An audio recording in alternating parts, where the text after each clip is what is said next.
Hi. Hi. Hey, Bree, how's it going?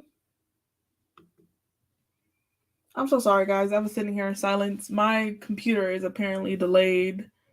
It did not tell me that anyone was here. I need productivity so bad right now. I have like 5 unedited YouTube videos that I'm hoping that if I do sprints on live, I will get them done. Fingers crossed.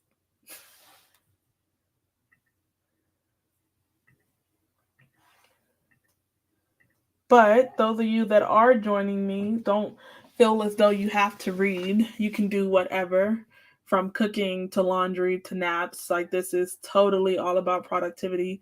Even if sitting in silence for 30 minutes is your definition of productivity, then I'm totally down for that.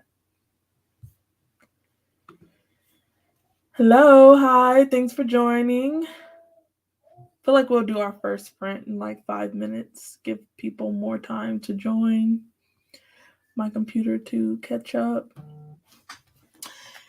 If you're here, let me know how long you'd like to sprint for. I'm thinking like 45 minutes is good, maybe 60 minutes.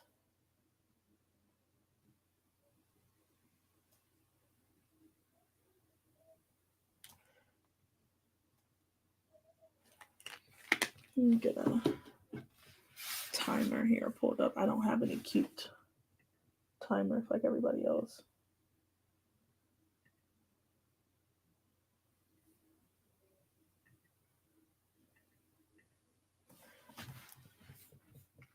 Hi, thanks for joining. Let's go here.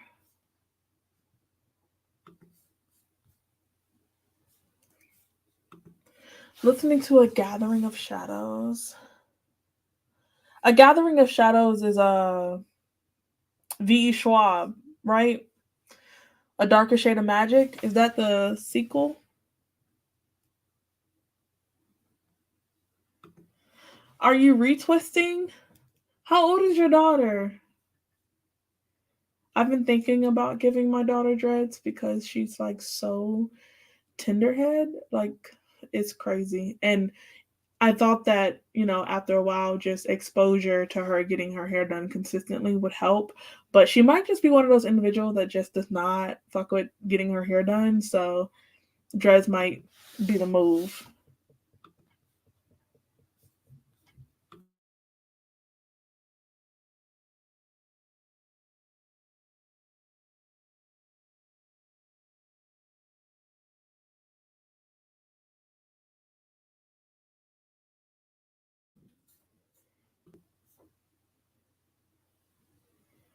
I tried to stuff my Kindle yesterday, and I don't know. I think the time that I got on, they was having like an error with the website because even when I tried to like physically buy ebooks, because yesterday was actually my birthday, so I got like a whole bunch of Amazon gift cards, and so I was like, my birthday is on Stuff Your Kindle Day. That just feels so fortuitous. And then I get on Amazon, and they were letting me down.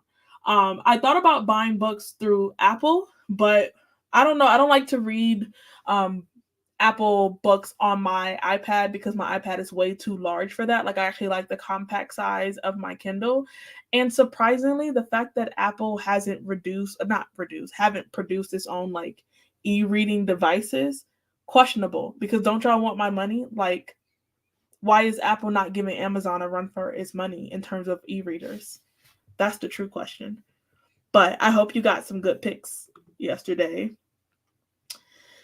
The interlock method. Oh, you're gonna be here. I hope you have a really good audio pick because yeah, that's gonna take some time. When I used to work in the salon, I actually the suite that I had, I was next door to a loctician, like a lock specialist, and so we would like trade off, and I would go into her suite and like watch her do like sister locks and just interlocking like dreads, and I would learn, and I learned. And I actually am really good at it, but I would never offer it as a service because the way my ADHD is set up, any client that wants to sit in my chair for longer than 5 hours, I won't book. I also don't like not don't, but I didn't offer braids either because I don't have the patience to be with one client for that amount of time. I know that I lost out on like quite a bit of money, but like you get a good 3 to 4 hours out of me and then you gotta go.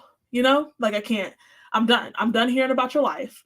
I'm done hearing about your baby mama, baby daddy drama. I can't do the appointment, but it's good money in interlocking for sure.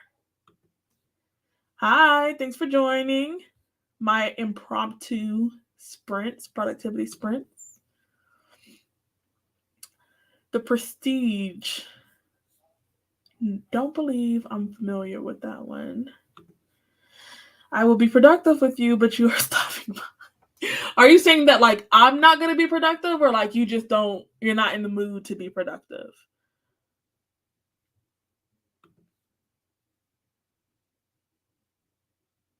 She's 165. She's been locked for 5 years? Wow.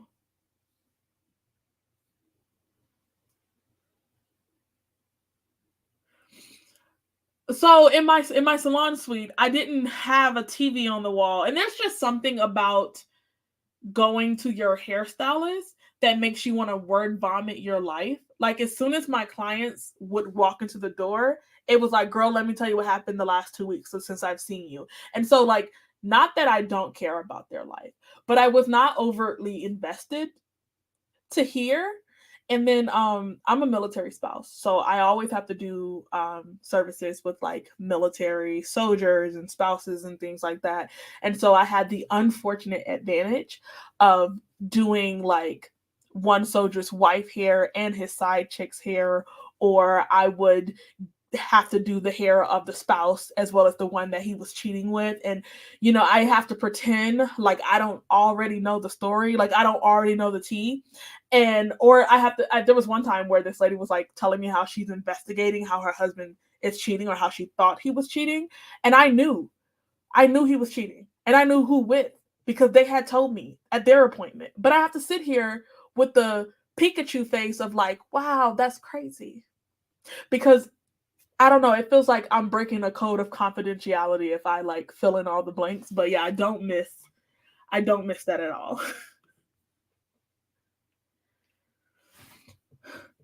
You know, and people don't believe me when I say like I'm an introvert. I feel like I'm a what is the word? Ambivert, where like if I spend too much time by myself, I get exhausted and sick of me. But if I spend too much time around other people, I get exhausted and sick of them.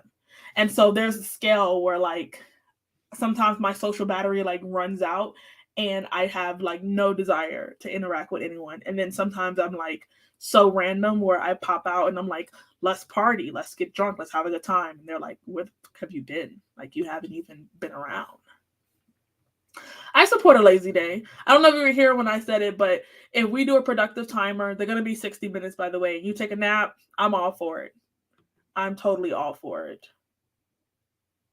Yes, let's get it done. We're going to start the timer in 3 minutes, just so you guys know.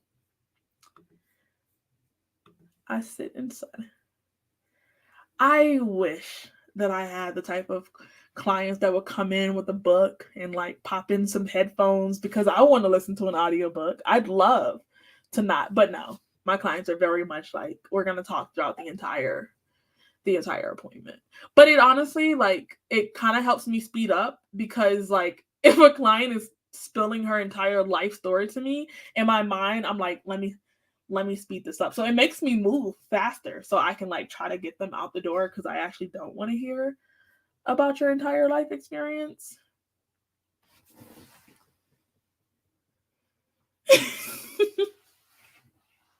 I also feel like nail techs is another field where like you spill your guts.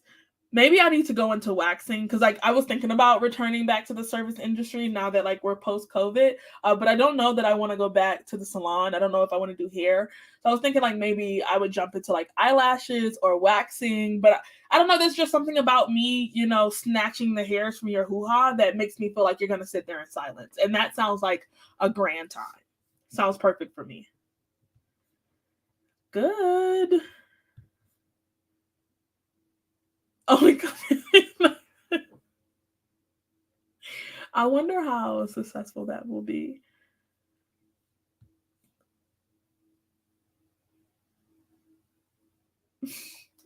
You you think that you don't have the capacity to do stuff until money's involved, and then you're like, I guess for the right price, I could be a little social. Like for the right price, you could get me to listen to how your husband's been cheating on you. As long as I end up with $350 by the end of this, I totally listen.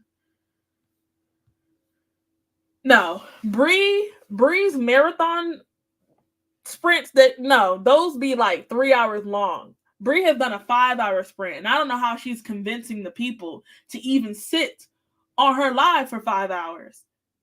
I don't know what they're doing for 5 hours. That's not being productive. That's living your life. You're living life at this point. It's not productivity. It's just existing at this point. 1 minute warning to the timer. It is so the 20-minute sprints I feel like were too short for me. Like I do personal like at least 30 to 45-minute sprints. I can do an hour, but like I don't see myself being able to do like 90 minutes because I will forget that y'all are here. If I put y'all on a 90-minute sprint, my ADHD is gonna show out. I'm gonna go downstairs. I might start watching The Witcher. I might start baking a batch of brownies. I'm going to forget that I was on live. And I don't want to do y'all like that. So let me pull up this timer. I don't even know how Bree remembers to come back in 5 hours.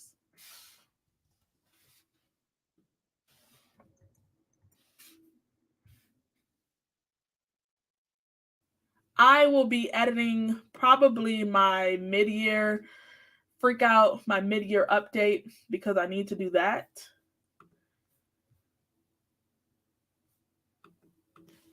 Yeah, Bree will sprint for an entire 8 hour shift, and it's ridiculous.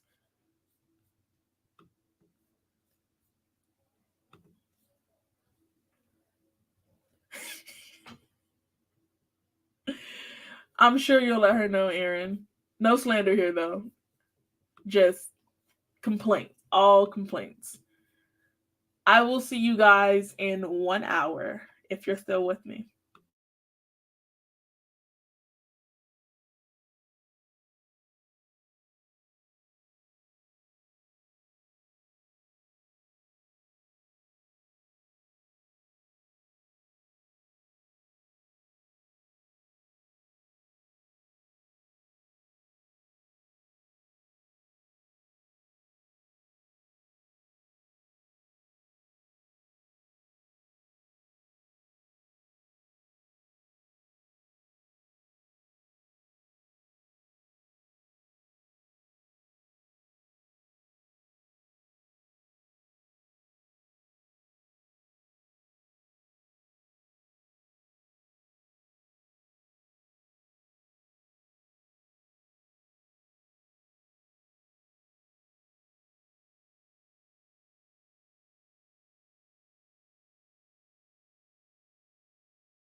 Hello, hello, hello. Welcome back from the end of our first sprint.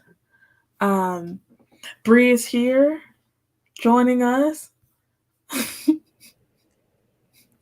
live in 4K, as she would say.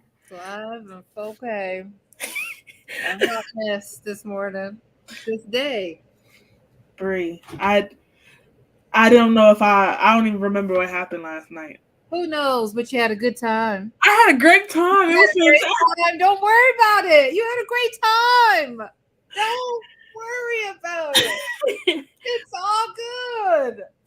I had some private Zoom yesterday. My birthday was yesterday, and then Robin Reed's birthday is It was today. Monet. Y'all better put a little dollar sticker, $2 sticker past that collection plate. She's a mother, okay? No drama. Love And it. Bree heavily influenced me to have a good time last I night, and it did. was I did. I'm not ashamed. had so much fun. I woke up to people texting me, asking me, "Am I alive?" Listen, just Sheesh, wanted to know. can't. Let me know how your sprint was, guys. Hi, how are you? Thanks for joining. I need to do laundry, but I've learned right that if I ignore it, my husband gets frustrated first, and I win because he ends up doing the laundry. Sometimes Oh, you gotta see like who's gonna be annoyed by the mess first, and if I just hold on tight, my husband will give in. So yes. this is what this is It's what your we birthday month. So, yeah. So I'm glad you did laundry. The Brie agenda is real. The 3 hour sprints, she's really pushing it into the community. Okay. Hi Pat, thanks for joining. I got a couple chapters into the audiobook while I clean my kitchen and made a dinner smoothie. What's in this dinner smoothie? Is it like a replacement for dinner? Like it's like a protein I hope smoothie? that's what it is. I really hope that's what it is. Bree saying hello to Bree. I got Thank you. Thank you. pass that collection plate. Um my husband planned yesterday. I'm a big fan of Katniss Everdeen, so he scheduled archery lessons yesterday. So I Ooh, went out there and got my Katniss on. I'm surprisingly good at it. You know what I'm yeah, saying? that I'm girl. That girl. I That's got on period. video proof. And that's on period. That's all we need to know. Thank you, thank you. So yeah, I was like, oh, I'm gonna buy me a bow and arrow, but when I looked at the prices, do you know how much a crossbow is? Thousands. It's cheaper to buy a Glock Yeah. than it is to buy a bow and arrow. It's Hmm. cheaper to pop an AK than it is to buy a bow and arrow. Okay. Okay. Now, here you go. Thank you, thank you. So yeah, my dreams of owning a bow and arrow may be a little far fetched for me right now. Oh no, super chat isn't available. Terrible. I was on here trying to send a coin. What's super chat? It's where you can send money.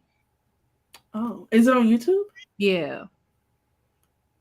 Okay, you'll tell me about that, I'm sure. Listen, I just wrapped up a vlog of me reading Yellowface. Loved it. Oh, Loved it. I'm gonna do it after. I'm not ready. That's December vlog. That's not current. Why are you scheduling Yellowface for 6 months from now? Because December is a month where it is 5-star only. So throughout the year, I plan books.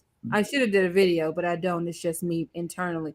I plan to read books that I know is going to give. Yellowface and Babel, based on what I hear, is going to give. It is. I want to have a good end of the year because this year has been sewer, dumpster juice, as girls say, debris everywhere, Mm. syringes in the streets. And I just really, I plan for that. Okay, well here's the I'm gonna set up my super chat, whatever that is. I'm gonna figure it out. Play the video game. What game are you playing? I can show you how to set up. Yeah, let us know what you're playing.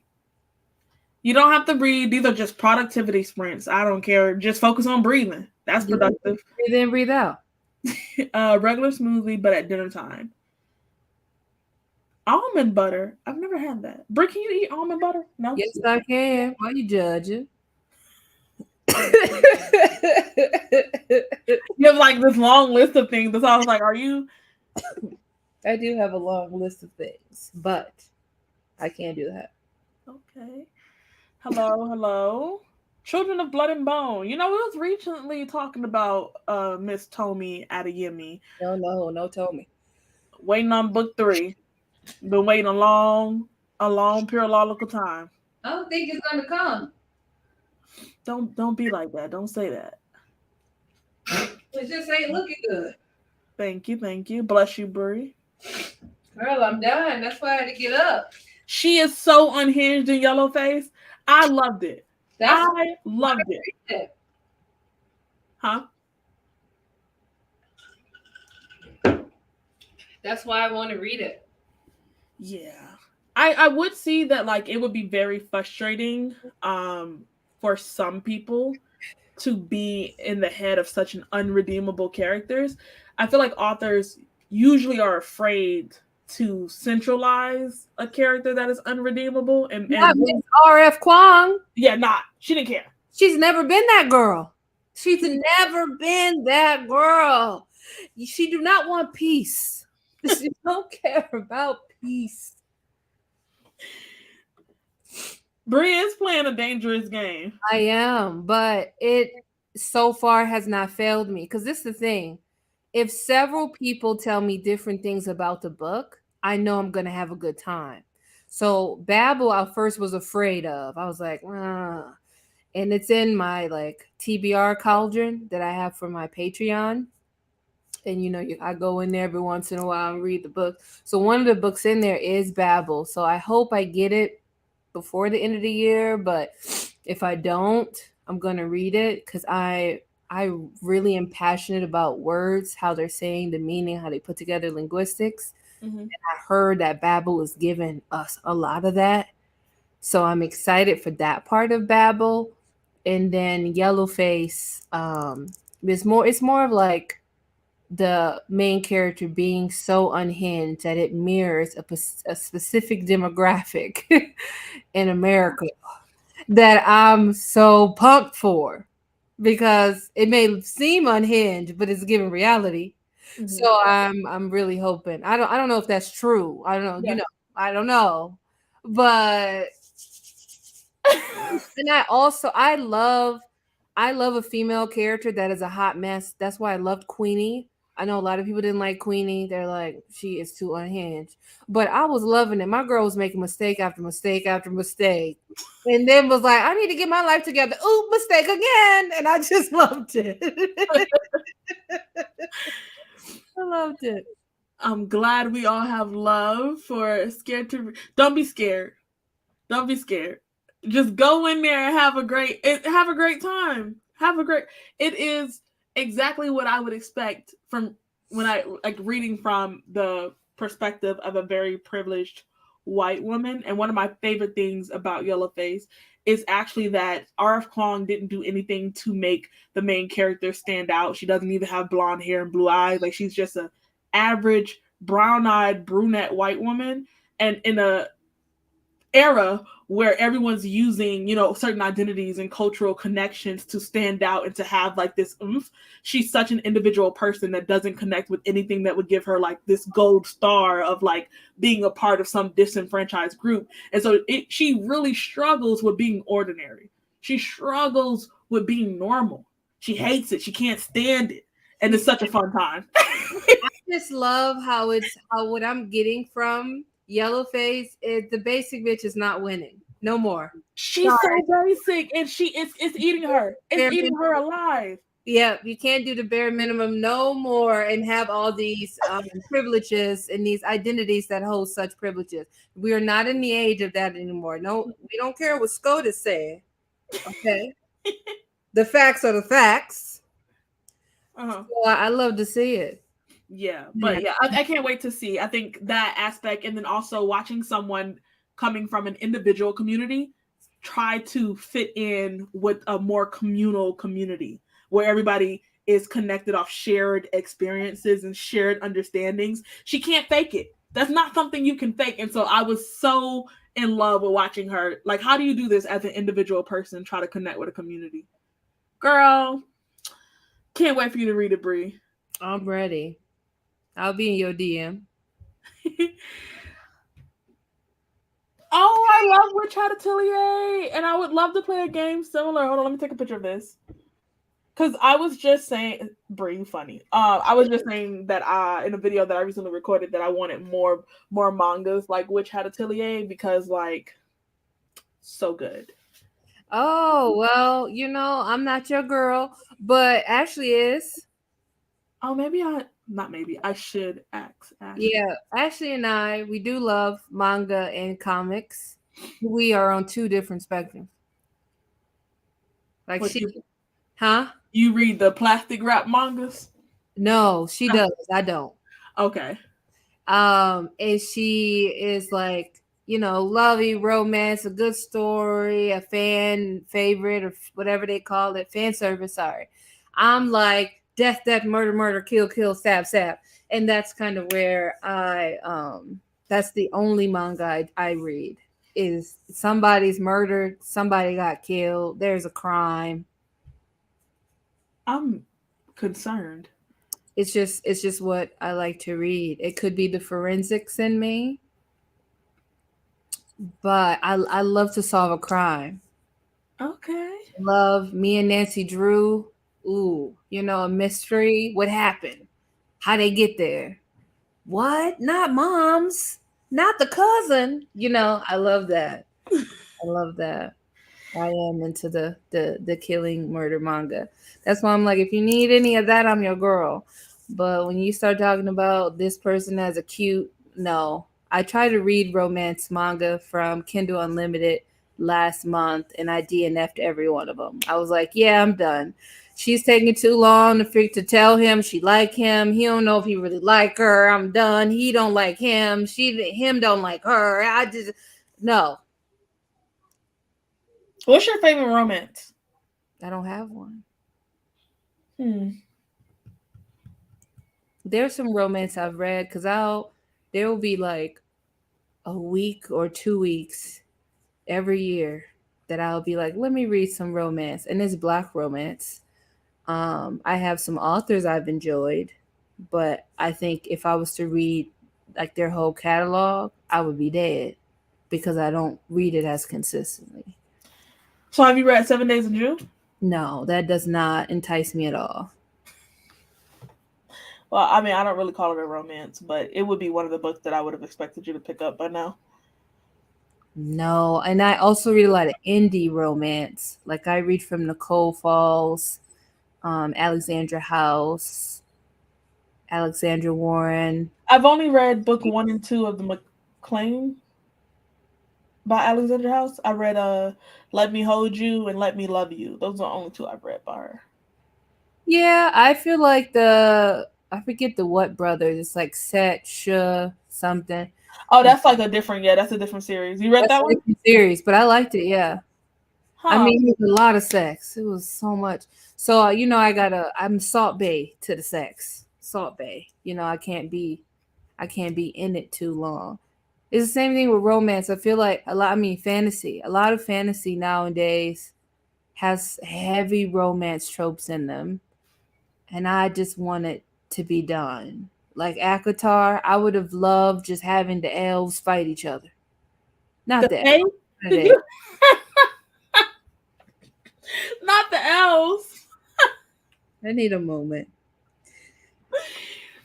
If they could have just fought each other, beat each other, had war and been done, but now we got to listen to the Wolfman growl, somebody getting pushed in the corner, somebody lift your leg up. It's too much. Like, let's stay on topic. Okay, I am going to remember that to watch a playthrough first. I like death and murder in my novels, but my taste in manga is opposite. Okay, cutesy like romance or cutesy like Witch Hat Atelier, like young, innocent, wholesome type manga? Thank you for the rag. I I have conflicting feelings about 7 Days in June. Dang.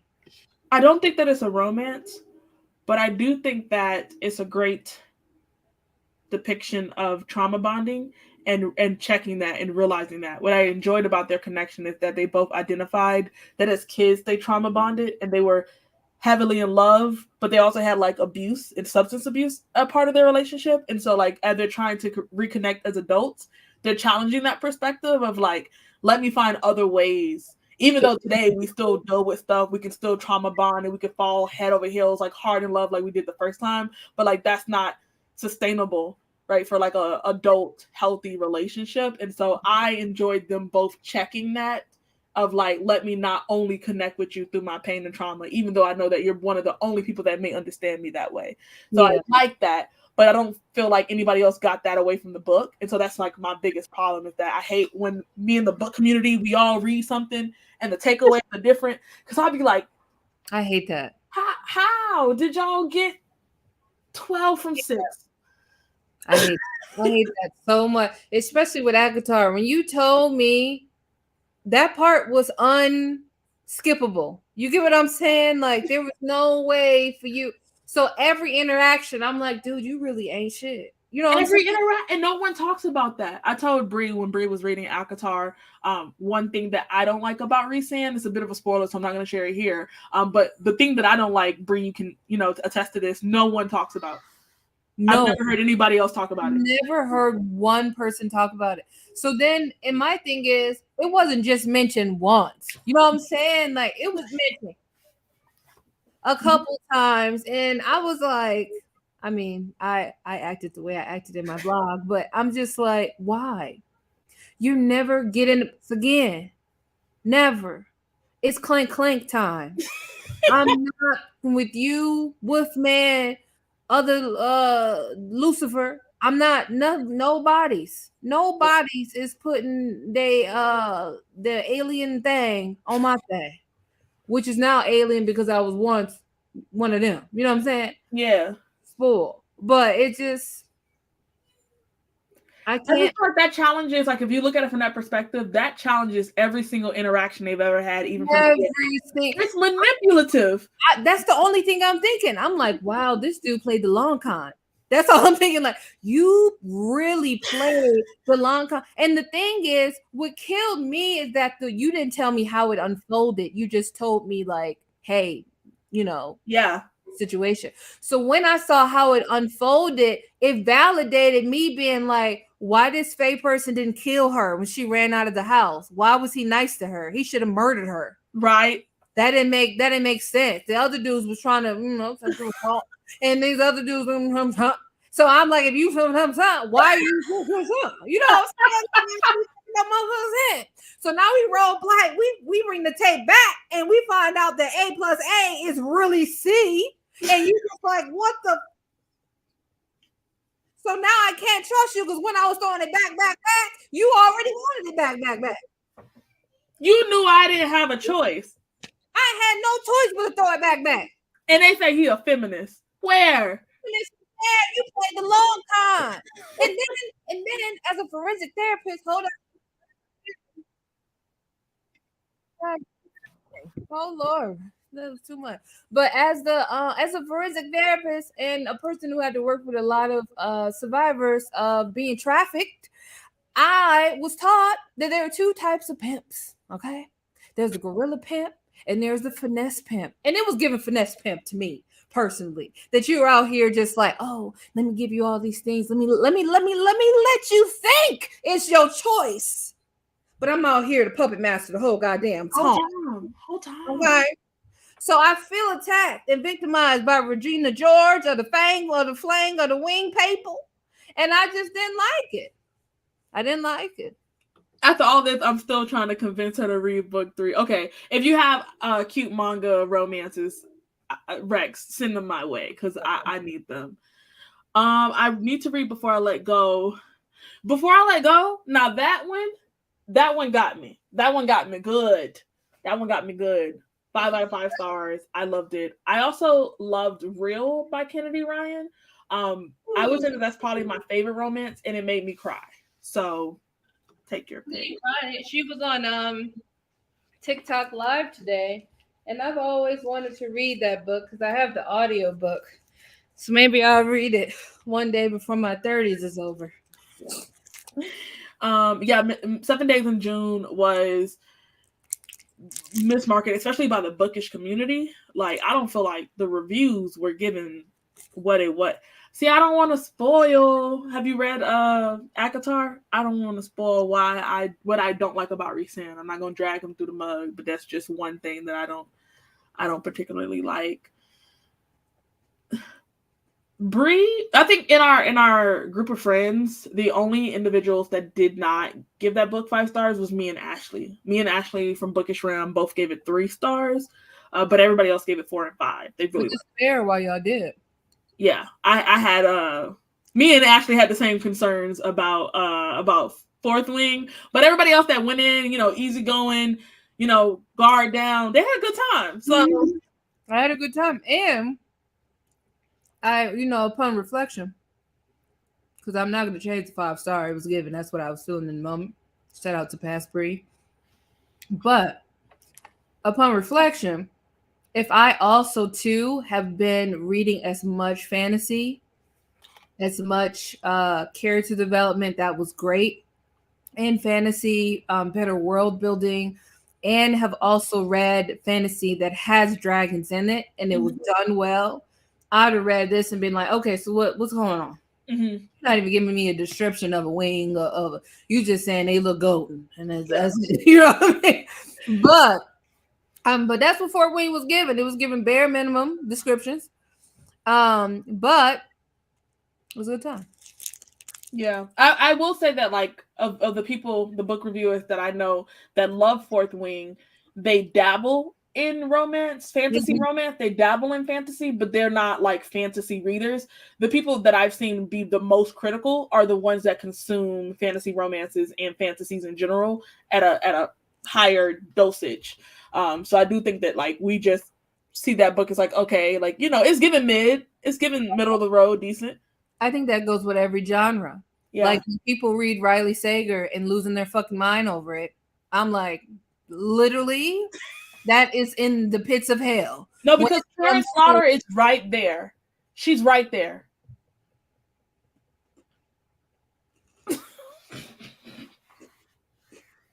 The way the booktube community as a whole sleep on my good sis Karen Slaughter. And I'm confused because she's a part of the Waite clan. She's a part of the 8x11s Incorporated. No, she really is. I don't think that she needs the hype because, like, outside of book reviews, the book review world, Karen Slaughter sells. She do numbers. But also, she deserves to be talked about more. I don't give a damn. She deserves, and she gonna get her due next year. I already got plans. You're trying to get on this plan. But I got a big plan for her next year. Y'all not about to keep doing my girl like this. Y'all not about to doing my girl like this. Now, I love Rhysand, but honestly hated the way he was conceited and invaded her thoughts. And the whole her is one thing if she goes her own, but at first, like I said, I know that everybody's in love with Rhys. It's just that secret that he was keeping from her. And you know what? This is what really grinds my gears. I'm gonna do very light spoilers right now because the same thing happened in From Blood and Ash. So I got an arc from Blood and Ash. I'm reading it, and there's a secret that the love interest is keeping from Poppy, just like Rhys. And in both situations, after they find out that they have been utterly betrayed, led astray, and lied to, they both give the cookie up. And I don't support that message in the community for both of these very popular fantasy books. In the moment that you find out that the person you trusted the very most lied to you from the beginning, and you throw the drawers to the window and you pop that. No. You said to the window, to the goddamn wall, to the sweat. Drop that. And you know what kills me? Because in From Blood and Ash, they're outside in the snow. This man just lied to you, just betrayed you, killed people you love, and you having sex in the snow? He said, look, I got an urge, and it got to be fixed. It got to be fixed. You This risking frostbite. I'm gonna wait to get to the comment before I start No, talking. send them to me on Instagram. I need all the recs, okay? Thank you. Oh, I could have given you sweat and soap. I think you would like that based on what I hear about it. Yeah. Okay, so I'm a spoil it for you. Give me a second. Riley Sager is campy fun. I've also heard that too. The Fourth Wing, I think, served as like a bridge book because it got so much hype and because it's so accessible. The magic system is so understandable. It's so, and like the writing felt to me like early day paranormal romances where like you really connect. Like she's using urban colloquial language in the dialogue, and so it serves as like this bridge book for people that usually wouldn't pick up fantasy or romance fantasies. They're picking it up and they're devouring it, and they're like, oh, let me find more books like this. And so I appreciate the fact that it's going to lead people to more like other writers that are like working within the same genre because they're going to want more of that. But I don't think that it deserves like this pillar foundational book hype that it's getting. But as like a gateway into fantasy romance, I think Fourth Wing is pretty good. This is what I want to talk about. Oh my god, what was the Karen Slaughter you read? This is what I want to talk about.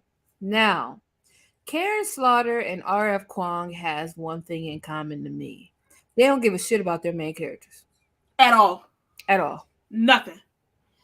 0%. If you thought they gave a shit, I'm sorry to tell you, they don't give a shit. And I think the devastating, like, fictional thing, make-believe fantasy thing that that R.F. Kuang does translate to Karen Slaughter, except Karen Slaughter, it feels like, and not only it feels, she write a lot from real life experiences, real life things that people have been through, and she just lets you know, hey, this what it is, kind of situation. And it is triggering. It is. She is not one of those authors who, I don't think she even listened to what's going on in the world of like, maybe we should not do this. Her characters is going to give you tears, they're going to give you pain, and they're going to go through it all. And it's not the main character is not also the person. It's not the only person who is I forget the word, but like she doesn't just do it to the main character. A lot of the characters are going to get their due. Yeah. So I also feel like because of that, and specifically the way Karen Slaughter, even though it's thrillers, I think it's like a thriller horror. That's how I've always said that, because they are horrific. I feel like Karen Slaughter is a acquired taste. Everybody's not gonna like Karen because if you have anything that triggers you, she's gonna trigger it. Yeah, her book has trigger and content warnings. I will agree. Yeah, she's gonna, and I say that as someone who a lot of her books I can relate to the main character in some way or the other. So I have to take a break and be like, you know what I'm saying? Like False Witness, I had to sit down. You know what I'm saying? I had to read half, take a break, then come back. Like it was. False Witness is my jam. My it's records. Yeah, I'm gonna break it down. I'm gonna get on the dance floor. False Witness is my shit. It was good, but it was, you know what I'm saying? Like it was one of those things. And then Pretty Girls hit after hit. It was like revelation after revelation. Like, goddamn, the neighbor, the cousin, the daddy, everybody, the husband, goddamn, you know. Yeah. I know, Aaron, I haven't watched the Will Trent show. Have you, Brie? I have. I like it. I will say it is much different than the series because everybody's white essentially in the series.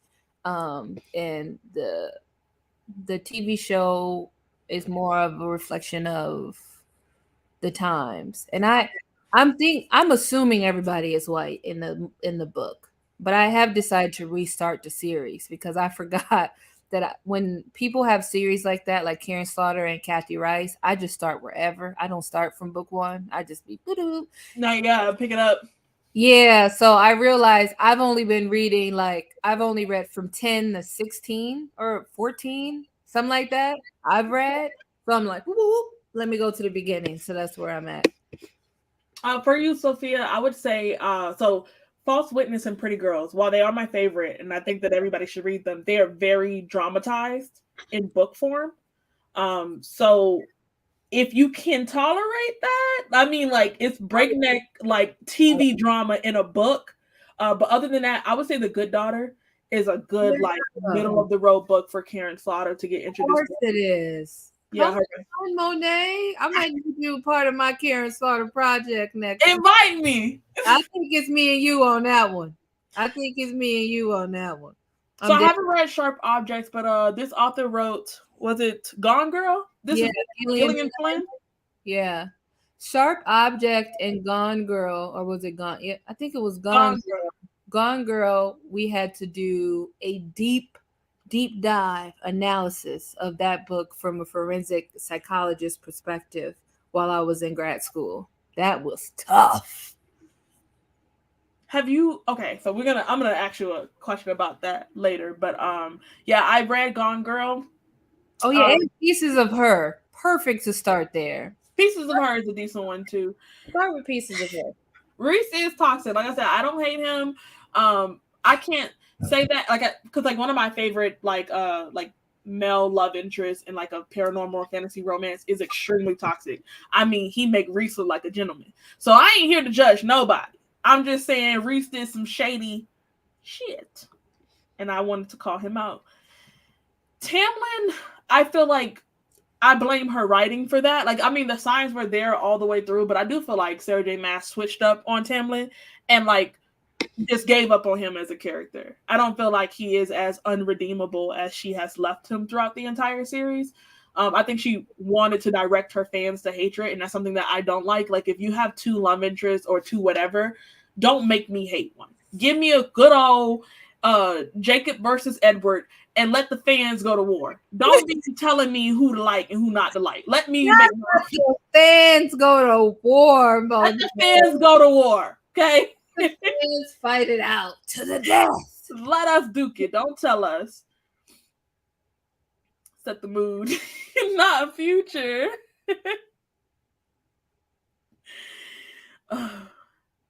Hello. Thanks for joining.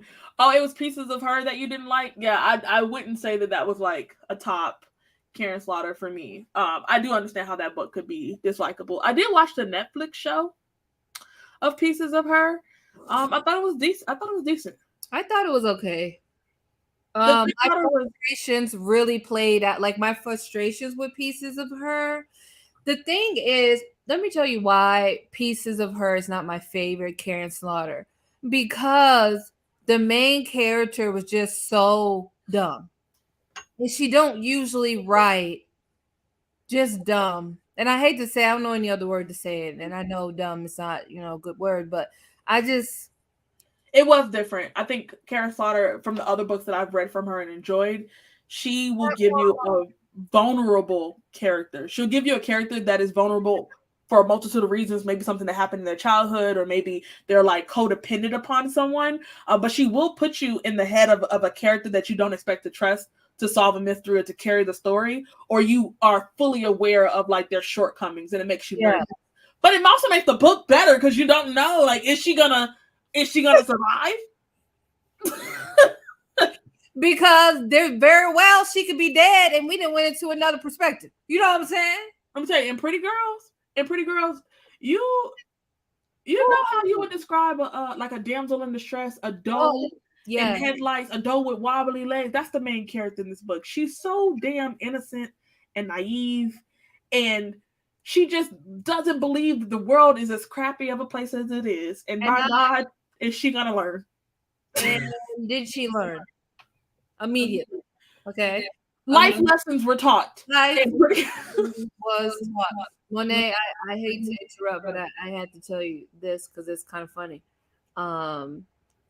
My friend said on Facebook, she said, and to whoever who stole my makeup bag and my toothbrush out of my car, your mom's a hoe. I don't know why that was so funny to me. It's the toothbrush for me, because I agree. Well, why would you take What about Twitter? Can you write me on Twitter? Because if not, I'm just going to spoil it for the chat. Because you my dog, I'm going to hold it down for POP. Karen Slaughter deserves more. By the way, I believe her name's spelled with an I, just for anybody that wants to go look up. I didn't even catch it. Okay, so let me get through the comments and I'm gonna let y'all know what I don't like about Reese. I took a break from JD Robbs. JD Robb is Nora Roberts, right? Yeah, I think. Don't quote me on that. That could be a lie.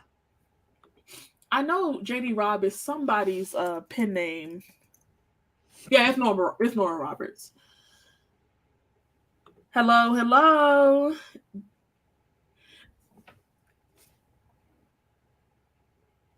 But she let you choose though, and you know what I love? Because the fans that were Team Jacob, they were delusional.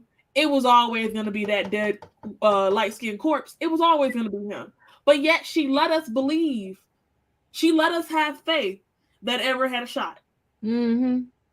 She minded her business. It was always going to be Edward. Mm-hmm. But she didn't make you hate Jacob. You know what I'm saying? Mm-hmm. They were both trash, but she didn't like tell them to go. Both was trash. Yeah, see, that's the period. Tamlin saved Feyre, and he saw Feyre as something to save. And I think that when she ended up saving not just him, but the entire Fey world, it changed the dynamics of their relationship. Because I think that the position that Feyre was in when he met her shaped how he saw her as a person. And I don't love him or hate him for whatever reason, but I do think that like the position that you're in life when somebody meets you will shape how they treat you and how they deal with you. And Feyre could never evolve past that label for Tamlin. Mm-hmm. Yeah, Gillian and Karen completely different. Completely. I got a cousin who this one here, Aaron. It is. I mean, if you put in the audiobook for Pretty Girls, you have a good time. I really want to reread that book, but I can't be put in that headspace ever again. But it is graphic. It is. It's graphic. Pretty Girls and False Witness, especially False Witness, is very and blonde hair, blue eyes, which is a prequel to Pretty Girls, is also as fucked up. Yeah, it's like a little baby novella. I like Jacob too, okay, but it was given delusional. If you ever thought Bella was gonna end up with Jacob, he was delusional. He was very delusional. I was like, sir, she is trying to be among the dead, and you trying to be amongst the living. It's giving opposite sides of the Mummy. It was giving the book of death, the book of the dead, and the book of life. I'm only in two places. Okay, then I'm gonna spoil it in the chat. Anybody that's opposed to me speaking about the spoiler Reese problem, comment below. Back when women writing thriller mystery wasn't accepted. Can you imagine? Going back to those times too, I guess. Okay, so in book 2, is it book 2? Yeah, in A Court of Mist and Fury, you find out book 1. You lied to me. It's at the end, and then book 2 starts a different thing. Okay, my apologies. I confuse them up. But hello. I'm about to drop. You're right. Book 2. Okay. To book 3. In this world, they have, what is it called? Bond partners? Mates. Yeah, they have mates, which is basically like somebody that they're meant to be with. Hold on. Sorry, so they have somebody that they're meant to be with, and you find out that Rhysand is Feyre's mate. But Rhysand has known this before Feyre even met him. Yeah. Every single interaction leading up to their romance, and even after their romance has occurred, you find out that he knew the entire time that she has this unfightable attraction to him, and that she can't really make uninformed decisions regarding him because he's her bondmate. So it kind of messes with her processing. And so he's pretending as if he's helping her along in its journey of self-growth and discovering that she loves him, when he knows the entire time that she doesn't have a choice and that they're meant to be together. So to me, it comes across as very manipulative. Oh, it is. You would launch an entire relationship. Like, they're deeply connected at this point. Deeply connected. And the thing is, what really killed me is when I don't know, I can't remember what happened. Wait, I'm trying to think if this happened before or after. Was it before or after when she offered him food? It was during. She finds out, he goes to apologize to her, and she offers him food, which in this world, if you offer your soulmate food, that's your way of accepting the bond. So she's offering him food while he explains why he's lied to her and like kept this from her. And then at the end, she does offer him the food to accept the bond mate. And then the mountains shake. They start having sex. Man, back to back. Back to back sex. Back to back. Back to back. But my thing is this. I'm going to tell them, okay, McDonald's is up the street. Thank you for telling me what's going on. Because they over there got $5.99 for a 10-piece chicken nugget. Feed yourself. Because the thing, all the decisions she made, like her keeping his secret, and then also you can't trust nobody he's affiliated with because they all knew and went in on the lie. And I get it, loyalty, but no. Yeah, and then what makes me upset is that prior to this, right, Favor could have served some food at any time and she would have not known. But at this point, he's like, let me do you the favor of letting you know the significance of you offering me food, as if this is his way of redeeming himself. Like, she didn't know about the bond. She didn't have a choice. But now I'm going to tell you that serving food means that you accept the bond. And if she chooses to do it, now she's like making her own decisions, when at this point y'all have already had sex, y'all are already in a relationship, she's already in love with you. But I don't feel like that was any redeemable for you to be like, oh, by the way, if you serve me food. Because what if she had served you food before? Would you have told her that is you accepting our bond? Yep. But everybody only talks about the mountains that shake after this. They totally skip over the manipulation. Thank you for joining. Okay, good. And I think that's fucked up. It is. You know, that's why you gotta wear a chastity belt, because these people out here doing too much. She done gave up all the cookies, and you're like, she's like, I want to be with you forever. And he's like, by the way, you didn't have a choice. We was always gonna be together forever. He done drank every drop of her there could be dropped and drank. And then when, you know, which situation happened at the end of book 2, I said, okay, well, that's karma. Yo, boo gone. That's karma. And I don't feel like she was upset at him for a long enough period, because she was probably upset for like 10 pages. And then they had sex for the next 40. Yeah, it wasn't even 10 pages. It felt like 2 paragraphs. I'm gonna lock myself in this room. All right. Now everything I'm getting is magical. Oh my God, I have a fresh bath. All I want to do is bath. I can't believe he did it to me. Oh, is that her showing up at the door? No, it's Rai. Rai goes, let me in. I've been looking for you. Let me explain. And then he explained, well, you give me that cookie. That cookie means you accept. And then she gave him the cookie and gave him the real cookie. I haven't read Thorn of Glass. I didn't after that book 2. It was just too rough for me. But I have heard that people say that, like, it's okay. So I can't recommend. But Sarah J. Maas isn't the only person to ever write a fantasy series about or assassination story about an assassin that don't kill nobody. That upsets me about Fitz. What is it? Assassin's Apprentice. He don't kill nobody either.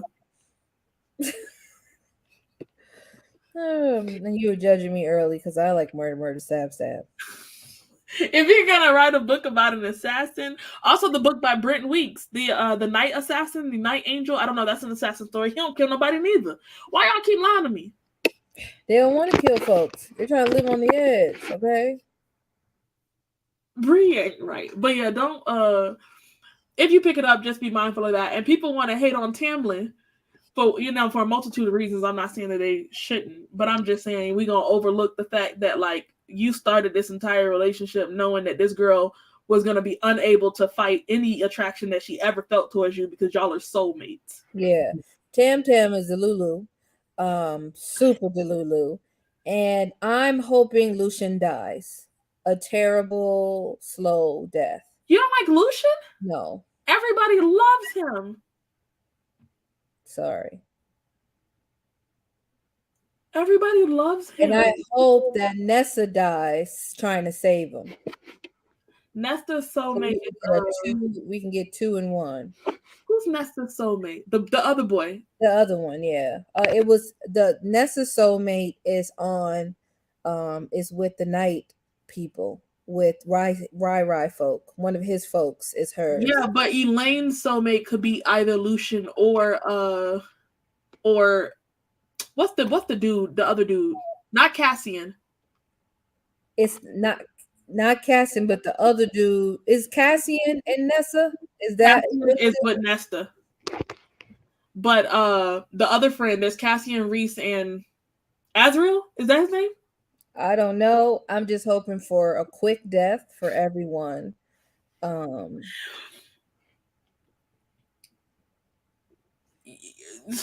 one time that Fitz tries to kill somebody, he almost kills his damn self. It's not a good assassin story. Girl is in a chokehold. Sarah J. Maas, and I couldn't stand The House of Sky and Breath. I think that is the worst pile of trash she has ever written. But people still love that book. How do you love it? I hear that it was not edited at all. It wasn't. It was not. My good sis was typing and typing until she hit 150,000 words and then threw in a cliffhanger and called it a day. That's literally what she did. I'm wondering if people love S.J. Maas because it's their first introductory to fantasy, and they're like, "Oh my god!" We can be people's first introduction to fantasies. I have a perspective, and it's going to come across as like elitist, and that is not my intentions at all. I think that Sarah J. Maas makes people feel like they are reading a high adult fantasy story. And that's proven by the fact that her books in Barnes and Nobles are in the adult fantasy section and not in the romance section where Jennifer L. Armentrout and Nora Roberts are. The fact that her fantasy romance get to sit on the shelves next to Brandon Sanderson makes people feel like they are reading this dense, epic fantasy story that requires more brain cells than it does. So you're talking about proximity adding to the hype. Yes. Because compared to Fourth Wing, the magic system is more, the world is more detailed. You do have this epic war impending. So it has all the literary devices of a real fantasy story, but you're getting your fantasy romance. And I think that they are selling this as if like, oh, I can finally like be grouped in with these like high fantasy readers, when in reality you're not. And I've always wondered like why they don't put Sarah J. Maas next to Armentrout. Because if that's the case, then From Blood and Ash should also be in the adult fantasy section of when you're going book shopping, but it's not. It's in the romance. Yeah, because I can't tell you one thing that's giving you epic in ACOTAR. Because it's even the descriptions. It feels like we're reading a book with vampire-ish abilities. They're fast, they're strong. Oh, and then he ate me out. They're fast, they're strong. Oh, if we swapped out the phase and put it in vampires, she would be right over there in the paranormal romance section. Yeah. She sure would. She'd be next to what's the Karen Marie Monty? She'd be right over there with them. She'll be right over there with Sookie Stackhouse. Sure fucking would. She sure fucking would be next to Sookie Stackhouse. You took the words out of my mouth because that's what I thought when I was reading. I was like, how is this epic? Because I thought it was going to be epic. As soon as I started reading the epic, my ass began to itch and I got to head out. Even the recovers, even her covers give this feeling that you're going into. I think it's the way that her books are being marketed, because in the fantasy genre, her books are fun because they have this high level of romance. But if they were to put her books in the romance genre, by comparison to other authors, I don't think she would be doing as good as she's doing. They've put her in a separate league where she excels and stands out. But if they moved her ass over there where she belonged, and I rest my case. Yes. And that was on period.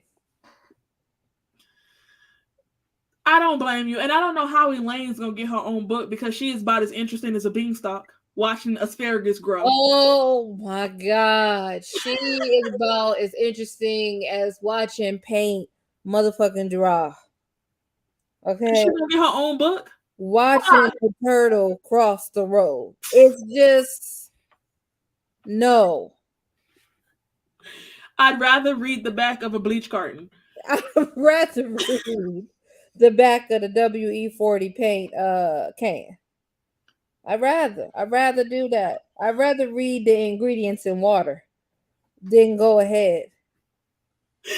Because there's no, yeah, I heard that it does get more romance, but ACOTAR started as a YA fantasy series. So like she started in this deep fantasy box and she's written romance within it, but she's allowed to keep her status as a fantasy writer. No, man. Sarah J. Matt, Cassie Clare. Listen, Cassie Clare got her foot on these bitches' neck. Okay? They are not letting go of the Shadow Hunters. The Shadow Hunters been hunting for years. They've been hunting. They still hunting out here. They still hunting. I won't hold you. This is the thing about me, and I know it's weird, but I am a type of person who likes to consume different genres in different formats. For example, if it's a mystery or a thriller, I'd rather read it than watch a TV show about it. That's just me. If it is fantasy, anything dealing with magic, I want to see it on TV. I want to see it in a TV show. You want me to read that shit? Be fucking for real. Like, I can't deal with it. So I was that girl watching both TV shows of the Shadow Hunter, whatever. I was like, you know, what's going on? And then I was like, wait a minute. You gonna try to sneak it by that they ain't cousins, brother and sister?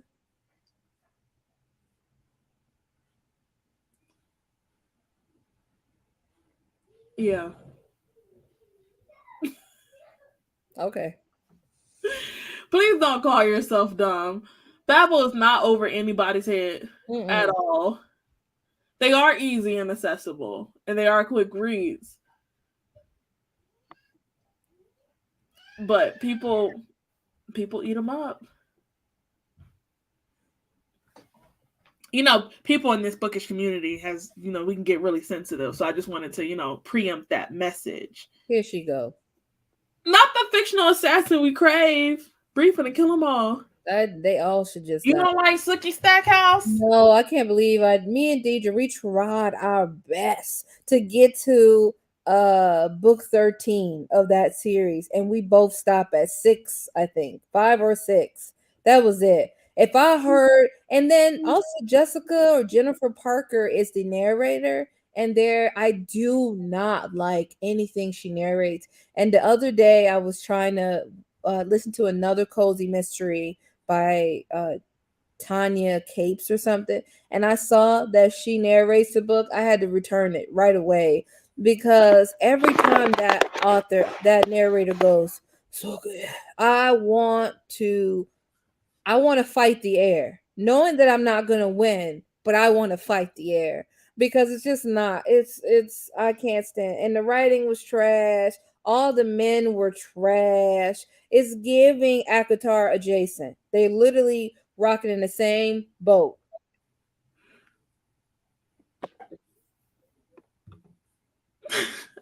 It's epic because of the one. Listen, you know, I think to this day the longest book I've read is The Way of Kings. And I mean, anybody will tell you this about Brandon Sanderson's writing. There's nothing that's like so elitist or academic about his writing. The length is long, but sometimes these books can feel like, you know, like when you're going from elementary to like chapter books, where the books aren't necessarily any harder to grasp. They just got more words in there, more pages.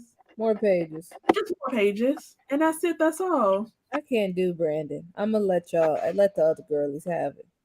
I personally am not a huge fan of Sanderson, but I am gonna read Tress of the Emerald Sea sometime soon. So, see, Cassie Clare, that's what I'm saying. Like, she is one of the fantasy authors that is living her life like a paranormal romance author, because those people that read the paranormal romances, they're on book fucking 45 at this point. They're on book 27. And Cassie started her series at the perfect time, and she's riding that wave.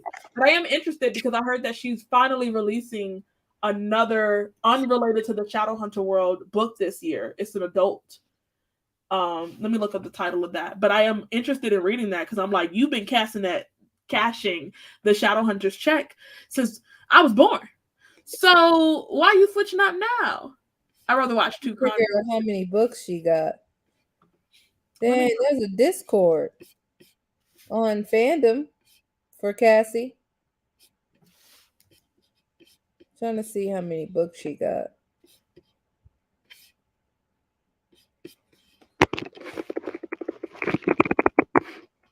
She's a lot.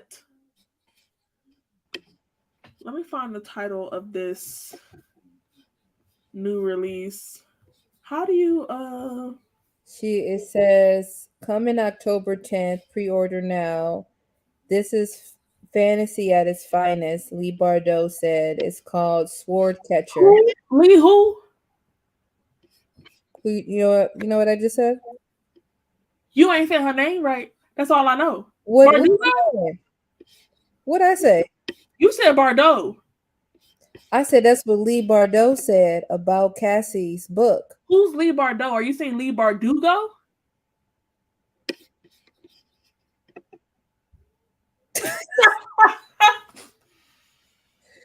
I keep telling, let me tell y'all how ableist Monet is.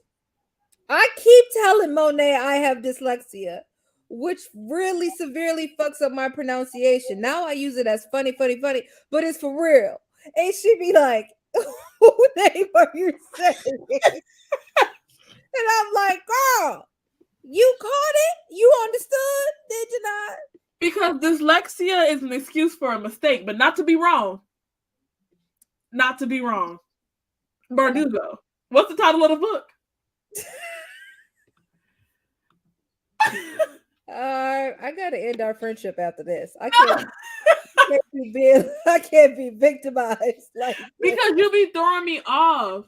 I'm sorry, but I can't help it. There's nothing. What were you calling Feyre? I can't even remember. I don't even remember, but I had to practice Freya. it. Like, she kept calling Feyre Freya. Like, who is Freya? I had to practice it. I said, look, Monet's not coming from my throat no more. Okay? I'm not dealing with this. But I don't know how to say Rai Rai's name. I gotta practice that, so I just call him Rai Rai. Because I cannot. But hold on. It just popped up, and where did it go? That's really sad. I'm sorry, Chain of Iron is boring. Chain of Iron, there we go. No, but the new book. Sword Catcher, October 10th, 2023. You want me to see what it's about? I'm about to pull it up on I was about to send it to you. Okay. You want me to send it to you, or you about to pull it up? I got it. Thank you. Alrighty here. New Cassie Clare. Let me share my screen. It's the Southern drawl as well, momentarily, Anissa. Two outcasts find themselves at the center of world-altering change and the start of a riveting epic fantasy series.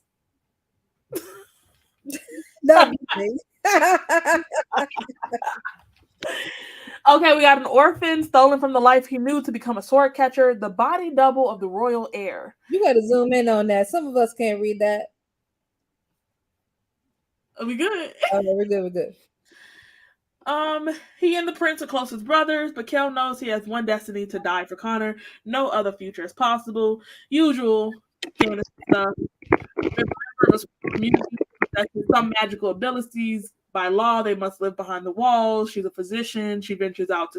This is given staple fantasy, guys. Are we going to name Ashkar? That ain't from her folks.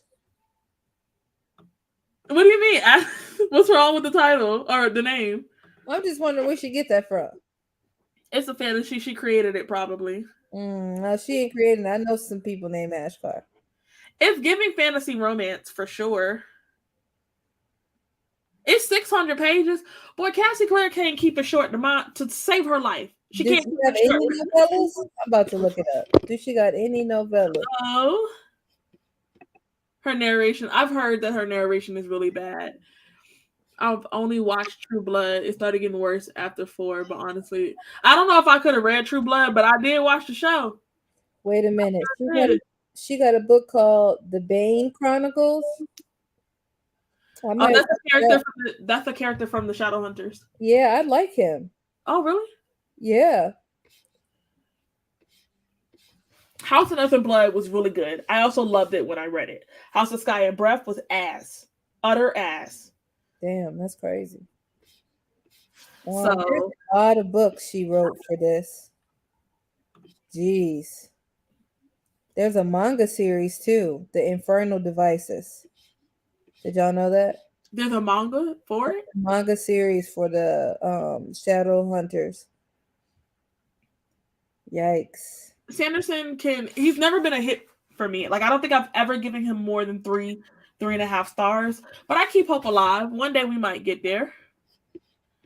Yeah, that's what I'm saying. I'm surprised that she's writing an entirely new book because nobody ever talks about the Shadowhunter books, but when she releases them every year, they sell like crazy. They always get special editions. I know she's not hurting for coins, even if her books aren't being talked about in the bookish community, they're still selling.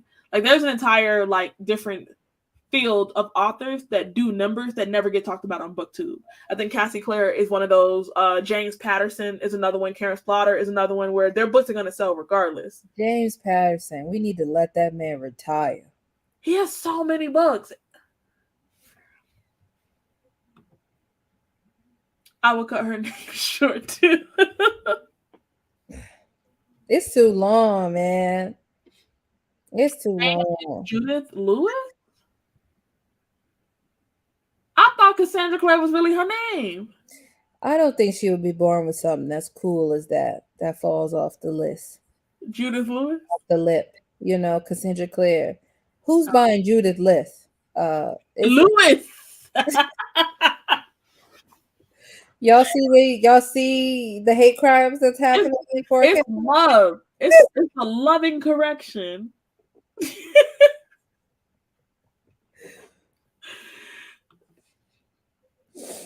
Bardu, skipping a whole a syllable of her name? Bardugo? Listen, Bardugo? my friend, he's Yemeni and Somali.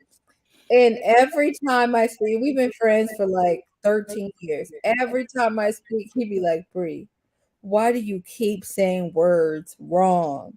And he's just always like, what is going on? And then he started reading books about linguistics and like Southern AAVE. And he's like, okay, now I'm starting to understand why you speak the way you speak. And I'm like, I be out here, man. Most books are too long. Yellowface was really short and fun. Like the audiobook is like 9 hours, if that. It's like 8 hours and some change. Oh, nice. I should finish that well then. She was born in Iran. And that is where she got Ashkar. No, get out. Was she really born in Iran? Because if that's true, that's why I was like, where'd she get that name from? Let me look this up. She was born in Tehran. The more you know. Why was she there though? Either she is Iranian or Irani, I forget how you say it, or she her parents were American. Yeah. I think they were there for a reason. Yeah, she traveled frequently as a child. Maybe they were like diplomats or something adjacent, or they are teachers, so maybe they had to travel for their research. Who knows? These are all conjectures. That's interesting, though. Thank you for telling me that because I had no idea. Oh, we need to do another sprint. 4 minutes. I'm gonna start the next sprint. Okay, he didn't, but Nora Roberts. I don't know if she has a ghostwriter, but she's written a lot of books too. Also, Yeah. Mercedes Lackey has written quite a few. But Stephen King, has he written all his books, or he has ghostwriters too? I think he write his, but he need to retire also. Bree is telling everybody, hang it up, flat screen. I don't want to hear from you no more. Bree said, I'm sick of it. I'm sick of it. But thank you also for using Mensa. Appreciate you. But yeah, that's what I thought. That's why I was like, What's Mensa? Let me tell you what it's spelled out. I haven't heard Mensa, I've heard Menna, but I can tell you what it spells. It's like I've never read a Stephen King. I'm also not interested at all. So will I ever? Probably not. it's anyone with origins in Lebanon, Egypt, Iran, Iraq, Israel, Morocco, Syria, and Yemen, and it's called Middle East or North. What is it? North African. That's what it is. MENA. Because a lot of people are talking about how saying someone is from the Middle East is incorrect and can be offensive. So there's been this new like social movement and to correct how to correctly label people in the context that we're in now. So to include like Syria, Morocco, Yemen, those countries. Learning so much. Yeah. Minna? I've only seen Menna, but I'm trying to figure out Mensa, or if that was like a audio correct, because that gets me every time. But yeah, You read into the origins of the Proud Boys and MAGA in A Song of Ice and Fire, like in the books. That's what's up. no, I haven't read them. I own all the books, but I was trying to wait for the last one to come out, if it ever is going to come out, before I read the series. But I have watched the shows. yeah, me too. 1 minute warning till our next sprint. People love Stephen King. They do. Aaron, you're out of pocket.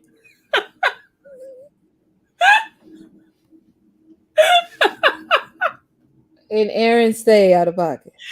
Aaron, you wrote this with your chest. I love it. Out of pocket though.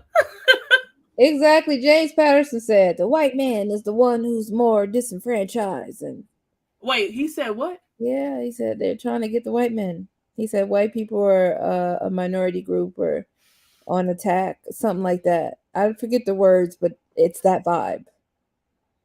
It's that vibe. And I'm like, Lord, save us James all. Jameson, Patty McPatter. What did you just say?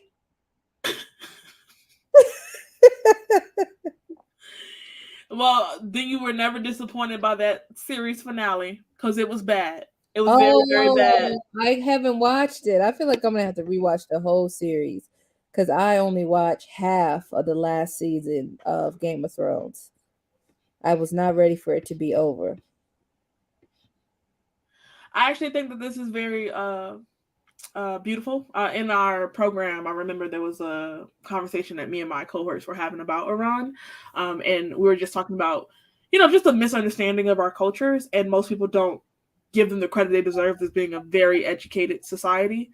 They are very intelligent people, and they don't get enough credit for that, especially the Also, women. yeah, also that's super dope. What? To have an electrical engineering degree. Like, what are you doing? Like, it's so vast. It's like, what are you doing?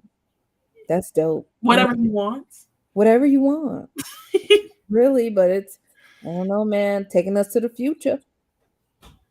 Sounds that way. It starts in book 4. There's a group that is very similar named to Proud Boys. Make Harry a Greta Grant.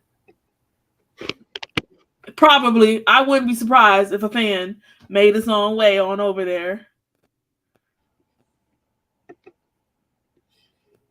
It's giving the start of Yellowface. Somebody don't let R. Kwon get a hold of it. Let me share my screen. Okay, one more hour of productivity, guys. I'm gonna try to finish this mid-year freakout. Oh, I believe in you. Mine's coming out next week. I was gonna have it come out the last week of July, scheduled, but nah, I moved it up and moved some stuff back. I'm gonna leave this comment up because this is killing me that white men are struggling. Not in the fantasy science fiction. White men got it on lock. Can't nobody even fit. Can't nobody get in the room. But okay, I'm gonna see y'all in 1 hour.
Hello, everybody. Welcome back from our second sprint. I finally finished editing my mid year update, which means I have like 4 videos remaining to edit. Love that for me. You got 4 videos to edit. I had 5, but I just finished one, so 4 now. Jeez. Telling me, man. How was your sprint? I was on the internet and was trying to finish this book. The book is irritating me.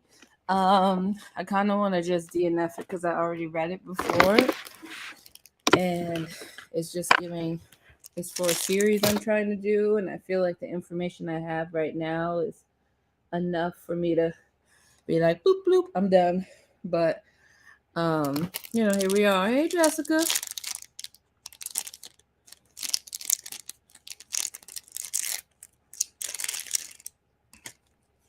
I think I need a mystery series in my life to keep me going.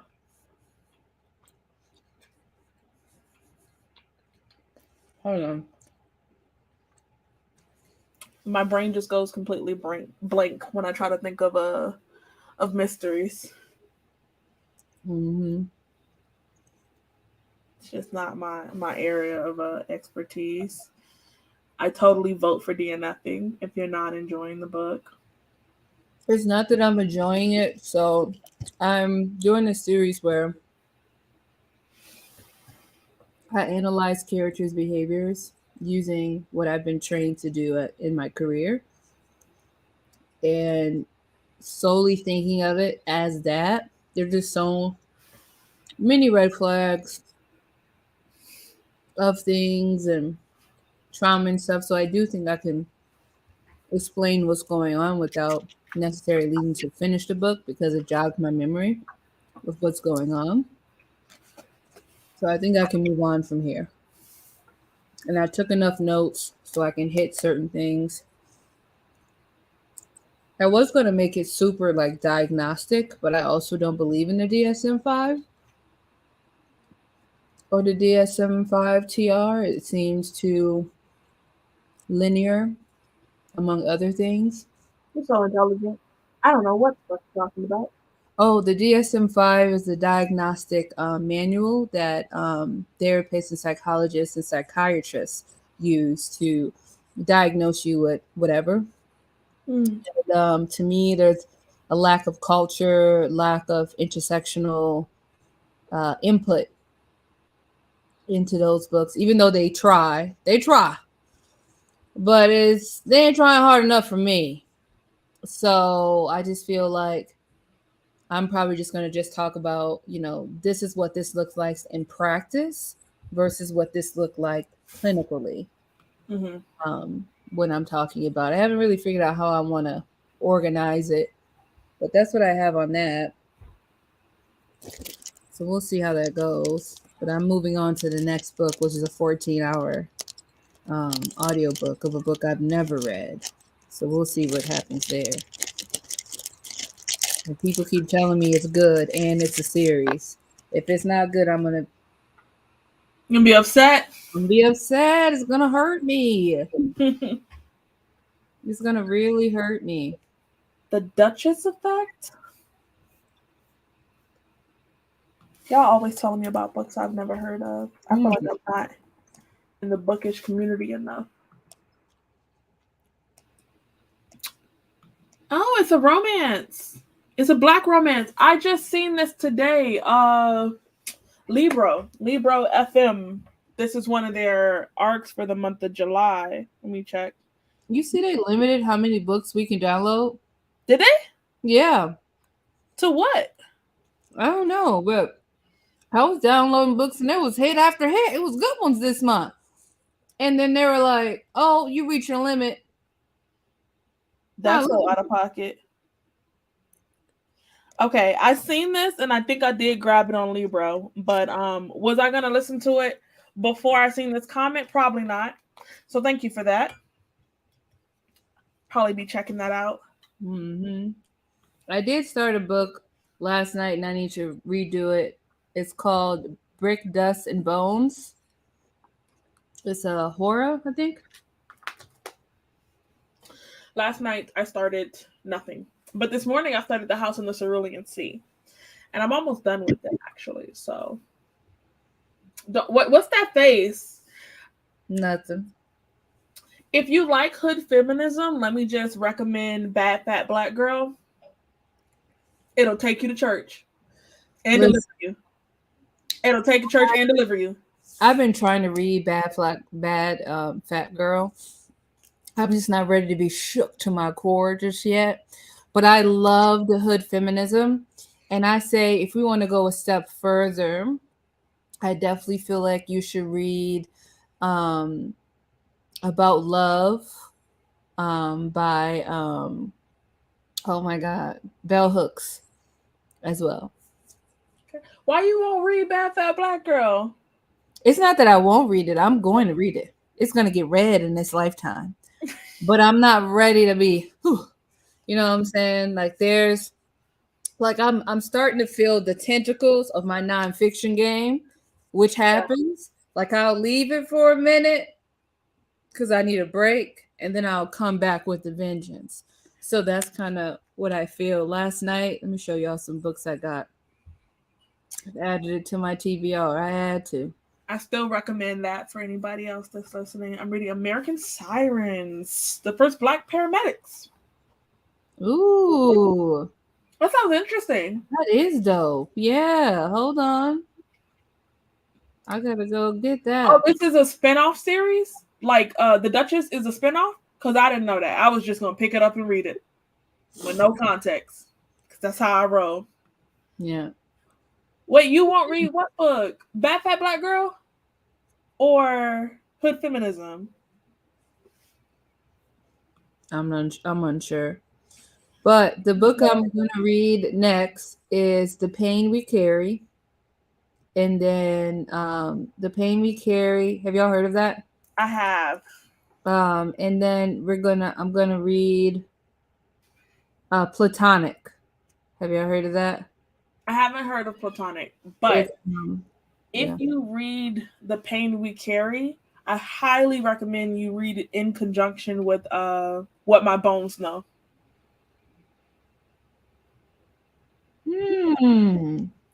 What My Bones Know is probably the best nonfiction book that I've ever read, but it covers complex PTSD in such a beautiful way. What My Bones Know? Mm-hmm. It's Um, also about complex PTSD, complex trauma. is it nonfiction? It's a nonfiction. It's an autobiography. Oh, okay. I love it. Beautiful story. You know, I love an autobiography. It's a beautiful story. Okay. I'm going to get into that. Me, myself, I truly love The Myth of Normal. I read that this year. That's probably my top book of the year. The Myth of Normal. The Myth of Normal. So in All About Love, did y'all clock the victim blaming in that book? Say more on that. Yeah, I haven't read it, but elaborate, please. I love that book, and I very much so could have been like missed that part of the book because I was so focused on other part of the book, if that makes sense. That's probably why people didn't see the Rai situation. They were probably so focused on the romance. They skipped right over it. Skip right over it, which happens. I'm not the first or the second or the third. Because I read, that lady, that turf lady. We all know who I'm talking about. I read her stuff, with the wine folks. And I didn't know all the shit that went down after I read it. I was like, damn, I wasn't even paying. I was just so wrapped up in the world and the magic that I was not paying attention to nuance, nothing.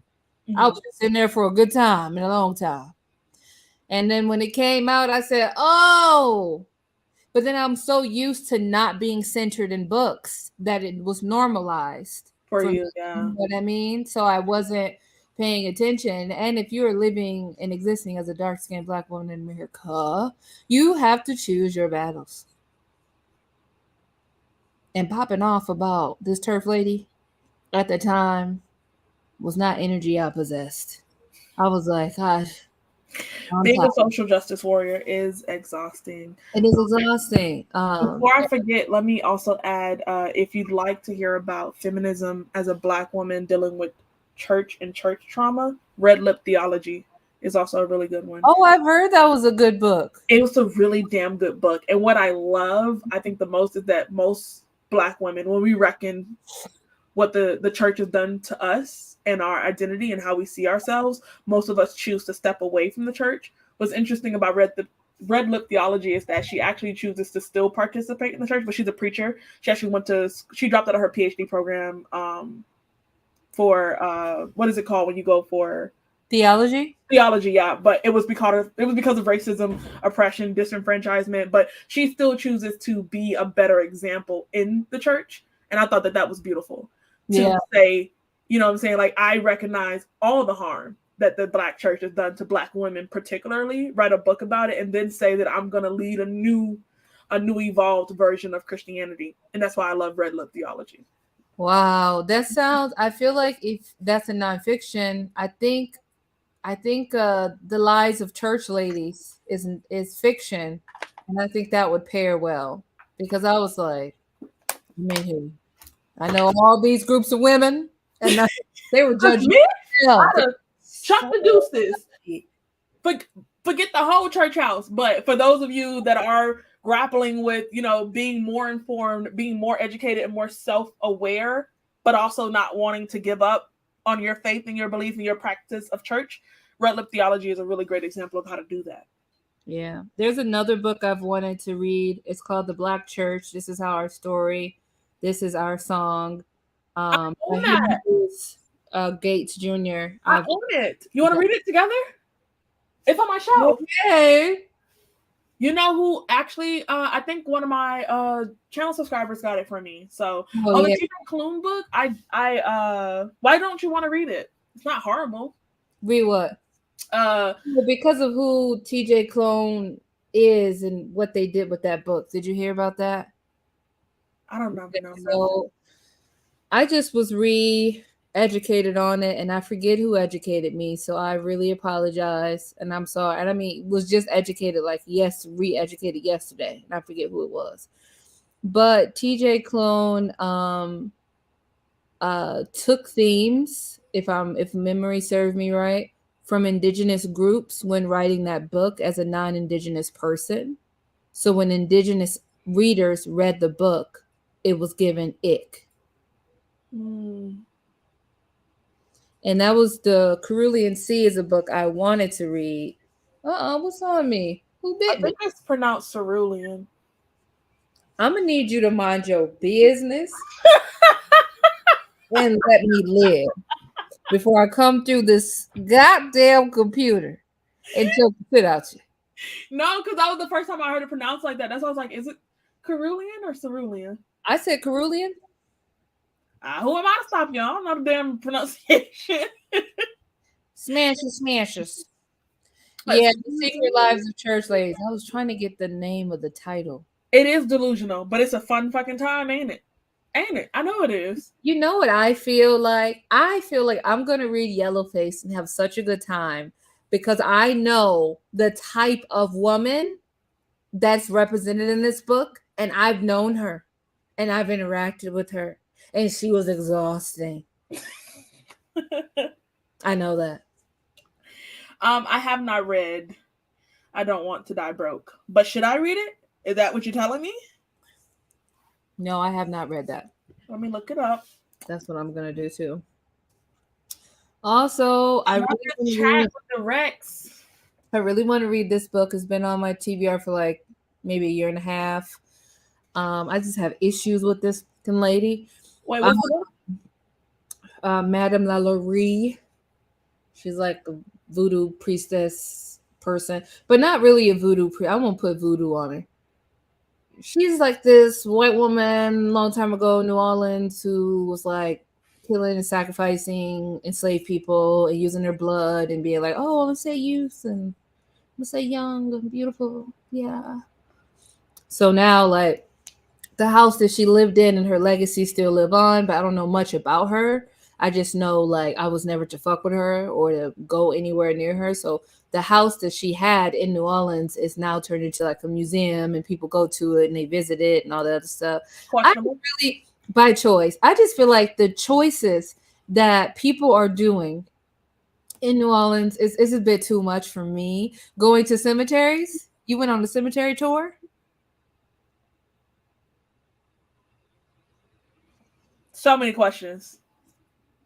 But why? For So what you reason? really feel no, because the thing is, I tried to slide it in with my family. I was like, oh, I just want to be a tourist. I think I'm gonna go to Madam who? You going no damn Madam? I was they like clock linked it in. Say, well, baby, where you who? You're so damn funny. I did finish the book Wanderers and I loved it. Oh, nice. I loved it. I loved it. I read Rune of Kings and I loved it, but all the problematic aspects went over my head until somebody told me. I think that when you're like really loving a book, you forgive a lot of things. But that's also the beauty of like talking about books with other people because they can highlight things. And like there's something in particular that really like shook me. I think it's called what is it? Love in Other Words by Christina Lauren is Love a in book that Other Words. This seems very familiar. yeah, it's a really popular romance book. I hate it because of something controversial that happens towards the end of the book, but I have seen someone put a different spin on it. They also hated it, but we hated it for different reasons. And I was just like, wow, it's so interesting that you picked up on something totally different that I've overlooked because I was harping on what I hated. And so yeah, it's nice to hear other perspectives. Yeah, no. Yeah. I own the book. I have not read it yet, but I do physically own it. I have not read that book. It's a Olivia Blake. The what's her Olivia name? Is it Olivia? I thought it was Olivia. Olivia.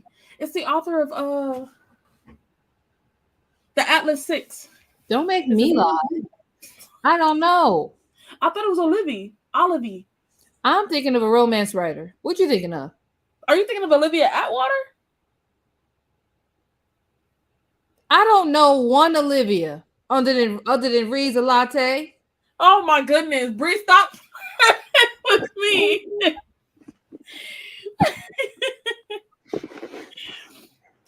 Bill Clinton couldn't help himself, but he's still a good person. That I did not have sexual relations with that woman. That one. Bill will never be redeemed in my eyes. Like Chris Brown will never be redeemed in my eyes. Usher will never be redeemed in my eyes. Uh, what's some other Me folks? either. Ja Rule would never be redeemed in my eyes. Jay-Z, done. It's the grooming, it's the sexual assaults, it's too much. I can't deal. Not that anybody's trauma is worth more or has more merit than anyone else's, but I do think that it's a little more disgusting to do a play on Canadian treatment of Indigenous people. It's So the reason for it, like just like in the Americas, I'm just gonna say that Turtle Mountain. The reason why it's a different type of insidious nature when an author do shit like that is because it's contributing to indigenous erasure. We don't talk a lot about indigenous people. We don't have a lot of legislation protecting indigenous people. Indigenous people, to be indigenous in America, United States, is the only group of people where their race is politicized. Like, it what is. the fuck? You have to be like, oh, how much drop you got? You know what I'm saying? Like, it's just blood quantum. There's just so many levels to the erasure and the continued erasure of indigenous people on Turtle Mountain that when I become knowledged that a white author, black, I don't care whoever is doing it, it's just disgusting because it's like you thought because no one knows, I'm being facetious, no one knows about indigenous folks, that you can go ahead and be trifling. I'm not rocking with it. I'm not rocking with Steve because Steve ain't rocking with me. No, that's fair. Thank you for sharing that. I did not. The crazy thing about the was no one would have known until he did an interview. That is also true. Well, partly true, but yeah. They kidnapped indigenous children and buried them. Are you talking about the residential schools? Because I could see that if he pulled Yes, he did. He pulled from residential schools. That's what he pulled from. did not. That is very obvious in the Yeah, book. he If he pulled was from inspired by residential. residential Canadian indigenous school, Yeah. yeah, I could see that. Yeah, and I think for me, the reason why I was like, yeah, I can't read this book is because my undergraduate was on the burial grounds of a the burial grounds, and was like maybe what 50 or 60 years ago was a residential boarding school, the school I went to. So we constantly was, taught about what was happening. We're still trying to get someone to survey the grounds and find these babies who've been buried in random places on the campus, because when spiritual leaders come, they keep telling us that they are there. People have seen them, people have heard them. So it's just like for you to do that, you in cities, bitch. No, that's very valid. I have studied a lot of treatment of indigenous people and just aboriginal people, and it's a very humbling experience as a black woman, because there is a tendency of just now I'm speaking specifically to my people right now. Don't quote me if you're on the other side of the palm. Thank you. There is a nature in the black community for us to think that our plight Oh my God. I love you already. I know where you're going. I love you already. we have the tendency to think that what we went through is hands down worse than anybody has ever been treated before. And when you look at indigenous history, it is a really humbling experience because you be like, damn. And this is the thing. We're not saying the Olympic Wars. I don't believe in that. What I'm saying is, if anybody should be together, one sound, one motherfucking bed, is us. It, Okay, it really is. It really is. because we were surviving alongside, okay, each other. Yeah. So if anybody in America can understand that historical implications, the historical and generational trauma that just keeps changing from generation to generation, literally changing our DNA, our cortisol input, and how we are being adaptive or being resilient to the things that happens in our lives from a modern context, we need to be together. We need to be together. Yeah. That So was I I didn't. had so I, much newfound respect, compassion, and understanding, and it was very humbling, and also it felt very much like a brother in arms situation. it most definitely is a brother in arms situation. That's why I be like, look, don't come around me if you're gonna say some stupid shit. Right. I can't What even. I said, let me be clear. I did not say that anybody was treated worse than the other. Don't repeat what I just said. I said what I said, how I said it, and You I was said, talking to and black that's people, so look at you. You said it, and I was talking to the. and I wish more. I wish more Black folks had that cross cultural understanding that we're talking about right now, and I wish more Indigenous people, because we will be, if we band together, Unstoppable. bruh. Yeah. I'm waiting for that day. I hope I ain't dead and gone when that happens. Who keeps calling me? Like, what is the Give situation? it back. I really liked it. I also read at the same time, what is it called? Nevermore. I liked Nevermore, but the Book Wanderers was just so endearing, so cute to me. You love going to cemeteries. You very into death. I thought I liked Aaron, but upon reflection, no, I'm just kidding. I Very into I death. do have I am attracted by death. I am. But cemeteries is where my cultural beliefs really comes in play. I, as a historian, I know too much about the history of Creole people in Louisiana for me to go to New Orleans playing fuck games. You understand? And, I'm not going and to New this Orleans is to Terry. why I'm going to tell my family who you are. I'm going to invite you to New Orleans with your babies because y'all need to come experience it like us. Because that is the type of people I like to enjoy to be a part of my family and understand. I like to into our family stuff. Because why are you going to why? I know too much, baby. I'm here for the food. And that's it. That's it. That's all. That's it. That's all. Monet, I knew we had a good thing going. It just elevated our friendship. I feel like Look at me. we're already there. I'm trying to this one gnat is really trying to take me out. It's been fighting with me all day. This one gnat. He's playing with you. I'm gonna get his ass. The Clintons, I'm not pro or against them, but I have said this on the live before. The way they hate on Hillary, it's maniacal. Listen, I read this book and I'm so mad that I don't remember it. It was the author talked about Haiti, and a lot of the book he talked about, it was a nonfiction I read when I was in Ukraine. Man, I gotta remember what it was. And he talked about the Clinton Foundation in Haiti. And ever since I read that, the Clintons can go fuck themselves and take a long walk off a short bridge. Because what? Oh, me and Bree will both be in DC in October. We will.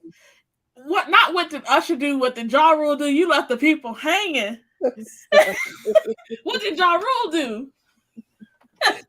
So Ja Rule really was like grooming and had some, untasteful behaviors towards young black women. When he first started, he was out here in these streets and using drugs like cocaine to, do what he had to do. And then Usher was just very abusive and just hardcore in different aspects, specifically sexual, with Karen, who used to be called Superhead. I just read her book. That's why I'm like, fuck all of these people. And then Jay-Z has been gone for me because I felt like he was grooming Beyonce. And you cannot tell me different. I'm sorry. Because he was. Why are you this grown man hanging out with this 17-year-old girl? You grown. Bree, I'm gonna have to private this live. That's a private Zoom conversation. That's what we need to read more about indigenous. That's not a private Zoom that's the book. That's what the book talked about. I can give you some recs, depending on like if you want it to be in general US centric, Canadian centric, because the experiences, the systematic approach to erasure was different. But the Canadian treatment is very insidious because it set the groundwork for the apartheid. Oh yeah.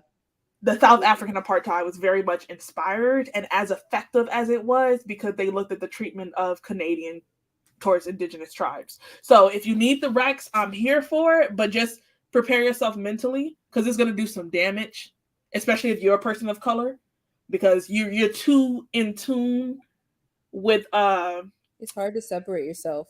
It's really hard, yeah, especially because you're reading about policies, but you come from a culture where policies translated to oppression. And so as you take in these policies, it's really hard as a person of color to not know exactly how it affected them in real life. So just make sure you're in a mental Olympics.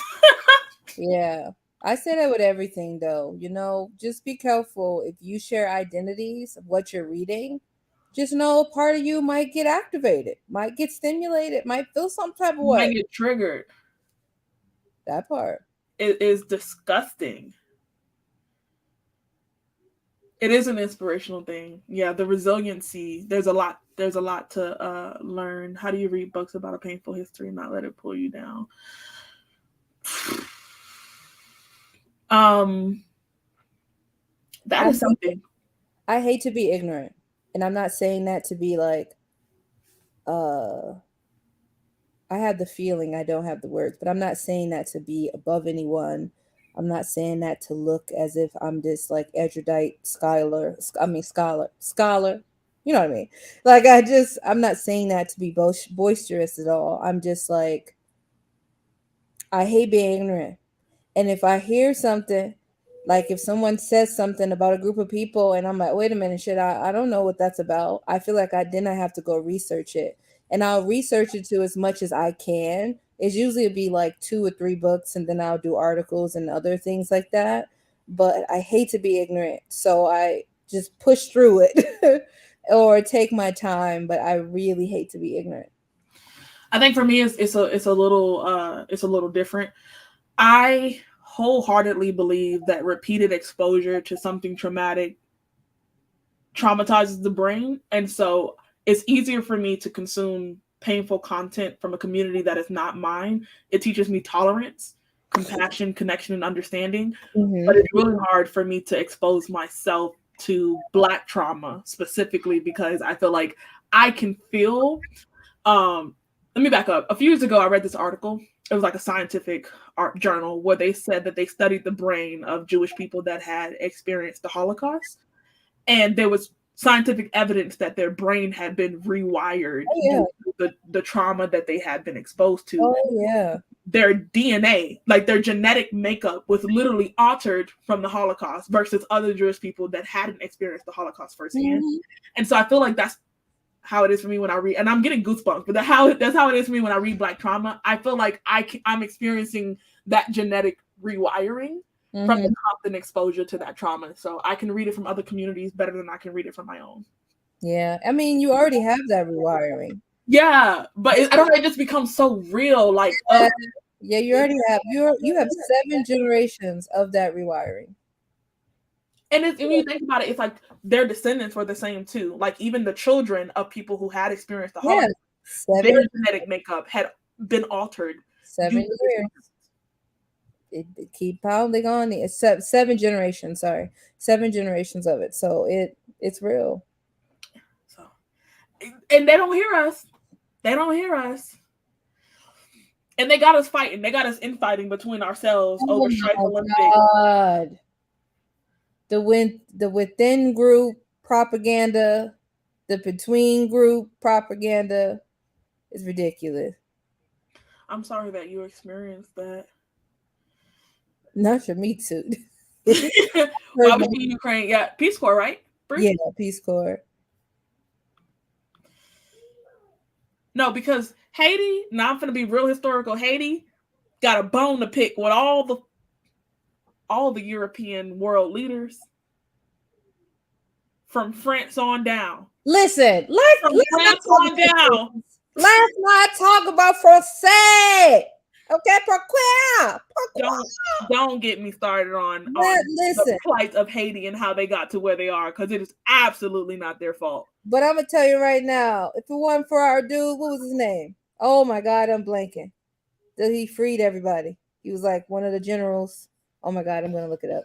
What was the Superhead book? I think is what she's asking. Oh, the Confession of a Video Vixen. There you go. I think so too. I know this man's name. Beyonce successfully got away with doing to Beyonce what a lot of people wanted to do to Aaliyah. Yeah, they need to. I thought his name. Oh my God. Okay, Haiti. Bobby Brown was such a beautiful young woman. She really, really was. No, what's the book you read? Oh, I think they're asking someone else that in the chat. Oh my God, I know this man's name, and for the life of me, it is not coming to me. I'm getting real mad. Toussaint. There we go. Toussaint. And let me tell you why I cried. I know. Okay, I'm just gonna bring you back just real quick. Black Panther: Wakanda Forever, the new movie that came out. Right. I loved it. I was already cheery about Chaz Bowman. Yeah. Winnie is looking at me, my best friend looking at me like, Bree, stop crying. It's not that serious. I'm like, it is serious, Winnie, like I'm crying.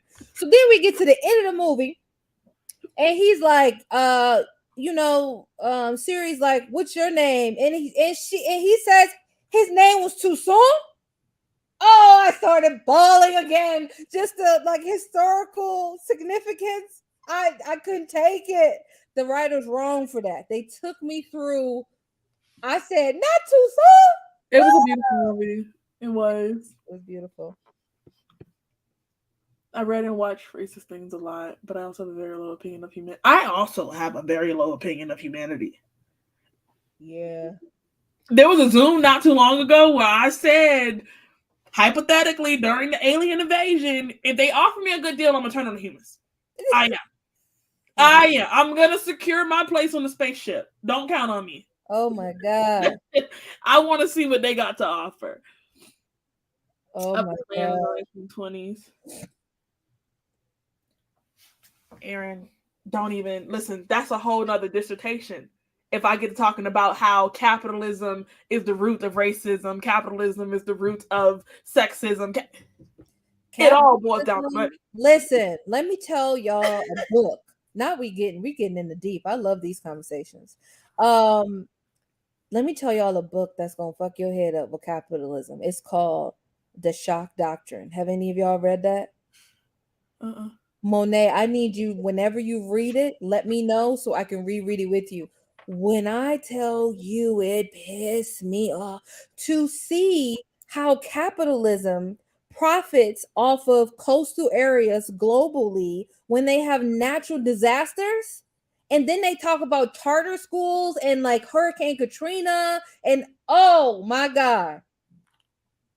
FEMA makes a killing off a natural. FEMA makes a killing. And I'm going to say this. Fuck FEMA. Fuck it. No, because really. FEMA listened to, okay, me, my personal life. Anyway, FEMA, my mom was married to this man, whatever. He go to FEMA. He said, look, my wife's dead, blah, blah, blah. I need all the money. They gave him all the money. My mama go, FEMA, what up? Like, we need this, and the third. FEMA go, man, we already gave it to your husband and we thought he was dead. We thought you were dead. That's crazy. Fuck FEMA. I ain't got time. FEMA is a hot mess. And that is not the only person. Like, even when Katrina was happening, there were so many people who were not from New Orleans was filing claims with FEMA, and FEMA was going ahead cashing them checks. Yeah. In case of a natural disaster, always donate to local nonprofits. Do not go through war-renowned corporate organizations like the Red Cross. Don't do no Red Cross, please. Don't do Red Cross. Don't do. Give locally. Please don't do it. Please. Haiti will never be forgiven for a lot of things. Being Black is number one. Should they do the Peace Corps? No. Are you a Black person? Thea is not. No. Oh. Well, really, no. Hi. Hope you had fun at the cookout. Oh, you read a book about Clintons in Haiti. Was it the Clinton Cash? I don't remember the title being this long.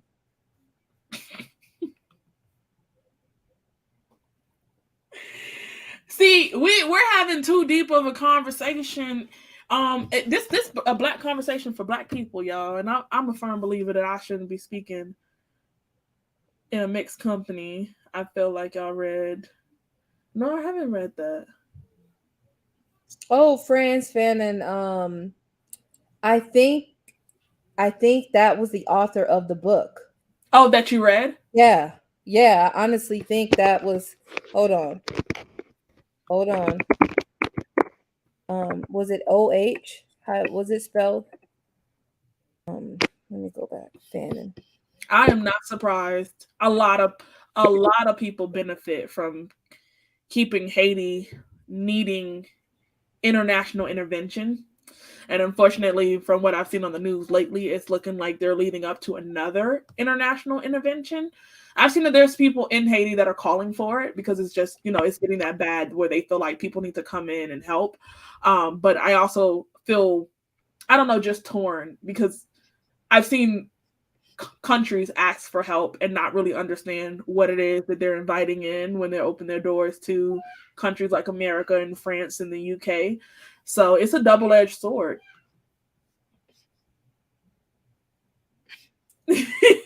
Yeah, conversations over here get deep for sure. Yeah, that's what I feel about Peace Corps. I feel like this is the thing. I feel like aid can be positive. Um, but I'm just not gonna say a bunch of money. I don't want to get sued by nobody. Yeah, I'm just let's gonna. not. Let's not. But given that I just spent the last year and whatever of my life studying, international affairs, aid can be tricky because you open the room for corruption. A lot of politicians can benefit from a ton from making situations seem more prideful than they are. And I've worked in a nonprofit. I've run a nonprofit. It's really easy to lose money and Really not be easy. able to trace money in a nonprofit. Really easy. Really easy. So, There's not a lot of checks and balances oh my God, in it's nonprofit world. so many stories about those things. But yeah, it's just hard. It's one of those hard, very complex things. Um, I feel like you're better off volunteering in a community that needs help. You know what I mean? Like when George Floyd was murdered, I did some volunteering work in Minneapolis. Um, I felt like that was more impactful than what I could have done somewhere else. No, I haven't read, but I'm gonna look tonight. I'm in trying to get Jay-Z to take a paternity test. I heard that somebody saying Jay-Z was his daddy, but he said that ain't his kid. Um, I've heard of that. It's been like years that they've been trying to get Jay-Z to take that pregnancy test for that, or not pregnancy, paternity test for him. I've never heard of that. That's why I'm sitting here like This is not funny, but it's humorous to me. the Discord and the narratives around DR and Haitians and just DR in general is very interesting. And that is where I'll leave it. I'm just gonna say that colorism is a lot more insidious than racism. It's harder to call out, it's harder to root out, and the Dominican Republic is suffering from the Brazilian plight. Because colorism, man, If you think that racial tensions is messed up in America, take 20 minutes and look into Brazil's colorism problem, and you'll feel better off. or even look into the communities where Afro Brazilians are living. Okay, It's hard to say and that look you're at anti-black when almost the entire country is mixed race. It's hard to say you're anti-black when it's not anti-black. We just like light-skinned black people, not dark-skinned black people. It gets more nuanced. It's harder to call out. It's a lot more beneath the surface. And somehow, yeah, taking us back to white supremacy that we talked about earlier. It's coming back. yeah. It's oh my God. I just feel like, man, and I'm not gonna say like, for me, racism is hard. But there is something about colorism that can be so covertly, what is it, like maniacal? It's just Like it's so deeply ingrained that you don't even know. You don't even know. oh my God, I can talk to you all day, Monet. So I can. I And really can. it's a little ironic because everybody's trying to figure out how to keep white supremacy. Brazil as a country actually made it a policy to root out black people by mixing their blood. They intentionally allowed Europeans and blacks to mix because they just wanted to pollute the blood so much that blackness got lost in the mix. And they were so damn successful. They were so damn successful that Brazil doesn't even know. Listen, it's the successfulness that enrages me more than anything, because I'm like, every day I get mad. I'm like, man, look at white supremacy thriving again. Like we're learning all these different things, all the things that Supreme Court is doing here in the United States, and I'm just like, literally, it is so intrinsically woven into everything we do. Everybody, no matter of race, gender, is participating in white supremacy. It is working. And they Okay, don't know. it's working well. And when I think about it, I get mad, and then I'll be like, Bree, you still buying from Amazon, sis. You are still working well. Shit. I'm sorry. Not you calling yourself out for participating. You gotta call yourself out, man. It's ridiculous. Now It's I'm gonna do some mental Olympics here. Follow me. America would have never won against Britain if it wasn't for France. Ever. There would be no United States of nothing nothing. without France. Mm-hmm. Part of the reason why Haiti ended up in a crappy deal is because nobody wanted to recognize them as an independent nation. One of the nations that would have recognized them and made them of merit could have been the U.S. It's the reason the U.S. took a long time to recognize the independence of Haiti. But I feel like America suffers from historical amnesia, historical dementia, if you will, because we ain't gonna recognize nothing. We not gonna give credit where credit's due for nothing. And it's giving. Not y'all got my blood pressure high. I was just working on that.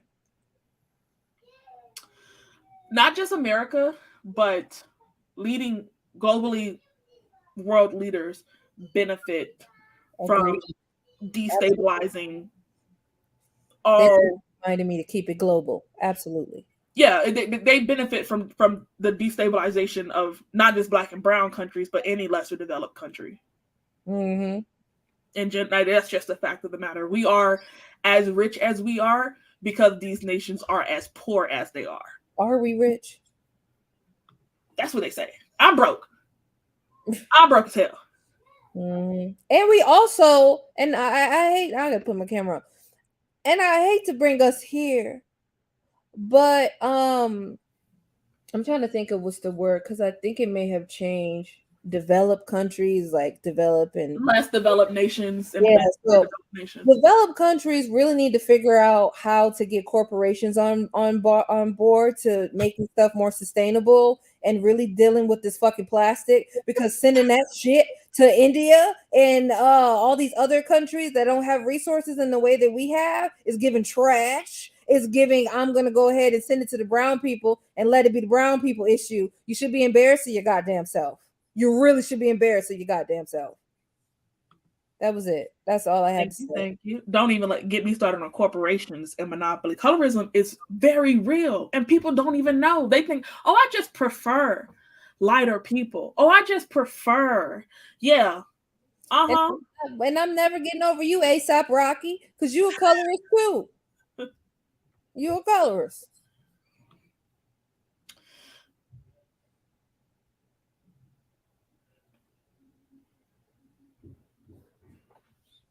You yelling. That still sads me. You yelling on the internet. You yelling. You loud on the internet. Because when I found that out, I said, okay. It's a joke, right? Huh. I don't want to make it seem like colorism is something that only black communities fight with, because I'm gonna call everybody out now.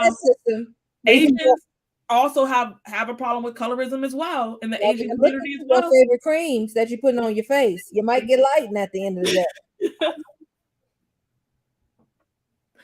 Colorism is rooted in not just black and brown communities, but just all communities of color. The proximity to whiteness, the wanting to be in close proximity to whiteness is something we all struggle with as BIPOC community. And I'm telling you again, white supremacy, the systems, it worked. Very successful. They don't even know they're doing it. Exactly. I had to check myself one time when a friend was like, "You only date light-skinned dudes?" I almost died. And I was like, wait a minute. What? So we had to go through the men I've dated. And I realized that wasn't true. Just the light skinned ones, some of them I had a harder attach with, I was in love with. But I was just like, I almost canceled myself in 4K. Medical apartheid is. Oh, I have that book and I've only been able to read a little and it made me cry. I can't. But again, circling back to like how we started this conversation, the medical apartheid that experienced by Black community members, nearly identical with the indigenous community. Nearly? I'm just trying to, bring your point home. You don't land the damn ship is what I'm trying to do. We want the people to go educate themselves, Bree. We want them to go out and find this knowledge. Bree got like 17 degrees. I only got 2 of them. Here she go. I do not have 17 degrees. And Monet is much smarter and well versed than me. So please, Monet, that girl right here, she's smart as hell. I'm over here trying, being like she gonna come in my words. I'm gonna say a wrong word. I'm over here nervous. But this one right here, she's a strong Black woman. You know what I'm saying? Got all the degrees. Don't let her fool you guys. He's an expert at everything. No, that's confusing though, because the psychological damage that would do to you and how you see yourself. Come on, psychology. It's giving trauma. Big T.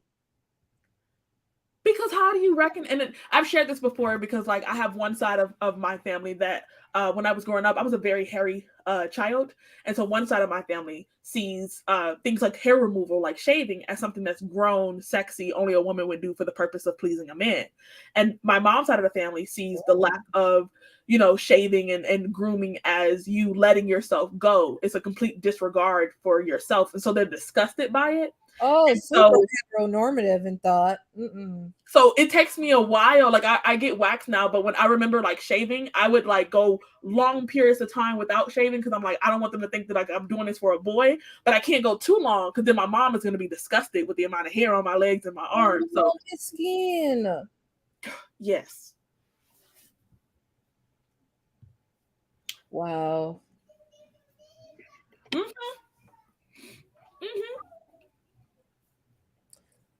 Listen, sometimes I gotta take a break on literature because I love history because I think in history informs now. History informs right now. As we're speaking. Nothing can surprise you if you know a lot of history. Nothing can surprise you. Everything's just a little sad and a little funny at the same time. The cycle that we keep going in. Yeah. Let me just tell y'all now, be easy the more you learn about capitalism because it will send you down. Because you're going to be like that one meme where the dots and the numbers and, the different things. Like everywhere. That's literally how you're going to be. You know what? I had this conversation earlier this week of someone who also chose to date a light-skinned woman because he wanted light-skinned kids. Yeah. And I'm just as disgusted the second time around. I know. Like, shout out to my dad. As long as you fat, he with it. He with it. Shout out to my dad. My dad ain't never. My dad always tell me, Bree, you attract more dudes than should attract flies. I always felt like I was that girl. You know what I'm saying? Shout out to my dad. As long as you fat, he ready to go. I'm glad you got a high-paying job. What were you in school for, if you don't mind me asking? Girl, in college ain't for everybody. It ain't. I say that as I'm going back. I say it all the time. My niece and nephew, TD Bree, I'm trying to go to college. And what's your backup plan? Because maybe we can roll with that. Right, because you need one. You're like, TD Bree, why you keep asking for the what? What's your backup plan? Let's roll with that. No, checking your own problematic perspectives. And I do this often. I'm gonna put myself on the spot here. Sometimes I hear discourse like the one we just discussed about TJ Klune. I see arguments about people calling stuff out, and I'm not always immediately on board. And so I have to check myself, like, why is it that I'm not ready to pick up the pitchfork with everybody else? And I do a lot of self reflection in that regard very often, because sometimes I don't always agree with the discourse that is happening online, but I do try to like challenge myself to figure out why. Yeah, I think for me, it's important, and I think my initial, what I would say, disposition to go ahead and call out my own problem stuff is because trauma responses and constantly being blamed for things and thinking like everything is your fault. But now it's more of like, you can't say you down for this group or that group of that group if you can't also acknowledge where you are also playing a role in disenfranchising that group, or discriminating against that group, or making people of that group and that live experience feel like shit. You also need to call out when you are also aiding in things that is not beneficial to the collective. So I try to constantly do that, even if I like, one I invited somebody and I was like, oh shit, you know what I mean? Like I had to go ahead and like, just say like this is not something that I do, but I did it and this is why I did. I just like, for me, honesty will really give you far, will get you far, and like just admitting that you did what you did and not be so harsh on yourself too, because you're a human being with a human experience and you got all kind of things in your mind and your life that you're going through. So sometimes, shit Gotta- falls through the slips, through the cracks. Oh Jesus, through the slips. we were having that conversation earlier about people who benefit from being in the better position, how they have an obligation to speak up and to say something. You know what I'm saying? Like if you are someone who's light skinned, there I feel like there's a bit of culpability if you let people believe that somehow you are better. Oh yes, we did talk about this. I was confused until you got to the end. Yeah. And it's like this is something that you don't have control over, right? You don't have no control over what skin color you're gonna be when you're born. You come out with the face your parents mixed together and gave you. But I do think that as much as we call out, hey, this isn't right and this isn't fair, there is a flip side where like people on the other end that are benefiting from something that really they shouldn't should speak up and say something about that. I think. Not that you haven't. I'm just thinking in general. My apologies. No, I think you executed that well in general. To me, as a dark skinned woman, I don't know how Aaron feels, but that's how took that from the outside looking in. No, because this is funny because my daughter looks exactly like her grandmother. Not me, not my husband. Identical to her grandmother. It's funny because you really don't have no control over it. You don't. You don't. Oh, I'm still tripping that I look like my grandmother's mother. When they showed me a picture of that lady, I said, people really scared the crap out of me because I was like, because people been telling me my whole life I never got the privilege of meeting her, that I am like her, like spit image, even in personality. So I was just like, who's this lady? And then when they showed me, I said, what in the reincarnation? Like it just, the only thing different is that she had like softer, big hair, but we looked and was tall. Like it was crazy. Yeah. No, I have heard of Henrietta Lacks. It is a very sad story. It is conflicting for me because I've also read about the revolutionary breakthroughs in science that her cells have helped achieve. And Man, the T cells, they really, but that is true. Like they have done that, but why couldn't y'all give her a coin? exactly. Why can her family get coin off of those scientific breakthroughs? Why? And the reparations is long because they're gonna have to give reparations to her neighbors.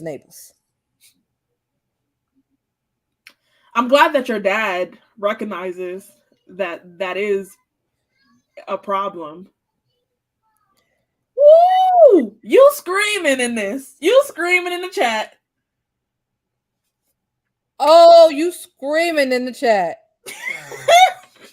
Wow. I love this chat right now. Y'all are a I fucking love vibe. this chat. This and the thing is how we don't talk about it. Because usually when we're talking about sterilization, we're thinking of Tuskegee, we're thinking of indigenous women, we're thinking of the effects of boarding schools. We're not thinking about it in our backyard. Mm-mm. And here I go. I'm gonna take it a little further for you. When you are participating in a system that benefits off the poverty of others, and you throw them scraps, the more kids that they have, the less them scraps help, the more you overrun the system. So Yeah. be mindful when you see commercials about bringing, contraceptives and birth controls to less developed countries to stop them from having so many kids in poverty, because you actually benefit America.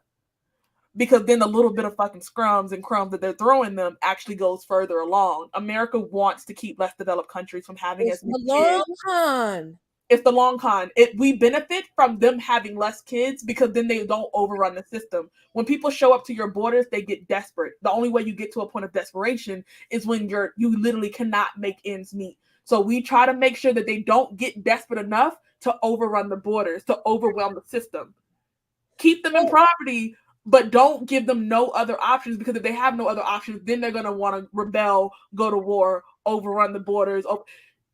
That is a long con. So you're telling me instead of putting in things in those communities to help the communities and to acknowledge your problem, I'm going to introduce something, Birth control. birth control, to make it appear that the problem has naturally gone away, but we've just stifled, we just figured out a way to enhance future resources. The crumb. I'm going to give you birth control to make it seem as though the reason you guys can't come out of poverty is because you have more people than jobs available. But in reality, there ain't no jobs available. It don't matter how many kids I had. I wouldn't be able to feed them if they were 1 or 4. But if I have 1 kid, I'll keep hope alive and struggle along. If I have 4 kids, I'm desperate enough to get on a boat and come to the border. It is a long con. So y'all talking about build the wall, but we know what y'all really saying. Because they're getting to the point in Guatemala and in Honduras and in a lot of countries in Latin America, it's getting to the point of desperation. That's why they want the wall up. Because they're getting to the point where they're not going to accept the scraps not too much longer. It is a long con to think, oh, we're going to bring them healthcare. We're going to bring them contraceptives. We're going to bring them birth control. Because we don't want them to get so overcrowded and so poor that they say, you know what? We want our fair share. That's the God honest truth. I've already hated pharmaceuticals and the companies. And you added to that, to a sliver of there's multiple slivers. Know that it includes one pie, but that you introduced a sliver. Wow. Well, you learn something new every day, y'all. Y'all got to keep Monet on y'all payroll, because that girl's smart, man. That girl's real smart. Just that Blowing my mind. for you She's guys. blowing my mind. Cancer and kill them on purpose. This was a white man. It's giving that.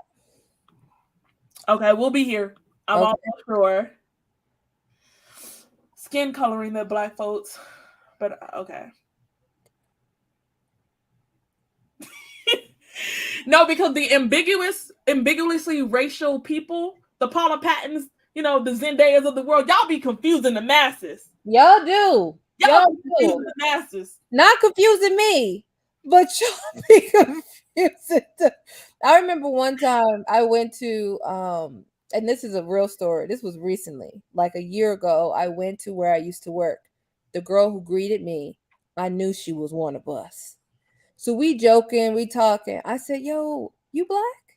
Because I'm the only black person. Everybody else is indigenous. And I'm like, "Are you black?"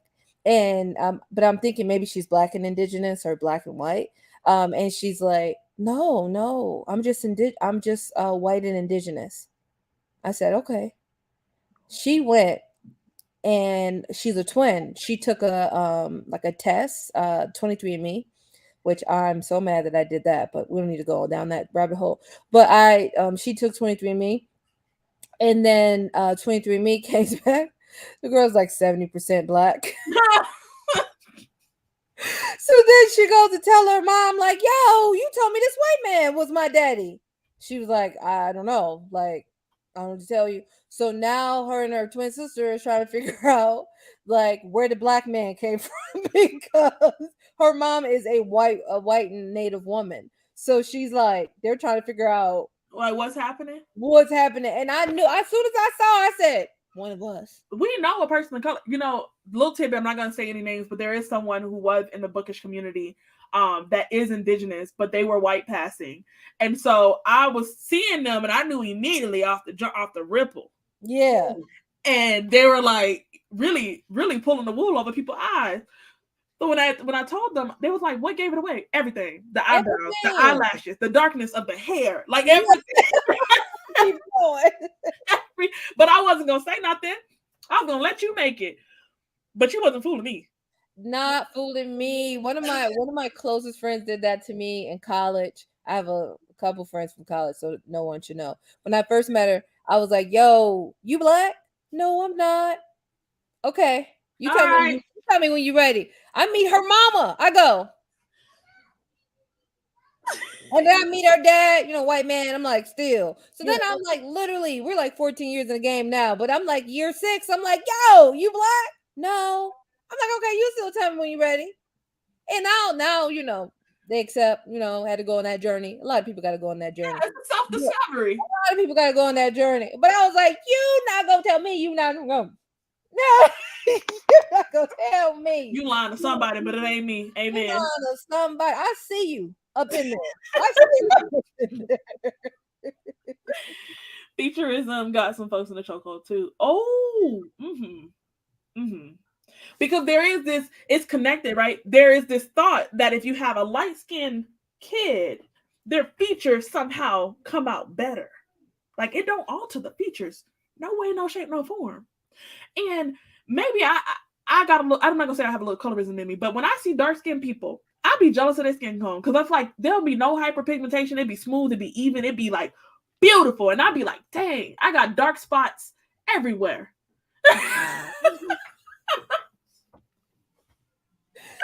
So, I don't know if my skin is all one tone. I feel like I'm patchy. But I love a smooth canvas. And I just feel like you get that more the darker that your skin are. I've seen some very dark and like beautiful, like even skin. And that's an even tone, baby. I don't understand this obsession with noses. I don't. To hate my nose when I was a teenager because I have a very black nose. Listen, I love a nose. Listen, I've always been here. I want me a man with a thick nose. Thick. I need you to smell at that. It's the thick neck. And I want a thick neck as well. And then like some nice lips. I'm Thickiana. I don't know who let us out the box. These conversations we be having in private. I don't know how we on the internet doing this. I think this is. I don't think you think we're out of pocket. No, I think we're doing good. Y'all think we're out of pocket? Let us know. Check out. I think we're educated. I'm just saying. I love a thick nose. My friends have made me realize that, not made me realize like badly, but I just didn't realize the type of men I typically date are fat men. And don't let you be thick. You got a little chubby kink. Don't let you be thick. Cause I'm with it. I'm my father's child. Now I realize. My dad said, if you're fat, I'm good. You can do whatever. I don't care what you look like. I'm the same. This one is also true because technically I don't know the numbers right now. But I'm gonna use Japan as a reference. Their elderly population is much too large for the young population to support. So when you pay your taxes, like your Social Security and federal taxes and stuff like that, you're paying to support. It should be like 1.5 or 1.25 elderly people. But for Japan, one youth is paying for like 4 to 5 elderly people. So the taxes are like dumb high. So they're paying to make sure that these elderly people can live. But then when they get up in age, there won't be enough youth to pay into them. So it's like the same thing in America where our baby boomers, when they came back after their World War, they started popping them out like crazy. And now there's a whole bunch of boomers. Yeah. And it ain't enough of us. We ain't had no boom since. They booming. Although I will admit there was a rise of like COVID babies. So I think that the next biggest like generational boom past baby boomers would be like the COVID generation. But then there's this huge gap of like, I'm paying to support 4 elderly people. Who gonna pay for me? How am I gonna live? That's what scares me. I'm like, I need to start investing or figuring something out. I might have to do only pages because I can't. How am I gonna live? Yeah, yeah. That's why I was mad that I got 23andMe. Maybe when we read books that have trauma, we need to read it with somebody so we can be fucking angry together. You know what I'm saying? Don't hold it in. Let it out. Speak with somebody. You're more than welcome to join a book club that I'm in. It's just me and one other Black woman, but you can be the third. I'm sorry if we triggered you in any way, but I'm glad that you're back. And I would let them think it. I would be cackling, laughing in the background, knowing what I know. Her husband thinks she's white.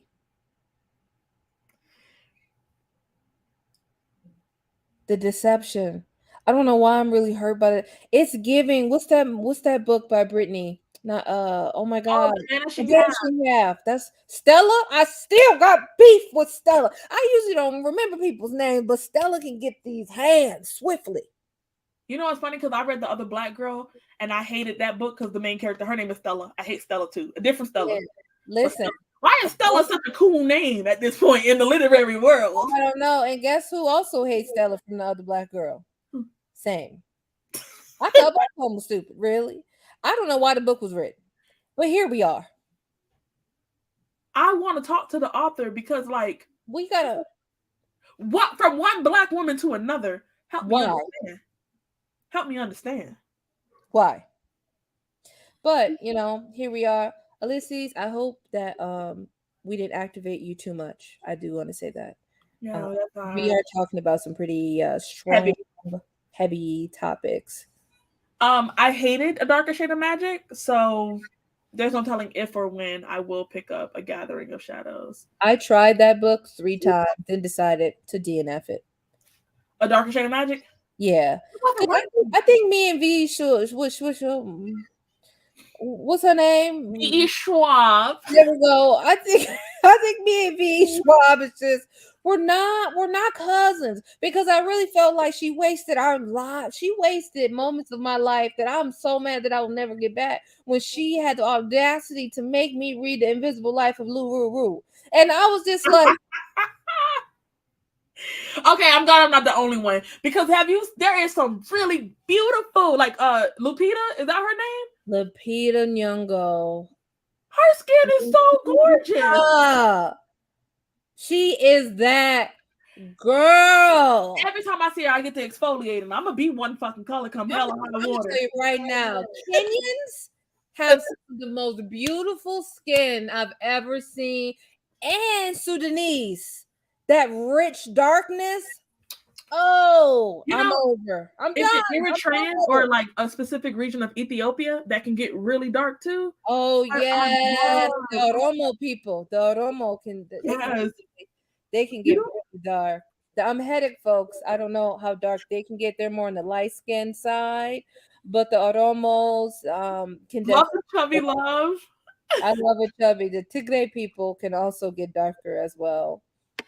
I've never thought about a man's thighs. But I do feel like that would be a kink for me. Thick thighs. Well, a thigh? I mean, I don't want to be crushed by your thigh, but I want to know when we are cuddled watching a movie, I ain't going nowhere. There was one dude I cuddled with. Oh my God. I only miss him for that. Nothing else. The thigh? No. Oh, the cuddling. The cuddle, the way he would wrap it. I'm 6'1", girl, I'm a big girl. The way he would wrap me in his body and I couldn't move. I said, "Oh, I love it here. I love the beard. I love it here." Okay, I feel so seen. Because my daughter, her name is Jay. She's dark skinned, and I see my features on her skin, and I would just be like, "Damn, I could have been a better bad bitch. I could have been a badder bad bitch." But you still are what? Bad bitch.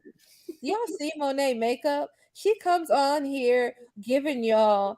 I took time. I come on here with just woke up clothes. So clearly we have different priorities in our lives. I was filming today, so that is the reason for the look. It probably is with Bree. Everywhere Bree go, all hell breaks loose. We do get in deep conversations like this on my channel quite often. Oh, okay. Mm-hmm. Athletes and bodybuilders. Okay, all right. Bodybuilders scare me. They do. Because I don't know what you taking to get that big. I hate to say it, but It's, you know what pisses not pisses me off, but like what makes me really uncomfortable is muscle in the neck. it makes me so uncomfortable. I'll be like, relax. Like, why are you so stiff? Like, relax. I just don't. How you got muscles in your fingers? What are you doing that it done came down there? the bulge in the neck, you work out too much. It's giving. You can't even move right. You just stuck. Hey, the COVID babies are different. They're a different generation for sure. I can't wait to, and I got a COVID baby, so I can't wait to see how they are when they grow up. But the thing I love about COVID babies is how they seem like a generation of boundaries.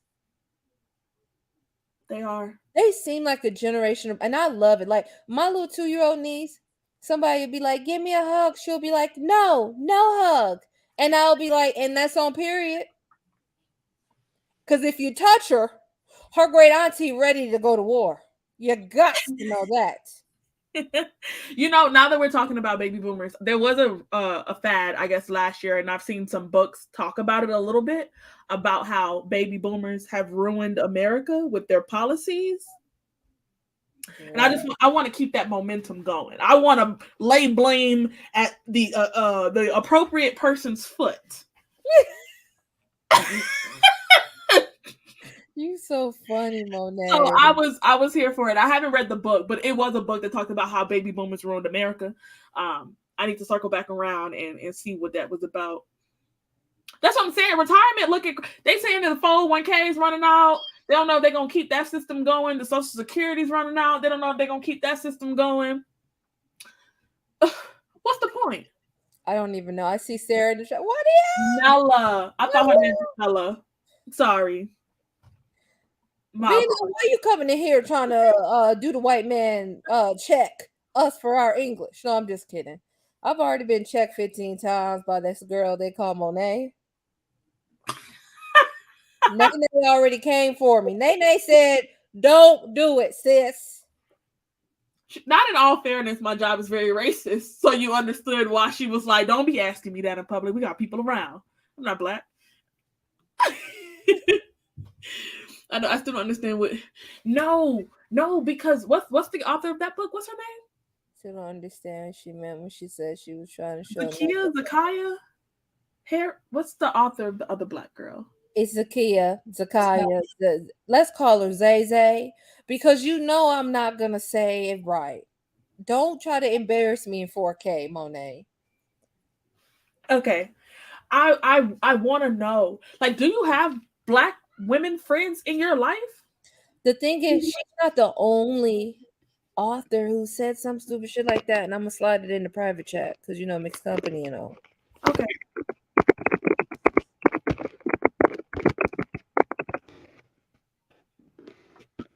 Very much so. Very much so. And that's why I appreciate the resilience of our people. Some people like the other black girl. They did. And I was confused. I'm going to say right here. Loved 8x11s. The 8x11 Incorporated. What is it? Ate it up. Ate it up.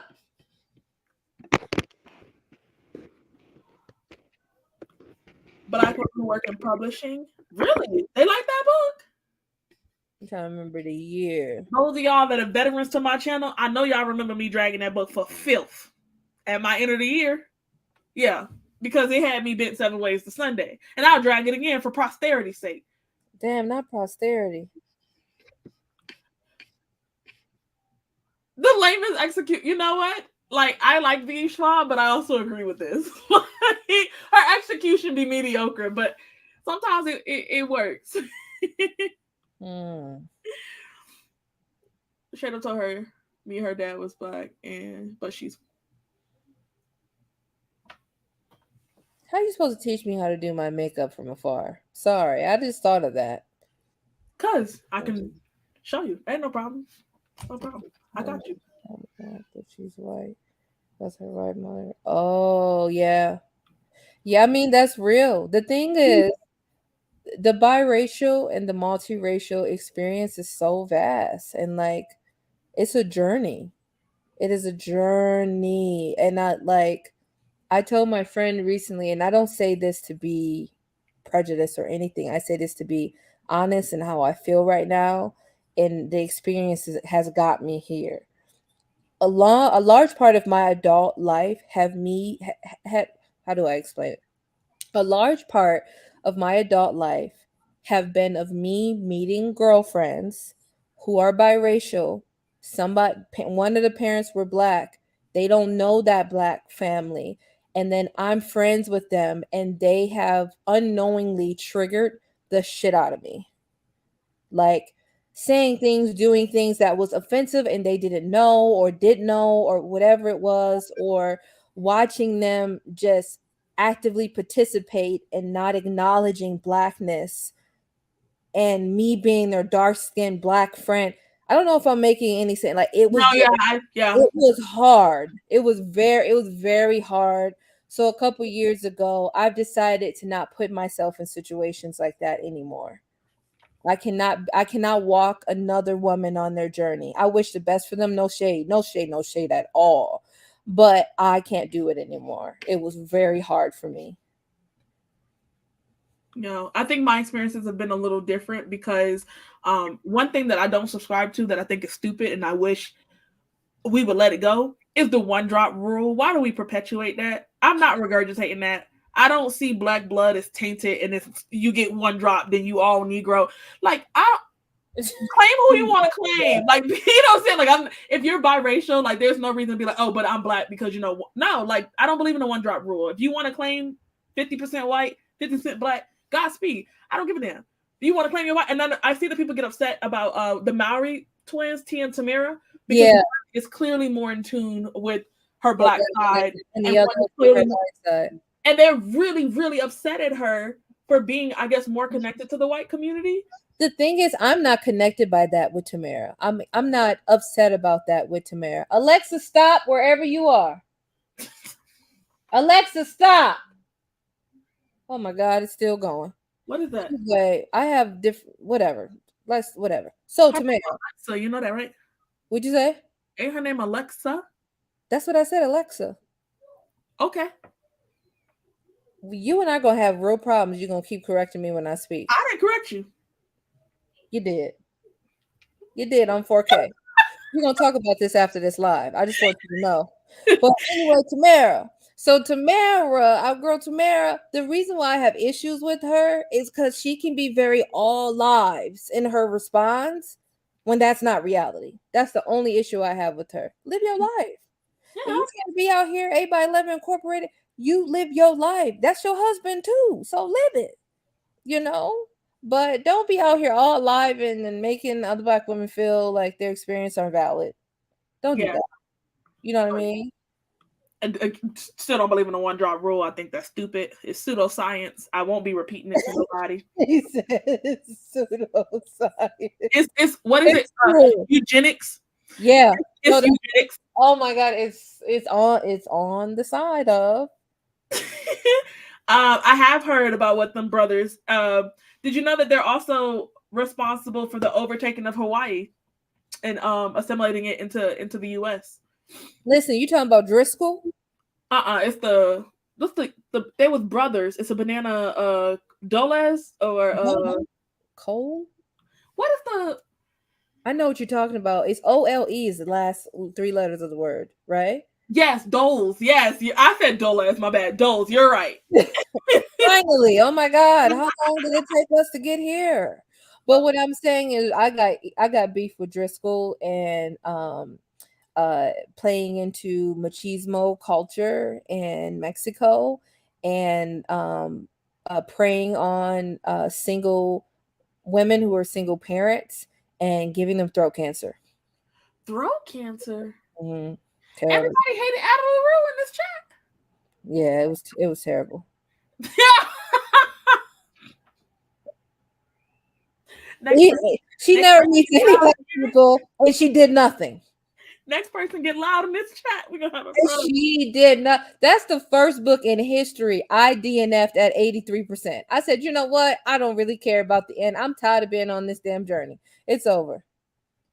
She grew up in The author grew up in a very white environment because it's given that. It's given that. And I'm still mad about the book. I'm gonna keep what I'm saying later. I just don't want to say it. Yeah, no. I also want to know what you meant by that author that you put in the chat. Okay, I can tell you that. Okay. I ain't gonna lie, I forgot it for just a hot second. Nothing too big. I have read. I need to think of the names. Are you talking about Russian history or like pre or post Vladimir Putin? That's important.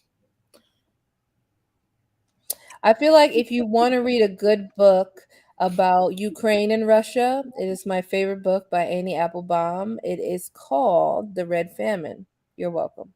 Oh, that's a good book. I haven't read it, but I've heard very good things about it. Yeah, there is a big debate over whether biracial people are black or not. But that's what I'm saying. Like, I don't feel like I have the authority to designate that. If you are biracial, but you identify as black, I don't give a fuck. If you identify as white, I don't give a fuck. I don't believe in the one drop rule. Like, it's your choice how you choose to present yourself to the world. It's not me to say who's black or who's not, because let's be frank, through slavery and being raped and being moved around and being molested and assaulted, like none of us are pure 100% Negro. No, I got the stats to prove it. None of us are 100. We had no control over it. We had no control over our bodies. So I am no one to say, oh, I'm 97. We don't have a blood quantum, is what I'm trying to say. So we can't, to me, I don't have the authority to do that. And engaging in like what is it called? Purism narratives? Wait. Is that purism, right? Well, like purism, yes, like blood purism. Okay, I was like, am I saying that right? No. Purism is also a plot of white supremacy. It is. We're still participating in it. We are still That's why I keep bringing us back, because I don't want us to forget. I'm gonna bring us back. And the second we see a successful black person, here come all the arguments. Kamala Harris, is she Indian? Is she black? The Japanese, she's like half Japanese, half black. She's a tennis player, really good. Oh, yeah, she's good. She's pregnant now. Oh, really? She is. Her and her boyfriend, that cute girl, their little baby. I think she got to give birth. Shout out to her. Congratulations to her. But even with like Doja Cat, the second that we see a black person or a half black person be successful, that doesn't immediately wholly like just lay claim to the black community, we throw them out. They're not black. They're whatever else. They're not black enough. I'm sick of Naomi Osaka. There we go. I had to look it up. It was bothering me. The one drop rule is the stupidest thing to repeat. We're literally like, that's like, I'm not going to say it's the same, but it makes me feel like Hitler and the Aryan race. Oh my God, not Mein Kampf. Not Mein Kampf. Terrible. Terrible. We in our bag tonight, I'll tell you that. Terrible. And you know what? Everybody suffered from eugenics. Blacks, whites, Mexicans, Asians, indigenous. When they was trying to make a pure white race, baby, we all got kicked. Bruh. We all got kicked to the curb. To the curb. And I wrote up, like, I've written like papers on this specifically, and I'm gonna repeat this with quotations because I don't agree with it. But the way that they talked about Mexicans as mutts, as a mixture of all tainted blood, because they are a mixture of European and black, and I'm not gonna get into that. But the way that they were wholly disregarded and wanting to be entirely erased because eugenics was like their blood is just a mix of all things bad. It's disgusting. Yeah. It's disgusting. Yeah. See, that's what I'm saying. I'm gonna be caught up in this. All I know is that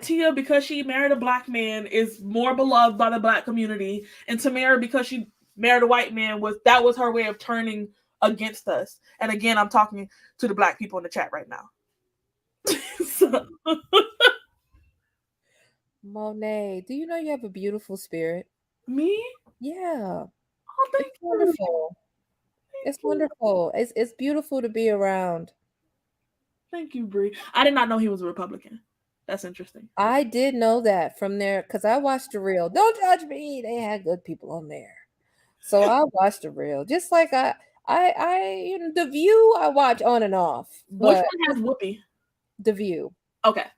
I watch on and off The View because most times I be with Whoopi. And then sometimes I'll be like, if you what? So, it's how I feel about a lot of. Whoopi's a product of her time.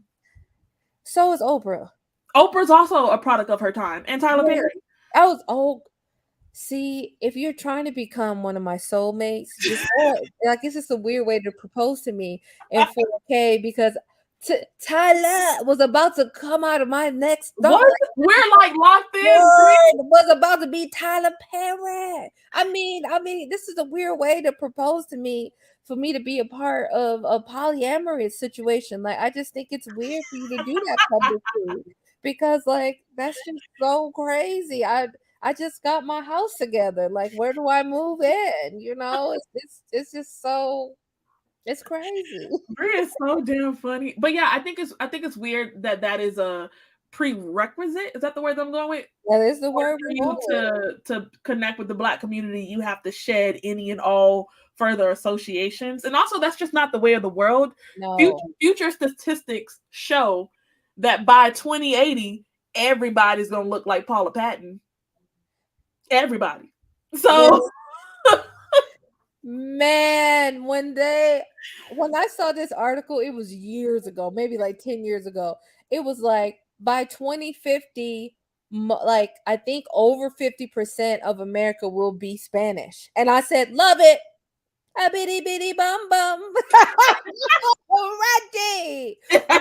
Well, fuck Spanish, also a colonizing ass language. And I'm not opposed to it. Oh. Yeah, she was in New York and only met one Black person. 300. And she was going to like dive bars. I said, so no nigga was there. Come on. Growing Up Mixed on HBO? No, but we'll do a watch party. Oh, man. We're good for a watch party.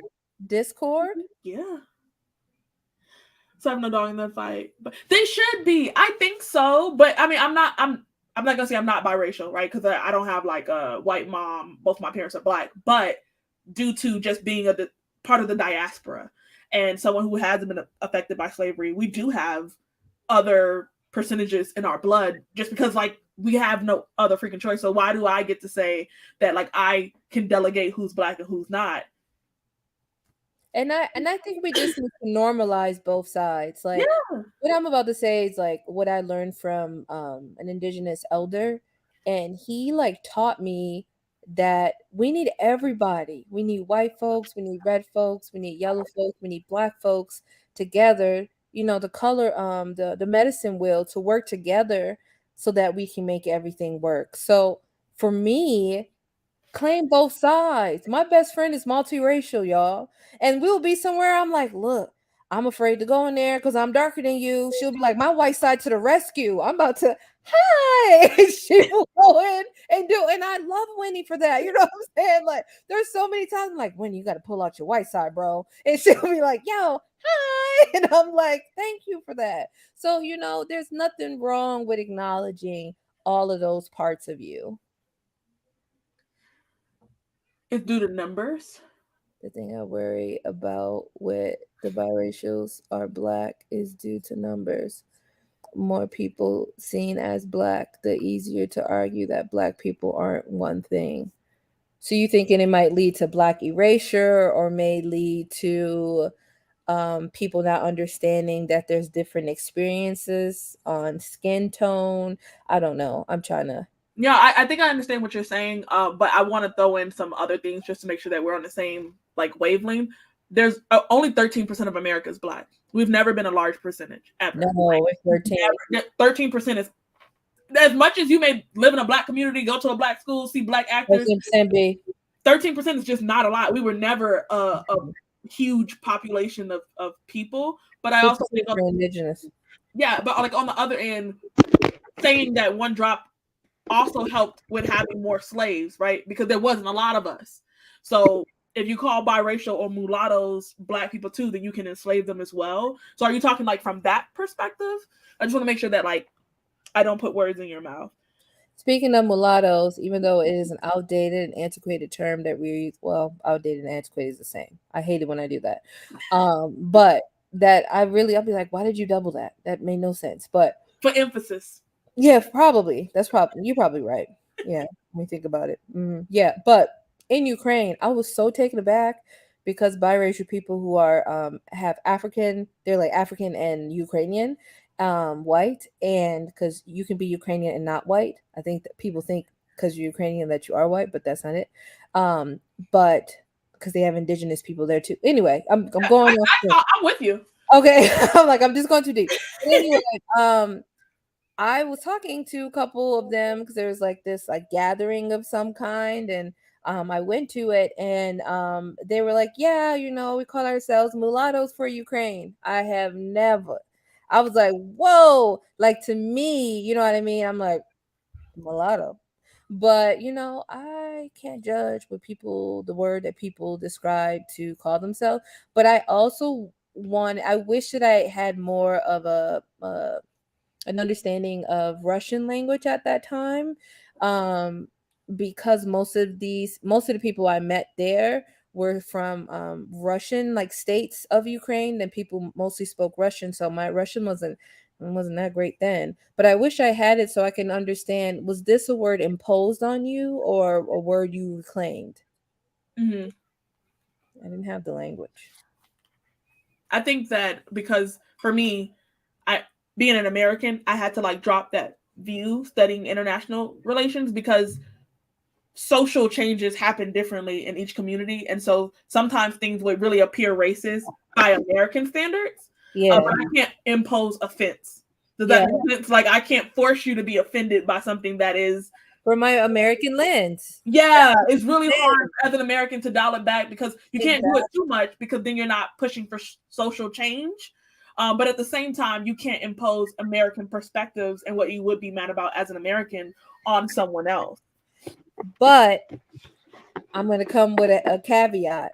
I still, to this day, will die by the hill of when I was in Ukraine. People would get upset with me and tell me, "Well, Bree, I can't call you a black person because calling somebody black is a very disrespectful thing to do in Ukraine." I don't understand fully of why that is, but they were saying to them calling me a Negro was more appropriate. And I was like, and it's not ever appropriate to call me a Negro. But we just got into this little tug of war situation. Like cultural, clashes of like, but I could understand from a language or from a linguistic perspective why Negro would fit. But at the same time, keep it up and I might lose it. No, from a linguistic perspective, it fits. From a social linguistic perspective, it doesn't. So I was like, do you want to fight me? Do you want to catch these hands? You know what I'm saying? Let me respond to Aaron before I forget. When Tiger Woods cheated on that white woman, you'd have thought he kicked the dog.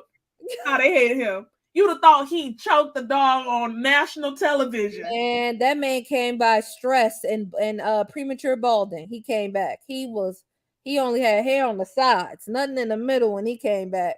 That man was stressed out when that happened to him. He was stressed out. The white conservatives dragged him through hell. They attacked that man on every media outlet. Do you hear me? And black people, we were like, what he did? Oh, he cheated. I'm not saying that that's not a big deal, but y'all acting like he took out the second coming of Christ. No, listen, a white woman is protected in America. You got to know that. No, that's actually funny. That's funny. Prior to Putin. there is a book about the last czar that I thought was really appropriate for that. Let me is it called The Last Czar? It might be called that. It's a book. Tsar Nicholas. The Last Czars by Robert Service. Highly recommend that. They may be problematic. I know that Tyler Perry, I don't know the word that I'm looking for, but a certain generation really appreciates who he is and what he represents to the Black community. Oh yeah, the younger generation, not so much. So there is this dichotomy between, it depends on like your age in the Black community, whether or not you're pro Tyler or not. But the ladies over 40 and 45, eat them up. Eat them up. The have and the have nots, all the shows, they love them. They love them.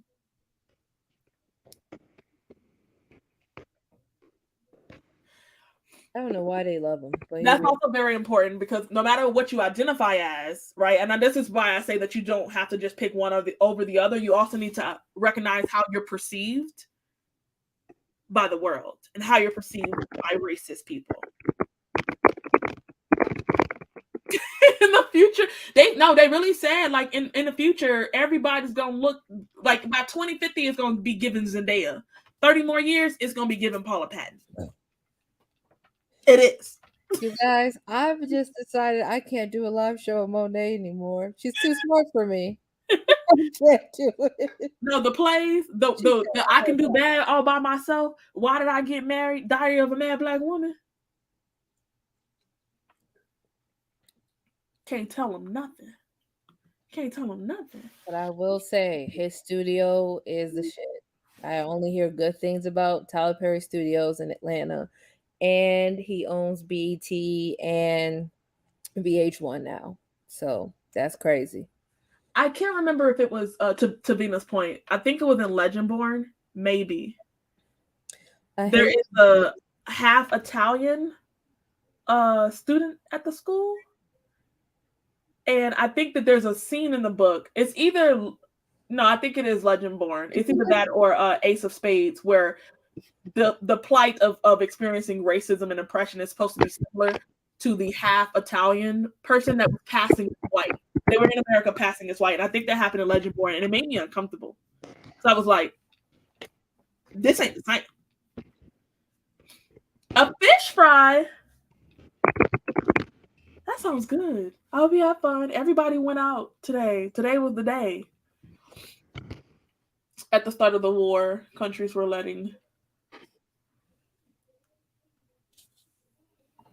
How do I get access to this link? What link? The link of what we're doing. To like share the live? Oh, I'm sending to Winnie. The StreamYard or the YouTube? The YouTube. I think you'd have to go to my channel and share it. Oh, okay. Sorry. I'm sending it to Winnie.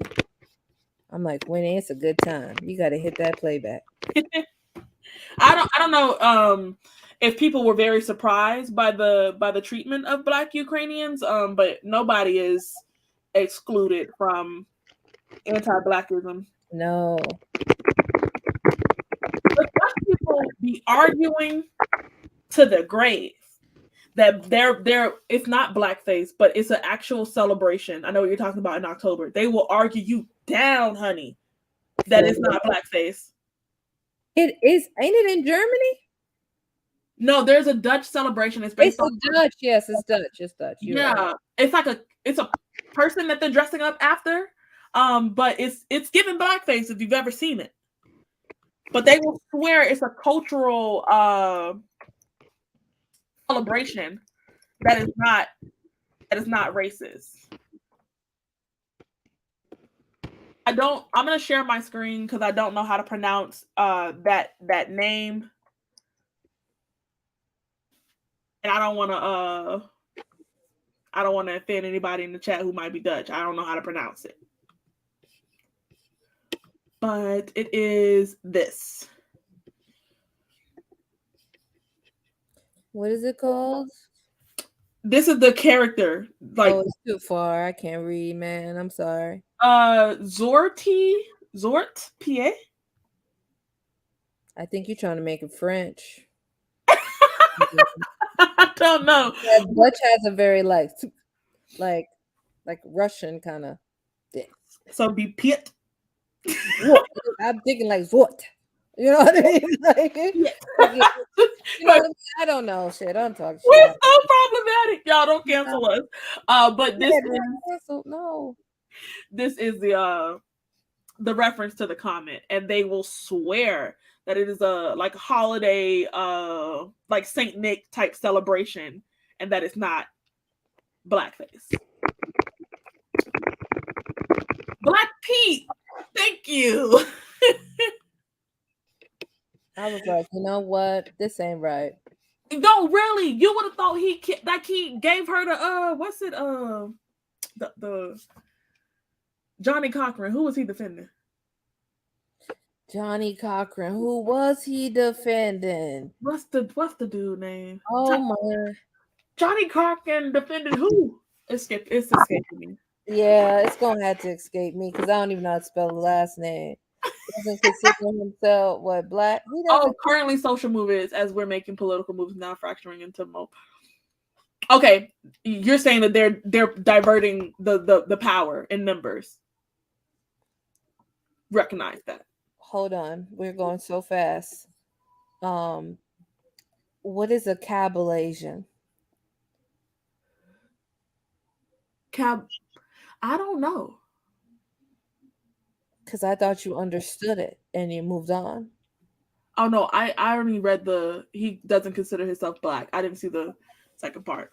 Oh, I don't even know what that is. And then I'm talking about currently social movements as we're making political movements now. Fracturing to multiple groups seems like the organizing power. Okay. Oh, it says it's actually a person a person who is Caucasian, Black, American Indian, and Asian. I learned something every damn day. You know what I'm saying? Shout out to the memory. See, this is tricky because during the Cold War, there was a lot of Black musicians that would tour Russia and Europe. And in Russia specifically, they didn't experience racism. And so they became not pro-Russian, but they started to have a fondness for Russia and its people. And they came across that Black people were communists in translation in America. But it was really the fact that we went to Russia and we weren't mistreated and we weren't diverted to back doors. But we did suffer. A lot of us suffered the brunt of that, of people thinking that we were communists just because Russians were more accepting of us. And we weren't. We were just trying to go wherever we were safe. Dang. Before they can gain union status. I feel like Vina knows all the tea. I know. All the dang tea. O.J. Simpson. O.J. Simpson. Thank you. Thank you, Chad. Facts.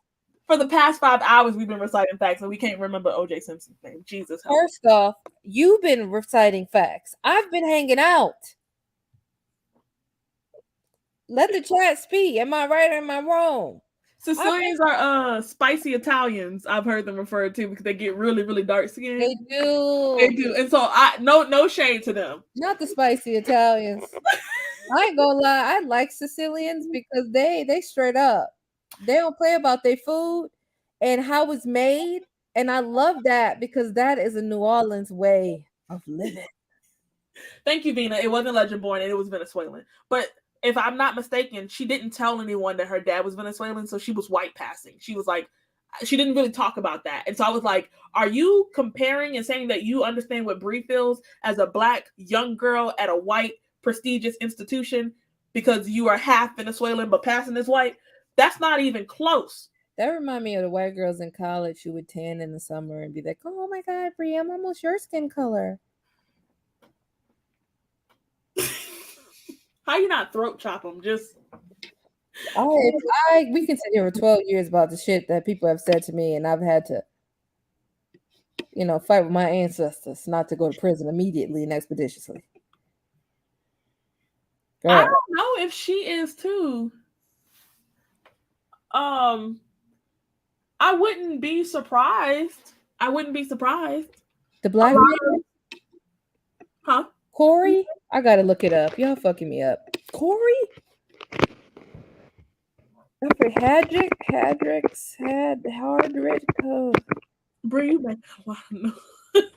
I can't. I wrote it. How did I know that was? Because I think it's the historical context, and I'm going to answer this because the blackface was dressing up as black people to entertain white people by acting like a hillbilly or acting like they were ignorant. The history of Black Pete, I think, is different. I think he's actually a character. I don't know from what, but I have heard that debate where like the intent and the origin mattered. I don't know. I don't get involved.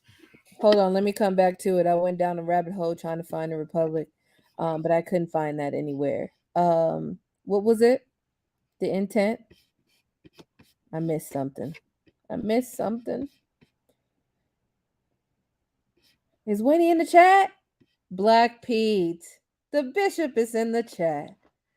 That just made my whole day. Shout out to y'all for holding it down with the OJ Simpson comments. Holding it down.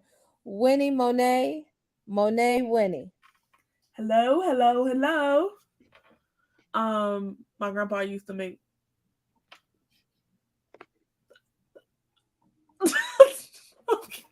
Was it good? Aaron, why you gotta be so out of pocket all the time? Like, what is that even about? He defended OJ. Oh my god, I didn't even see that they did. That also was a thing. Yeah, that's true. That's true. That's true. My thing is this: is Corey Hadrick a Republican? I know we moved from How that. would we know? I googled and I didn't find anything. So whoever made that comment, when was that said? I'm not saying back it up, but it's kinda what I'm saying. That's crazy. Tyler Perry doesn't own BET, yet he put a bid in for BET, but they said he wasn't trying to pay the $1 billion price. Yeah. I thought he did own it. No, he put in a bid for it and he won the bid, but he wasn't trying to pay the price that he bid for. So now he's not gonna try to own it? They're negotiating. Hi, Winnie. They're negotiating. The bishop. Okay. Well, dang. So I've been out here screaming saying the black man own all of this and he don't. All right. Not officially, not yet. Damn. Think of the initial selling as like an auction. He won the auction, but that doesn't automatically mean he's paid yet. I didn't even know auction does that. I thought once you put that thing up, that's you. No, an auction is more of a pledge. I'm gonna need you to get off. I'm not doing any more lives with you. Why? Like my brain, like I'm feeling dumb, and I don't like it. No, I'm just kidding.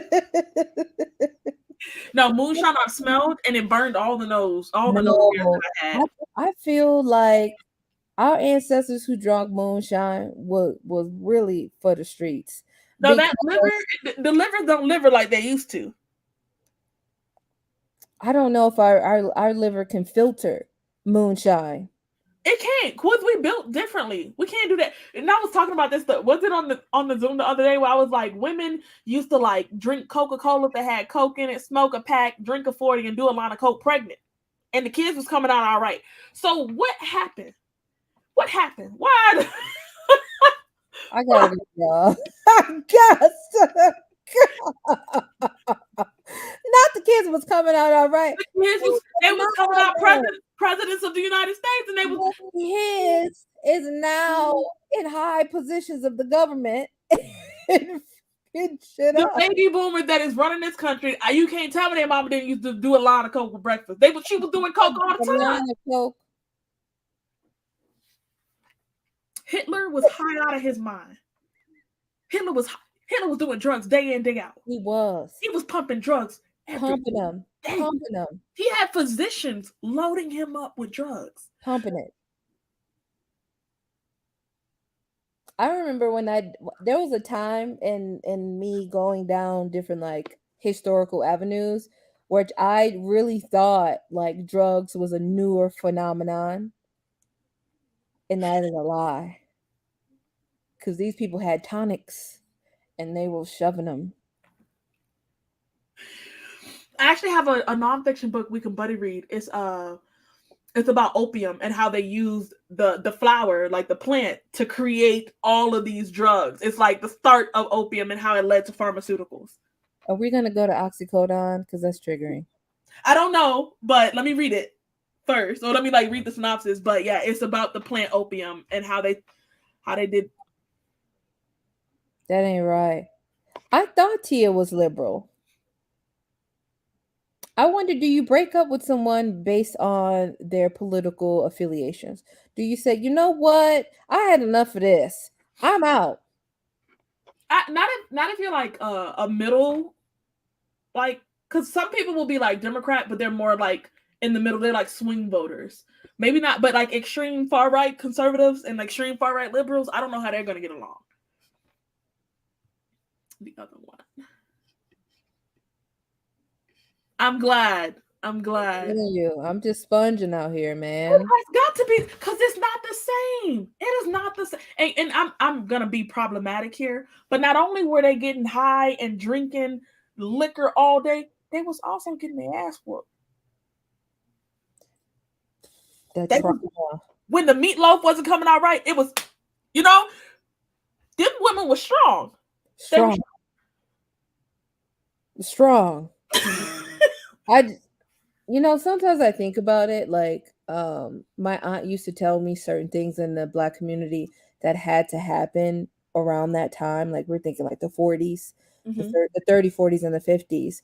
And I used to just be like, I don't think my mind now and where we are in society, which is like, it's a bit unfair to judge and say that, but I just don't think the current Brianka Bree could do that.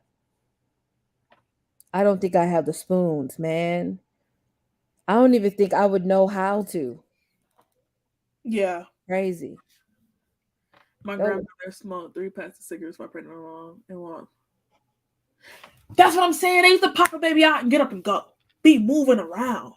Like we Popping not a baby out we not built the 4 same. hours after giving birth? We not built the same. Them Bro, was I'm built gonna for tough. need, if They, I ever got birth, they're gonna have to send me somewhere for about 10 years and then I'll have to come. No, I'm just kidding. But they're gonna have to send me somewhere to recuperate.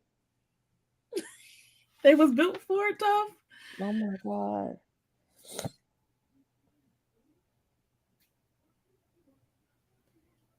See, my husband says stuff that I'm not gonna say is offensive, but he says stuff from a place of a lack of knowledge. So we do have conversations where I am like informing him, and so it does like inform his perspective. And Mhm. so I think that what if you are in a relationship where someone is saying something from a place of ignorance, but you don't have the knowledge or the social communication skills to correct them? So then you both just exist in a place of ignorance. That's fair. That's a fair assumption. To bring people forward, you have to educate them along the way. And I am aware that not everyone has that verbal capacity to do so Or need to do so. or feel the need to do so. Minus your number 19. Oh my God.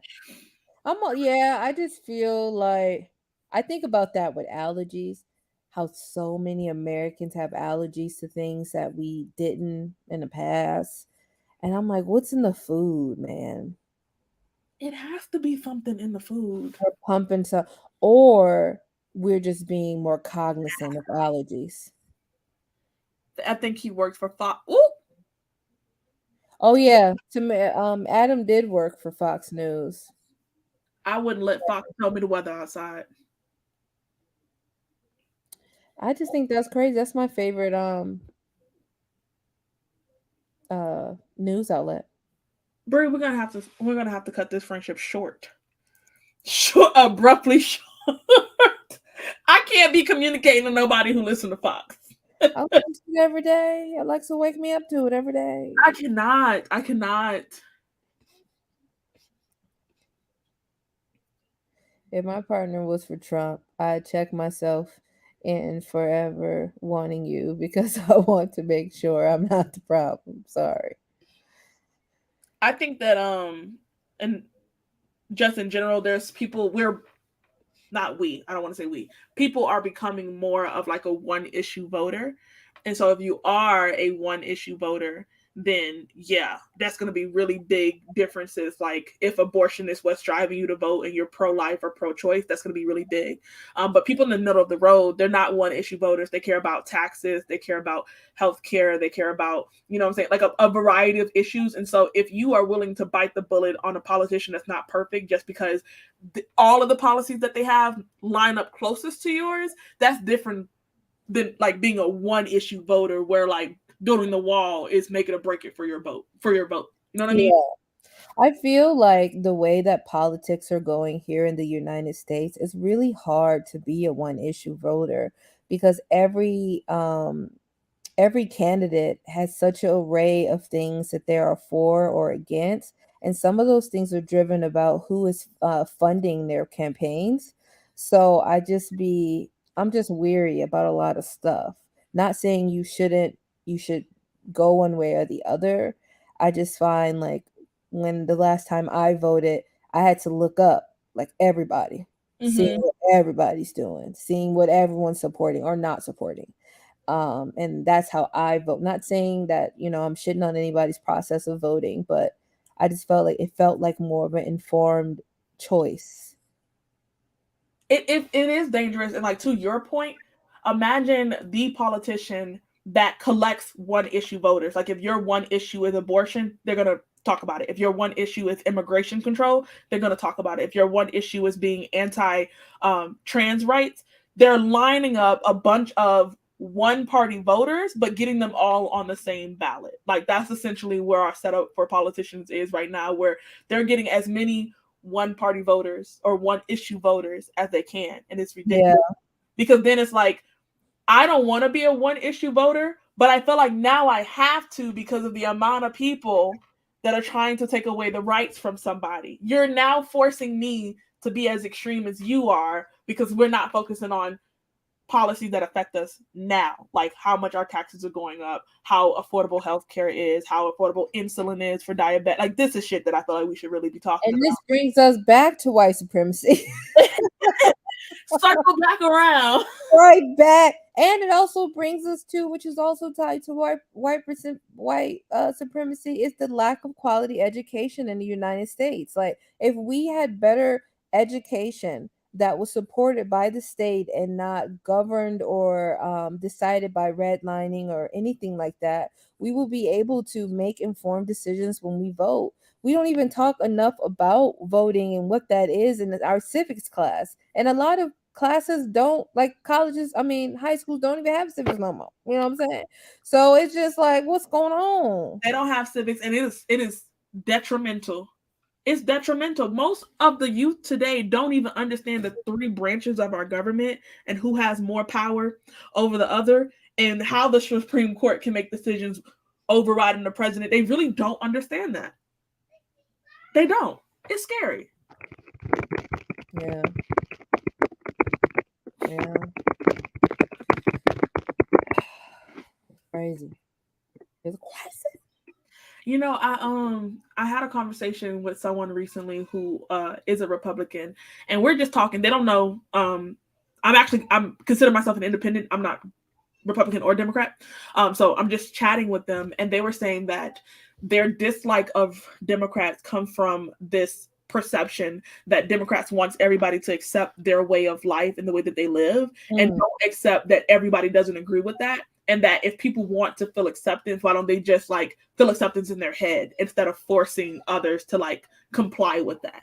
And I'm like, you don't even hear the irony of that. Why don't I just feel accepted in my head? Because then it would be a lie. It would be an illusion. Just give a delusion. You literally said everybody doesn't have to agree. Why don't you just feel accepted in your head and we can all move about our day? You don't hear the contradiction in and of itself in your statement. And who is that helping? Who is that helping? Who is that helping? And I'm thinking, as a Black person, like, why didn't we just be free in our mind? Like, what? You getting whipped? What's that? What's the chain? Okay. Why didn't we What is just that end even slavery about? in our mind? I'm freed in my mind. And that's all that matters. Slavery, let it continue. Along Z. Who Along Z. needs, who needs the law? Who needs Who policy to be needs it? passed? Who You needs can free it? yourself. We free in our mind.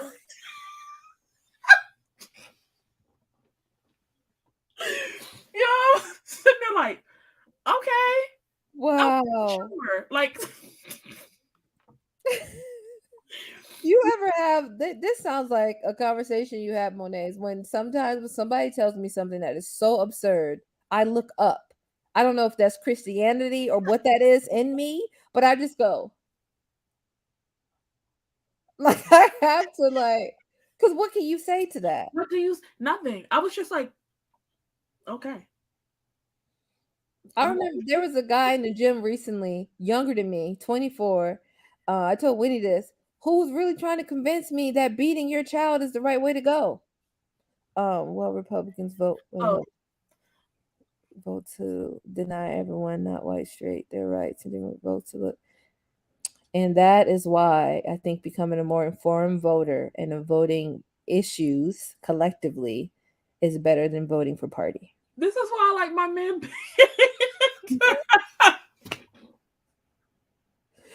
Wow. You're a hot mess. That's a hot mess.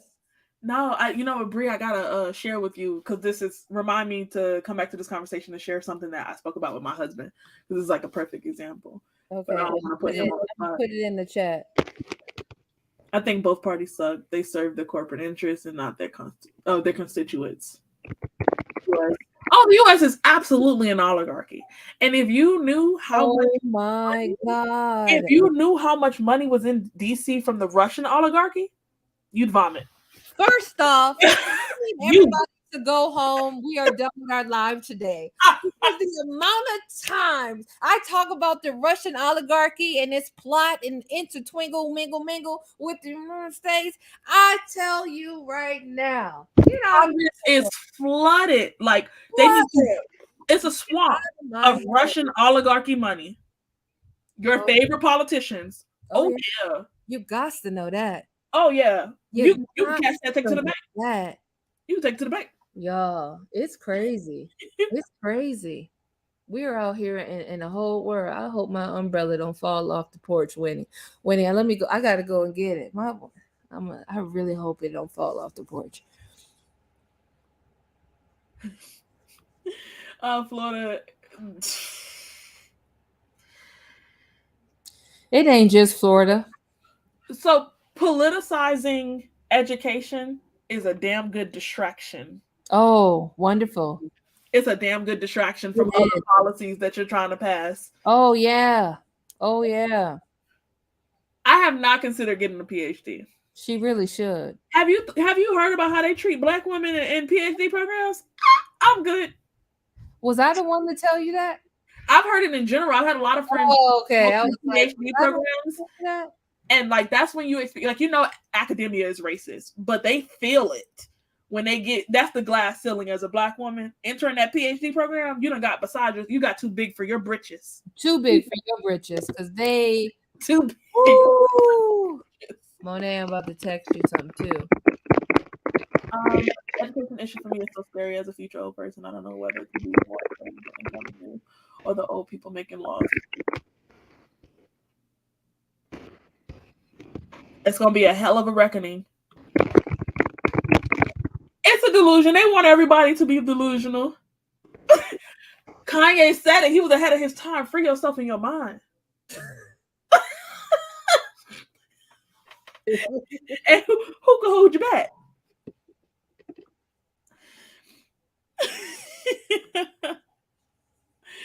Don't tell me how to raise my kids.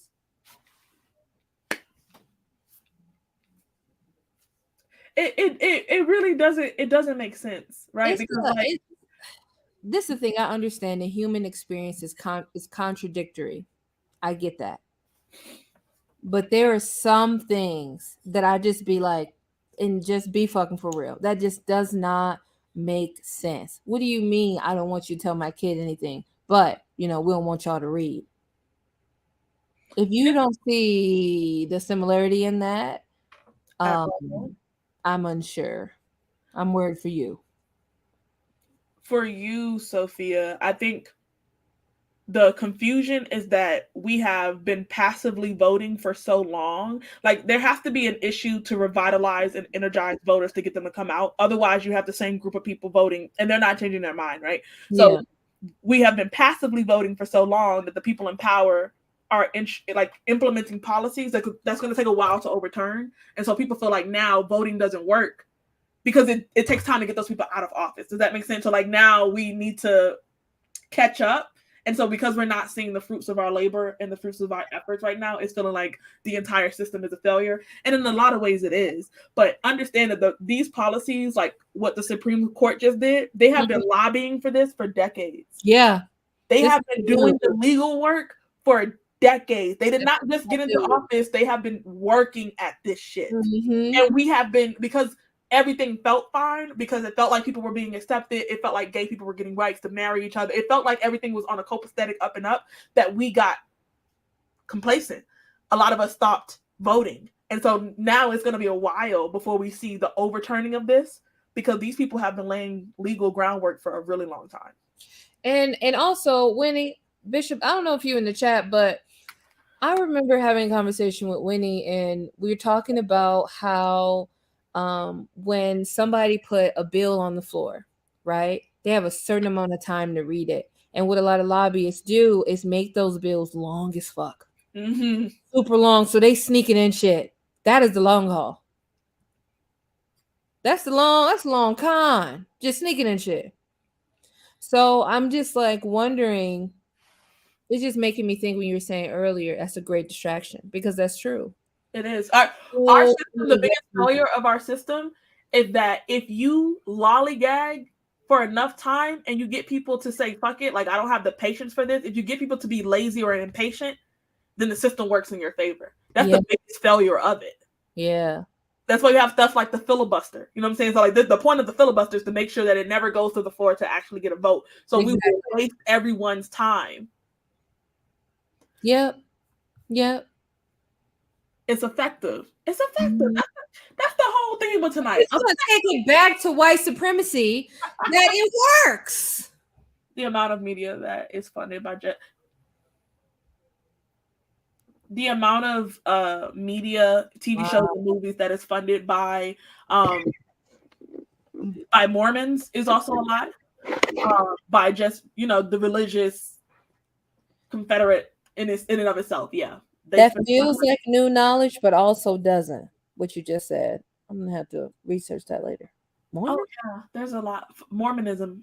There's a lot of Mormon, like rich people that fund a lot of like TV shows and media and stuff like that to push across like a certain message. And this is why I really gotta let the hold that the Hallmark Channel has on me go. I really do. The Hallmark Channel be getting you? Oh my God. Winnie knows it. I just need to be honest about it. I gotta release myself of the shackles that is the Hallmark Channel. Yeah. And then there's also like I think not an over amount of faith in politicians, but people forget to hold politicians accountable. And that's something that Republicans do better than Democrats. When they put your ass in office and you don't do what you told them you was going to do, you get the boot quick. That's something that Democrats are not very good at. We let Democrats sit in office for a long period of time without checking them of like, hey, you said you were going to do this. I don't see you making that initiative. I see you voting against the policies that you ran on, that you said that you were going to support. You're switching up. Republicans, they got long memories. You will be outed. You will be outed. Blacks up. That's very smart on their behalf. Another voting, and I'm blinking on the name, roadblock is with Black people in the US not being registered.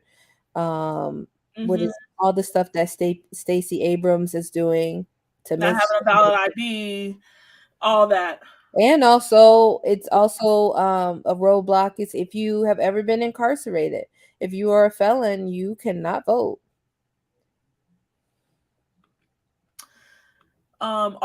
Yeah, the primary elections notoriously low, very low. People only really want to vote for the president, but never want to vote for their local judges, their Oh local my county court. God, you got to. And that's when you feel the difference. Yeah, you have to, man. We need to be more educated on things, but I know that it's hard. Slowly, yeah. Oh, they're gonna take forever to overturn these laws. It's gonna take them. It's gonna take a couple generations because it took generations for them to get this done. They've been trying to overturn this since Roe v. Wade the first time. Republicans played the long game. They started with grassroots efforts. They started with their local offices, and they started by holding their politicians accountable. Dang. Well, I won't argue with you there. It is. It is. Who is Kristen Cinema? I've heard of that name before. And the fool from West Virginia. The fool. I'm trying to figure out who's the fool from West Virginia. Kristen Cinema is a senator from Arizona.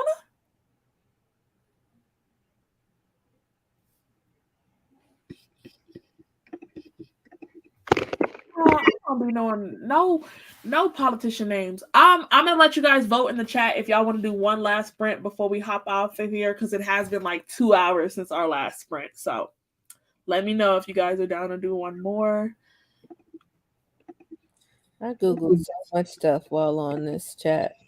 Please let me know what you think about Stacey Abrams. I haven't heard anybody like have a dissenting opinion on her. That's also my question too, Aaron. Do they? Do they want to?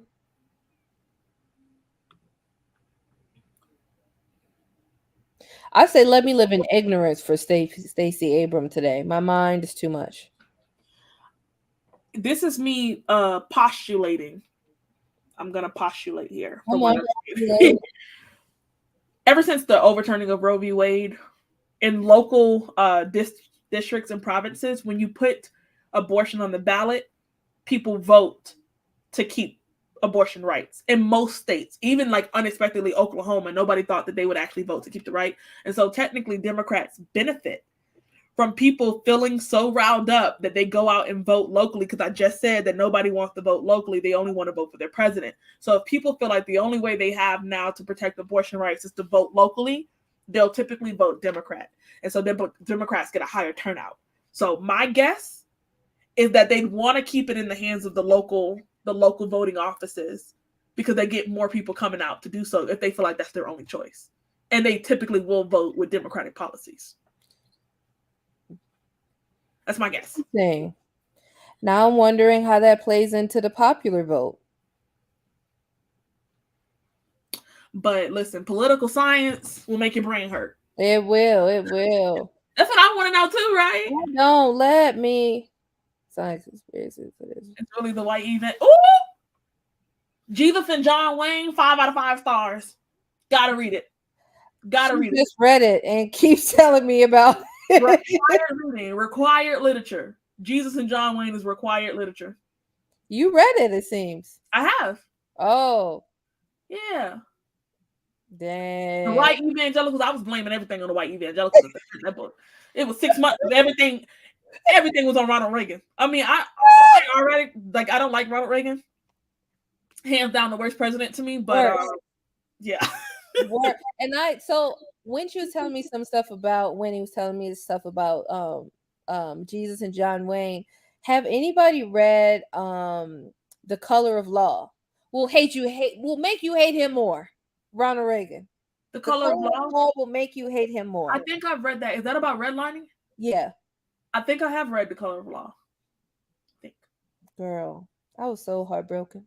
I don't think I've read the whole book. I remember like highlighting. I think I was reading it for a paper, or I was using it to quote a paper. So, you should. Jesus and John Wayne.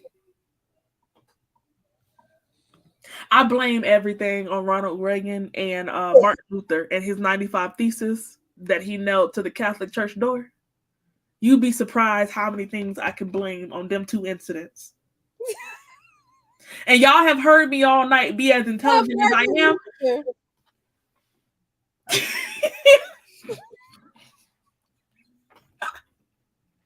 When I say I feel like, to me, he let out Pandora's box when he nailed them 95 Thesis. All hell broke loose. You need to give us a book recommendation for that. Somebody needs to write it. This is my theory. This is your theory. Oh my God, let's hear it. This is my because right before, what is it called? Denominations. Before that, we only had Catholicism.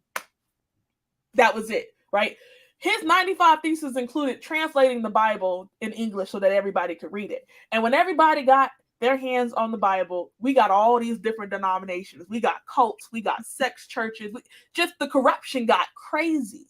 And I just feel like if he had gave the Catholics a chance to reform, if you had just given them a chance to really make a difference and to change it around, we could have been on the straight and narrow. Not you here for the Christianity propaganda.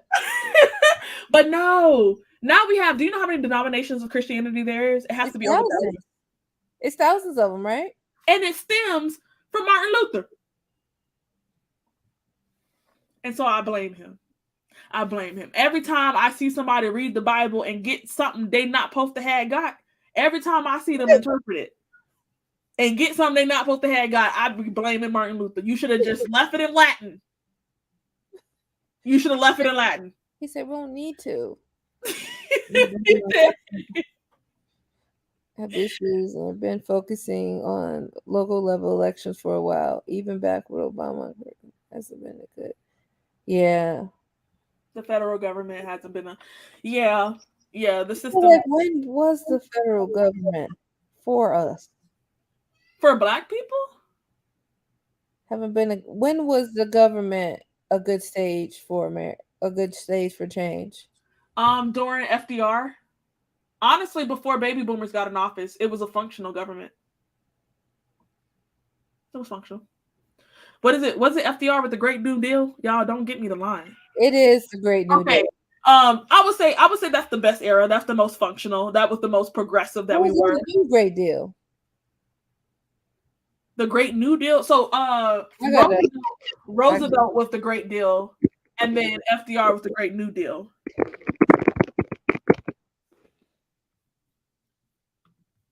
No, because they're on to something. Everything that's wrong with America today can be blamed on Ronald Reagan. You can't. It was the New Deal. I was like, I thought New was first. It's called the New Deal. So Roosevelt had the deal?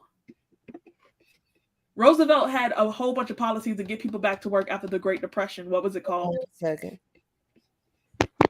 So the New Deal was a series. That was F.D. Roosevelt. And then...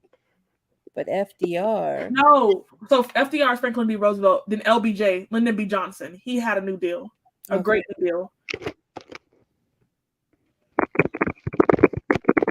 Child, the letters be fucking me up. I think it's Lyndon B. Johnson. It is. The Great Society.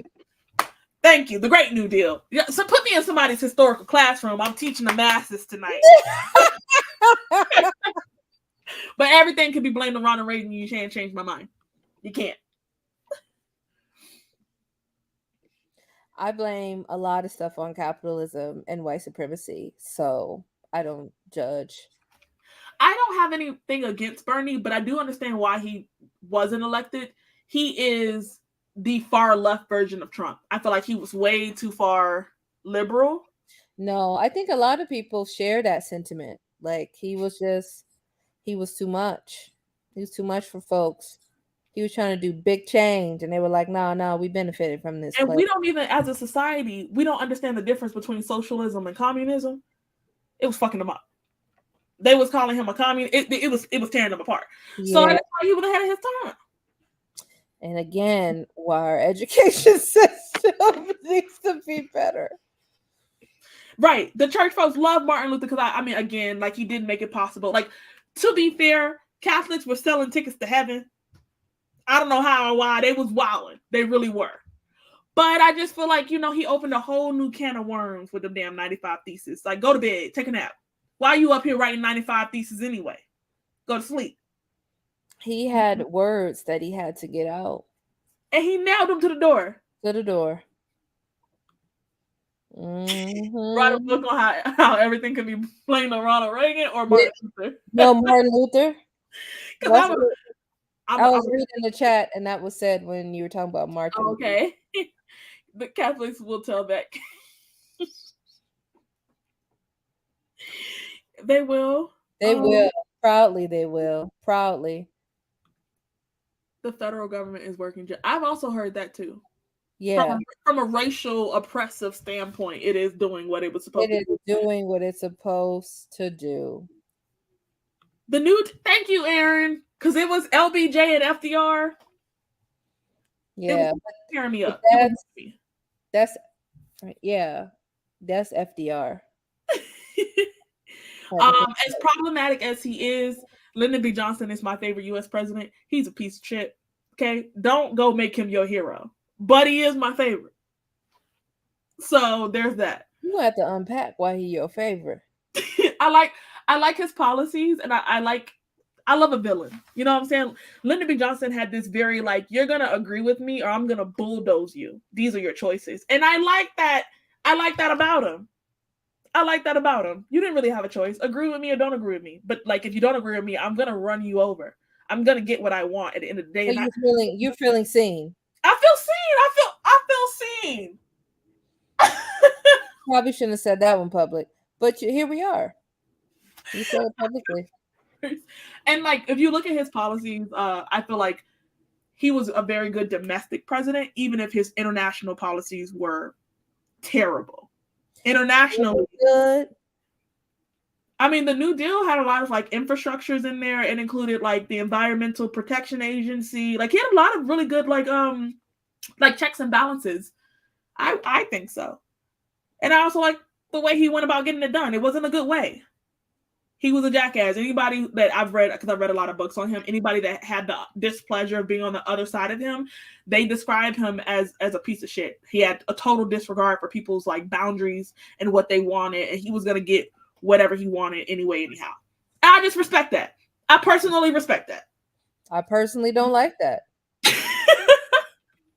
Lyndon B. Johnson, but also he had a history of working within Congress, and so he didn't really. He was going to get what he wanted. Congress had no choice but to do what he said. Because he knew how to play the game. Exactly. And I find that to be effective. I do. It's effective to when it's not. I said he wasn't a good person. I said he wasn't. I think I'm just having a hard time understanding how a president of the United States can be very good in that descriptor. Well, none of them are good. None of them were good people. But you said he was very good in one aspect of. I said his policies were very good. His policies were very effective. They created a lot of jobs. But I like a villain. And he was a very good Sticking to it, y'all. She's sticking to the story. I'm sticking to it. He's a villain. He's not a good person. How you feel about Martin Luther opening the floodgates? How I feel about the internet. No, that's the same thing, right? Because it's the same thing. I feel seen. How you feel about Martin Luther opening floodgates? How I feel about the internet giving people who don't know how to research coming things they don't know how to analyze. You know about TikTok when they be like, look, is that what you're saying? Yeah, basically Google or the internet period puts a whole bunch of information in front of people that they don't know how to decipher. They don't know how to separate the bullshit from what's actually real, find credible sources. So they're just hit with a boatload of information that actually makes them less intelligent. It actually makes them more ignorant because they don't know how to decipher all this new information. That's how I feel about Martin Luther. I feel like he opened a floodgates and he had too many people questioning too many things, and the system just broke down from there. Thank you. You said it better than I could. Listen, let me think more on my comeback. It's not a comeback, but it was like in addition. Oh, the Great New Deal is burning. Okay, I knew something. Look, you might have a little dyslexia. How you was coming at me? Y'all heard her. It's on 4K. I was recalling that from memory. Mixing up words. Wait, LBJ was white passing like he was black? Because I would believe it. Because it gave real black man energy. Now I have to Google that. Damn it, y'all. Let my Google rest.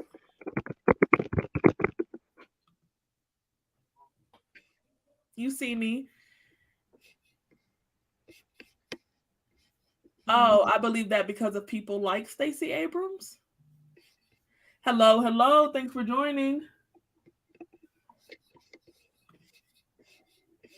It was giving Twitter fingers with the thesis. It was like, let me educate everybody. And this is why you can't do that, right? Because if you put information in front of people before they know how to process it or what to do with it, you make problems worse. And this is like a system overload. Like, you can't just be inundating people with information on such a rapid way and thinking that there's going to be some comprehension. Some people can be so overwhelmed that they take it as face value and they fucking run with it versus, go and look and, just have a more informed outlook on whatever subject X is. So that could be really hard to just be throwing all that shit on a person. And then it's like you're making it open to interpretation, like the law, right? Our Constitution is open to interpretation, and we have so many that's like the Supreme Court, right, to interpret how to read this. And so when you say find Jesus for yourself, find God for yourself, read this and get your own takeaway, this leads to thousands of denominations and millions of interpretations of the Bible. And so the breakdown in Christianity starts from here, right? Because we're not all getting the same message from this. And I understand the positives of that. I just feel like the cons weren't worth it for me. But I also feel like even if it was in Latin, wouldn't people also think that this is up to interpretation? Because they couldn't read it. They couldn't read it. They were only the preacher or the bishop was telling them. They were sitting in the pulpit, but they were being told what the Bible said. But I still think that's up to interpretation, though. The Bible is written by a human being who is flawed. I mean, yeah, but I mean, at least if you're in a period of reverence of the priest, like this is a time period where people really you're flocking. Yeah, you're saying. You're flocking. I like the personality of Teddy Roosevelt. He did have a funny personality from a policy. Okay, so you see me, Aaron. You see me. Y'all can see each other. If you look at all presidents, I mean, they're all trash. There's no good ones to pick from. So you got to just entertain yourself along the way. I'm not entertaining myself with none of them. So you've never watched House of Cards?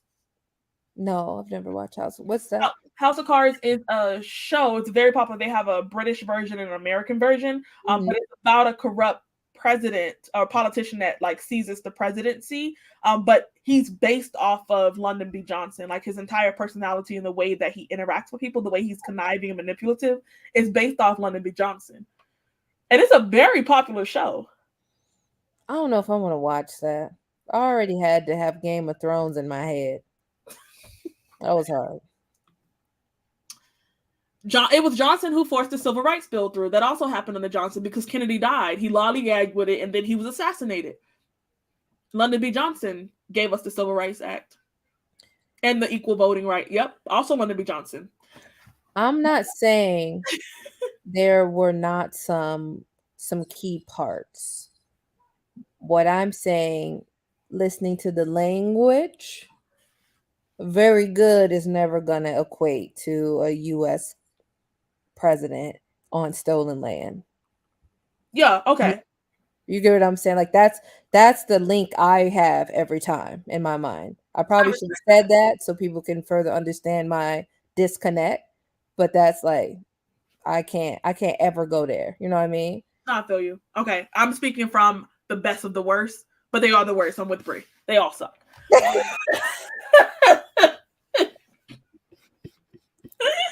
She's So they all suck. Yes, but the internet and it's crazy because like weren't we all taught how to find credible sources in school? How to like Again, we're gonna take it back to education and white supremacy, just for a little bit. But I just feel like and when he from Texas, Lyndon B. Johnson, if he was a man from Texas that was a Democrat, first of all, he was already a unicorn because at this time period, nobody from Texas was a damn Democrat, but he was. And if he had a smidgen of black, it's given. It's given. I don't see it anywhere. I was looking at the photos, but I will say our education system is continuously getting worse. So we don't know what everybody's being taught in schools. And we also have to realize most of the information in the textbook comes from where? Texas. So I thought Babe Ruth was black. He ain't. Babe Ruth ain't black. If you about to tell me Babe Ruth ain't black, no, he's no for real. Like now I gotta look it up. He's for real. He's not black. I think that's a white man. That's a white man. This is a white man I'm looking at. Was he Irish?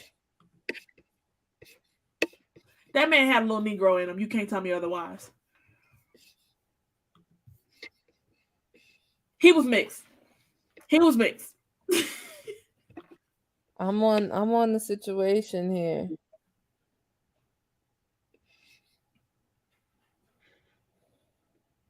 The white replacement theory? And you know what? In this day and age, it is so easy to find a source you agree with, and that alters how you research stuff because you can look not for knowledge but for validation.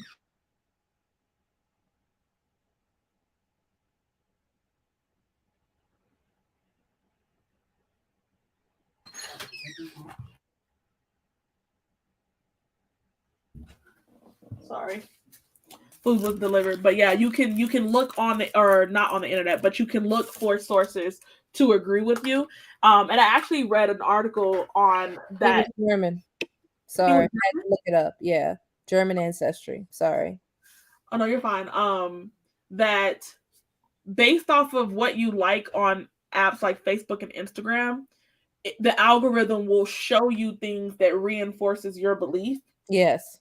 To get more interactions out of you. And so you come away with this perspective that everybody in the world thinks the way you do and everybody agrees. Silo effect. Because you've been siloed into this corner of the internet. You think of the internet as like this vast place, so you think that it represents the world, but your corner of the internet has been siloed to reinforce your beliefs. And that's the way not Netflix, but that's the way Facebook and Instagram's algorithm works to show you things that are in alignment with your perspective. And it's always changing. That's why people be like, I'm on the wrong side of TikTok. How did I get here? Start seeing stuff. He never knew dinosaurs existed.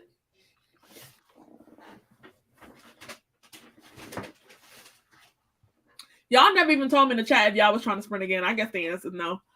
The answer was yes, but you misinterpreted. And at the time, I think I was just staring at the screen and wasn't saying anything. People have access to the Bible and laws now. They don't read it. They just have it for show, just like the Aurelian quoting. People who have never read a word from that man. Yeah. You're smart. You're intelligent. I like you, Marley. Mm-hmm. You can kick it with us, Marley. Mm-hmm. That's crazy. And to me, Marley, to your point, that's just how I feel about mega churches. Like people are just going for the pastor, and they picked. I just got thoughts. I'm gonna just shut up because folks. You can't come for the mega churches, not the TD Jakes of the world. Can't do it. Those mega churches makes me uncomfortable on a lot of ways. I grew up in nothing but mega churches. So I grew up in like TD Jakes type churches, nothing but mega churches. Why is your face like that? Damn. Oh. What up, Erica? Did I offend you with my response? Okay. No, I agree. My problem, and part of the reason why I won't go to a mega church is, again, with Martin Luther, going back, you take power from the council, right? The Catholic council, and you put it in the hands of maybe a local like board of a Baptist church. But with non-denominational churches, it has less checks and balances because there's no board. There's just the preacher and the pastor of the church. Right. Is the board in and of itself. And so that's my problem, because who's going to check him? Who's going to, like, in a different denomination, you can make a pastor step down. Like the board can say, hey, you need to step down. We're going to replace you. They have a say-so. And so there's more ways to be effective and to hold him accountable. But in a mega church, no matter what happens with Teflo Dollar or TD Jakes or Joel Osteen, there's no replacing him. It is his church. It's his identity. Man. There's no making him step down. I'm never going to forgive Joel for what he did during Hurricane Harvey. Be fucking for real. These people are dying, can't survive, lost their homes. And you couldn't open up the church that was on higher ground to really be a safe haven for folks? You embarrassing. And that's on period. No, it's valid to have, because I have personally seen how much money, because I grew up in these churches, how much money goes to them and how much they kick back to the community. Oh, so you really wasn't offended? No, I really wasn't offended. No. Okay. It's insane how, like, every time they're like looking for when a nonprofit or a church is doing a fundraiser for what is called a capital campaign. A capital campaign is a fundraiser for like a brick and mortar location. So they may do a capital campaign for a new youth center, a new church location, a new gymnasium. You're raising upwards of like $3 million over the course of 6-7 years. And so you're getting the church to donate a stupid amount of money over 6 years, but no one's counting it. Wow. I'm also thinking about the tax breaks. They're getting the entire time that they're running this. You're onto it, Bree. Okay. Yep. Wow, it's giving fraudulence. And so you'll never really know, because you know the goal. And they can say, oh, we only have 20% of our goal, 30% of our goal. But church staff could turn over. You never know over the course of 5 years that it's taking them to raise the money for this new youth center, how much money they really fucking have. Wow. Wow, wow, wow. I like you, Aaron.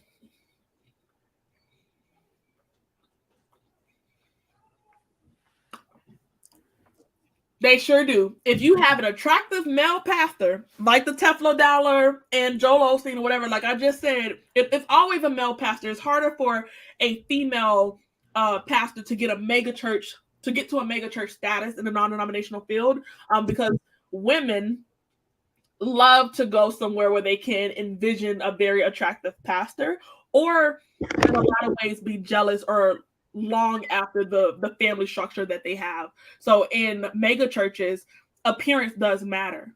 They do. It's not a place where I feel like you can go like just kind of as you are, because when you look at mega churches, these are men that are getting like fresh suits, fresh haircuts. Like your appearance is everything. Not the pretty privilege. It's giving pretty privilege in a mega church. But don't they say come as you are? That's why. But the women don't want to see that.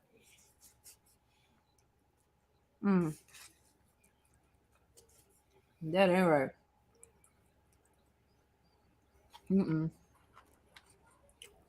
My mom spent, I want to say, 2 years in a Pentecostal church, and I'm still trying to reconstruct my mind from that experience. The trauma, to this day, I won't step into a Pentecostal church. Oh my God. Can't get me.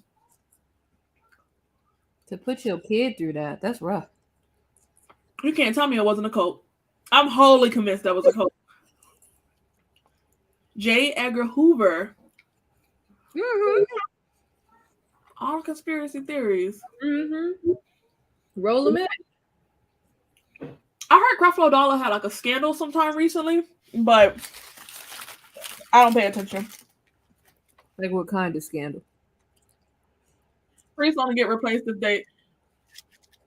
don't get me wrong. I wasn't named for that, but I'm just saying that there are systems in place, whether they're used or not, and whether they're used for the right reasons or not, they do exist, and you can force a bishop or a priest down in other denominations, but not in a non-denominational church. There's no setup for that to even be applicable in certain situations. Right, the roof fund and churches, mega churches love to do a capital campaign, a capital fund. I don't like any of this.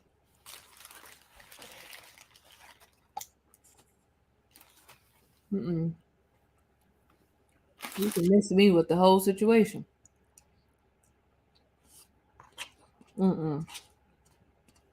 Speaking in tongues.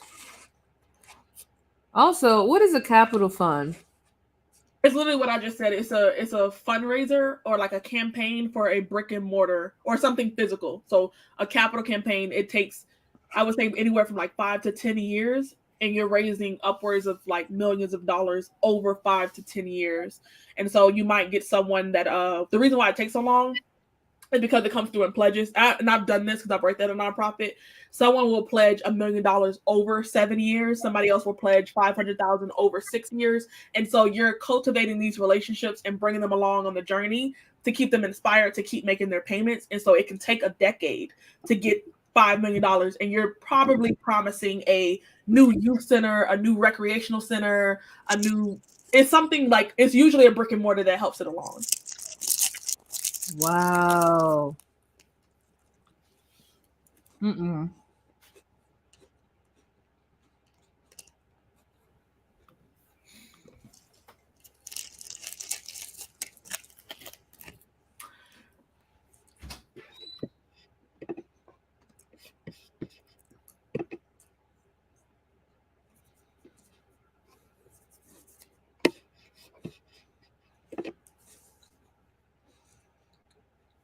That goes to most charities too. Never give. Yeah, I learned a long time ago not to give to the Susan G. Komen Fund. Learned that in college.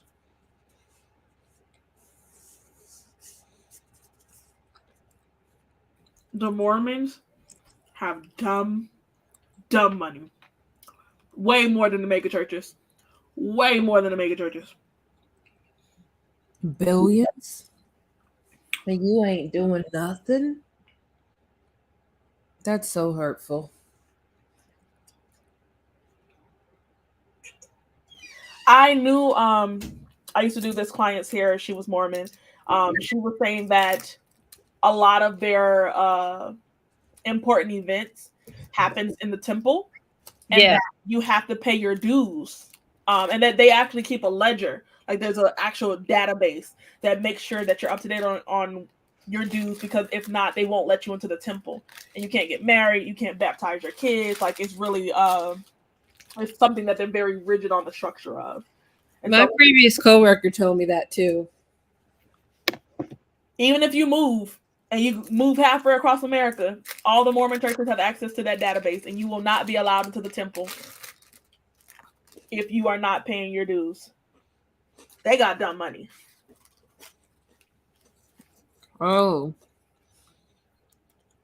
Y'all finna watch me eat a burger because we've been on for 6 hours and y'all, I'm hungry. Okay? Girl, I eat all the time in my life. I started going to church 10 years ago. It was traumatizing.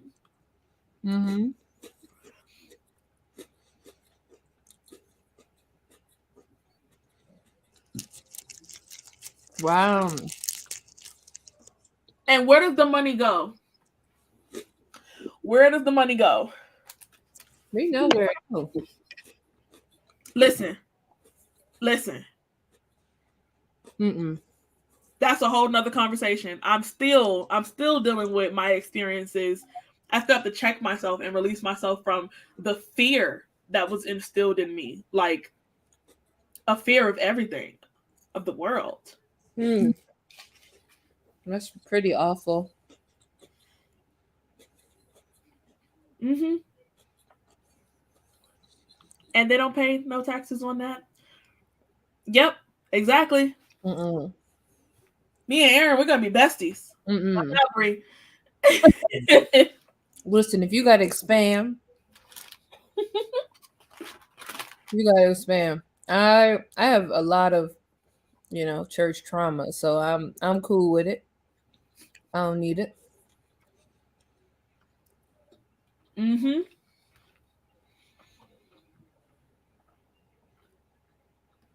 Black churches are really bad about shaming unwed mothers. Really good about it, and continue to do it to this day. Everybody have their. Yep.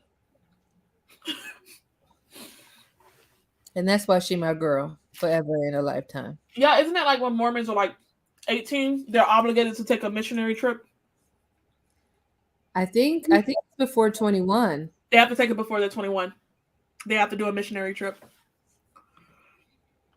And every single Mormon friend that I know, they're probably like, I think the oldest person I know is 25. She's on her 4th marriage because you can't even hold hands. Like, you can't do anything past holding hands. You can't even kiss.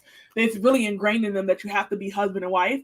And so they get into these premature relationships that they're not even sure is going to work out because their religion sets up a barrier. So they can't get deep into a relationship enough to know if it even should be a marriage. And so they get there's a lot of divorce and remarrying. She's on her 4th marriage at 25.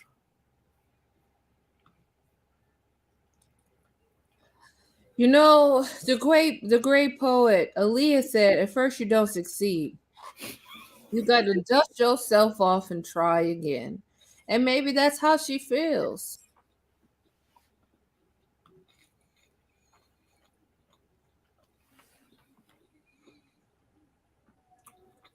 I won't be surprised.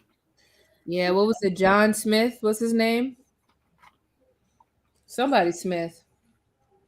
I don't want to offend anyone that's Mormon, but I do think it's very interesting how they went from being recognized as a cult to an entire like faction of Christianity in America, because originally they were a cult. I think a lot of things originally was a cult. A lot of private jets. I feel like we done talked about so much tonight, y'all. We're so close. We're such a close-knit family. This girl talking about we close, and she over here eating a fry, and I don't have a fry at all. What you eat for dinner? I had some dirty rice, but that's not what I want. But here we are.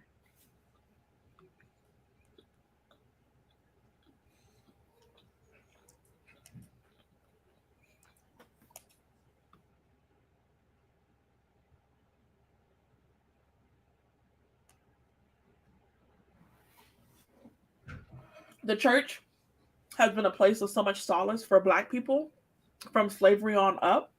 But I do think that it is time for a reform for like the Black community specifically in Black churches, because there was a time period where you couldn't lead a single movement if you weren't involved in the church. Muhammad, Martin Luther King, John Lewis, it all had to start from the Black church.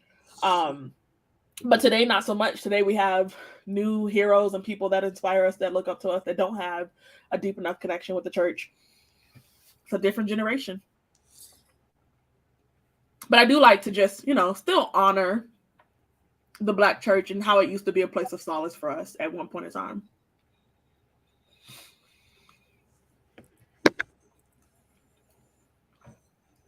Yeah. You know what I really want? I want Mexican tacos.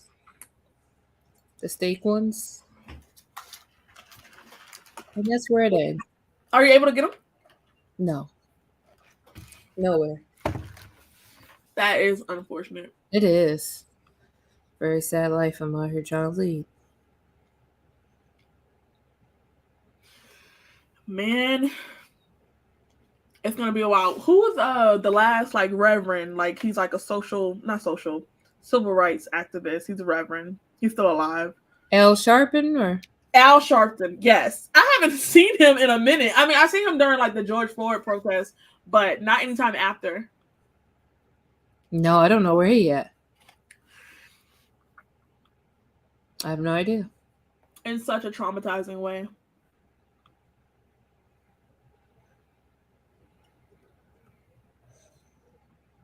The thing is, I have some beef in my freezer, but waiting for that to defrost and then eating beef at this time of night You gonna have a reflux? with this body that I'm in. You are so damn funny. Huh? I said you are so damn funny. It's true, man. So I'm thinking I might take out some shrimp and just do a noodle situation, but also carbs. If I eat them before I go to sleep, it can mimic other stuff. Ugh. Essence Fest was today? Yeah. Hope I y'all guess. I'm still mad at the Essence Fest. You're not going to convince me otherwise. Reverend Barber? I don't know who this is. Sorry. I don't know who that All is. I know is Al Sharpton and Dr. Umar Johnson.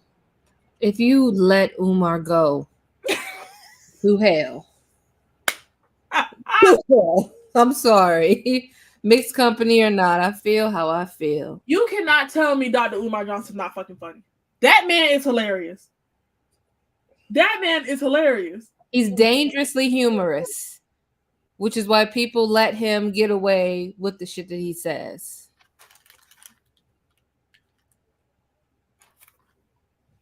I haven't heard from him in a while though. I don't know where he at. I don't know where he been, but I ain't heard too much from Umar. I thought that he was like a social media like comedian when I first seen him. I didn't know that he was like. No, he mean what he say. I was not leading to believe that he had a PhD. Oh my, stop playing. That man is like a social media comedian. No, and did we fact check? Fact check what? If he has a PhD. I read that he has a PhD. Let me Google.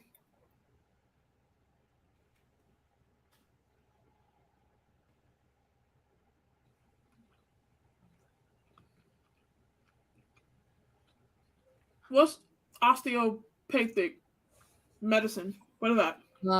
It has to do with your bones. Osteo, the word bones, bone medicine. Well, he went to the Philadelphia School of that, and then Millerville University of Pennsylvania. Osteopathic. Osteopathic. That is the branch of medicine that emphasizes the treatment of medical disorders through manipulation of the bones, joint, and muscles. So I was on the track. So smart. Oh, because I broke the word down. Yeah, he has a degree in that. He has a Bachelor of Science in Psychology and Political Science, and then he got the osteopathic and then a Doctor of Psychology. Oh, gross. Oh, that dude. Don't grind my gears more than him. Then Dr. Umar, he triggers you. Mm-hmm. Make this connection for me, Marley. Elaborate. He's funny.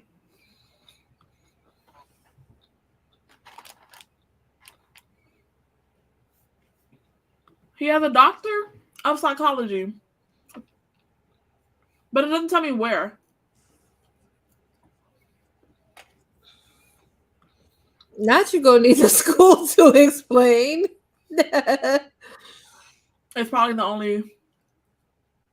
Okay. Oh yeah, William Barber. Yeah.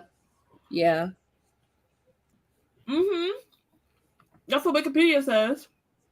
Not in 2012. Listen, you can still have like some very outlandish views and still succeed through academic rigor. Mm-hmm. Having a PhD doesn't automatically make you socially aware and socially engaged. What were they talking about earlier about having to pay for Twitter? What's that about? Pay for Twitter? Mm-hmm. Who's paying for Twitter? I'm log off. It ain't that deep to me. I heard that like we're about to pay for Twitter. I think I've seen it. Let me not lie. Let me stop spreading conspiracy theories. My bad, y'all. What I did see on Twitter one day, I don't know what it was referring to, but it was like, here are the different plans that you can pay for to use Twitter something a month. And I was just like, you want me to pay for something in this economy? Let me go to Google, y'all.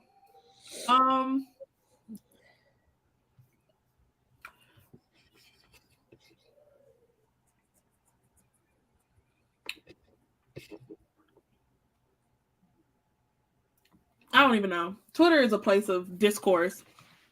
Not DeVry, because you didn't need to come after him that hard. What did he do to you? DeVry is still valid. It is.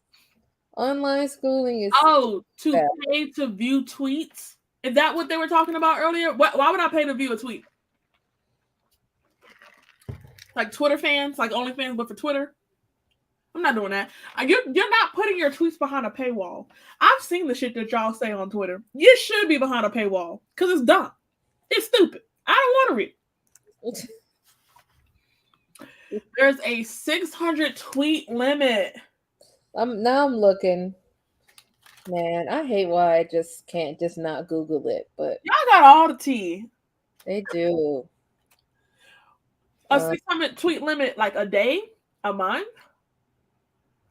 Why don't it tell you your limit? I'm just typing in stuff, looking for the limit. What's Twitter character limit? I agree. It's 280 characters. The limit on the tweet? Yeah.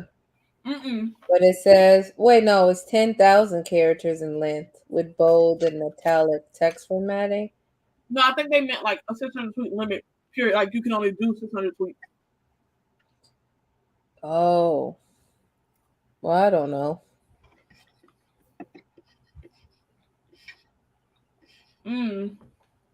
What? They're limiting how many tweets you can view. They probably don't have enough workers on the server. So instead of hiring the people back, he's just limiting. This app is gonna fail. Twitter's going to hell. It's shot in the dark. Wow. Engineers again. Why won't you just hire the damn software engineers back? Admit you were wrong. It's okay. You're a white man. They don't like doing that. Apartheid Musk. That's funny.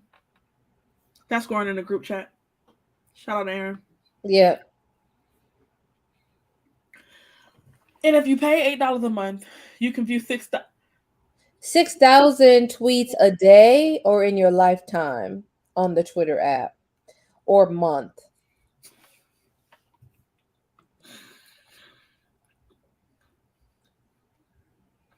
I don't pay for Twitter Blue. Oh, Twitter Blue. What the? Oh, a day. That who's viewing? Well, I won't. 600 tweets a day is a lot. That's a lot of tweets. How much time are you on Twitter? Go outside and touch the grass. But they had to get that number from some kind of research of like on average, Twitter users are blank using it or viewing this many tweets a day. They had to get that number from somewhere. I feel like TikTok is a better use of your time. Why are you viewing 600 tweets? Why? They had to get that number from somewhere. So I guess like if you're someone that's on Twitter, like constantly refreshing your timeline, like are they counting the tweets that you actually like view? Like how are they gonna know if you're strolling up and down if you really viewed it? Or do you just get 600 tweets to view and you just gotta scroll up and down on the same 600? How is this gonna work?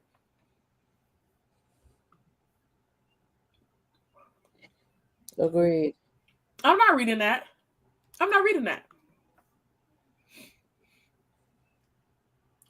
We done talked about everything. Literally. Gonna let y'all go in a little bit. But Elon Musk is a prime example of why people should not think that tech CEO startup people are intelligent. Do not equate excelling at capitalism with intelligence. The two are not synonymous. After that, it blocks you from seeing anything on the fuck. Sorry. I almost was a little too Trying to figure out what does the blocking look. Man, I'm such a visual person. I'm trying to figure out what this looks like. And you're talking about refreshing. Does every time you refresh count as you're viewing all of those tweets again? So that adds to the 600. Maybe it's not going to tell you. Maybe it's not like you get 600 and then it'll be like no more. Like if you refresh it, it's still going to be the same. And what's the point? Is it because Twitter was already having money problems? So now they're like, to combat that, they're going to put a premium on using the service?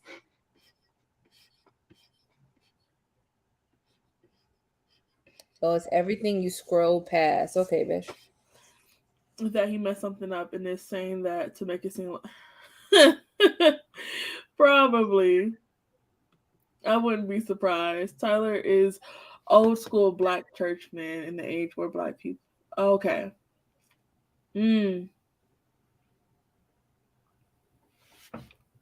I see what you mean now. Yeah, Tyler Perry. Mm-hmm. Yeah, he might not have it. Mm-mm. I say might not because I've seen him have some pretty good conversations and some questionable ones, so I don't know. Is it too soon to use the word implode? If you pay for Twitter, I won't. I don't think that Elon Musk knows how to run a public platform. I think that he's so used to doing things that are for the elite and exclusive few, like the amount of people that can actually afford a Tesla, that can actually afford to go on SpaceX. I think he's having a hard time running something where he has all these dissenting opinions and he has to engage with the masses at a whole because he's trying to make Twitter more exclusive, and that's not the move. Like, that's not how it works. If everything you scroll past, Twitter can kiss my whole ass. I feel like that could be I don't know. I'm really so stuck on why charging people. Because to me, it's not the most effective social media outlet. It's not the most popular one. He's too caught up in trying to monetize every aspect of that app. And that's not how you run a public platform. You don't do it like that. Man. He thinks that if he has enough people on there that he can make it exclusive and private and everybody will pay to no, this is a public platform and that's what works for Twitter. That's the point of social media. And you are correct about that. If you're putting up paywalls, then you're just going to get whatever the fuck Trump has been uploading his rants on. What is his website called? His app? Truth Social that nobody gives a rat's ass about? That's what Twitter's going to become. Yeah, no, I'm not. We know that. I don't think that's ever been debated, Erica. You know, they out there. Oh, wow. The tea is that Twitter owes Google Cloud.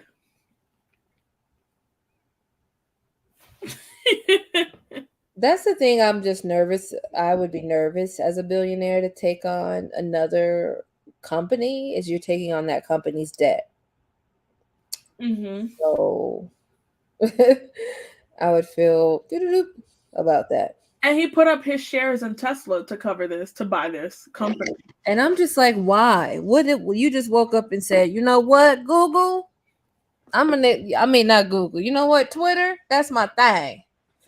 Like, who's waking up and saying that? You know what I'm saying? To dismantle social movements. I can believe that. I could, because a lot of stuff goes down through the Twitter. A lot of discussions are had on Twitter.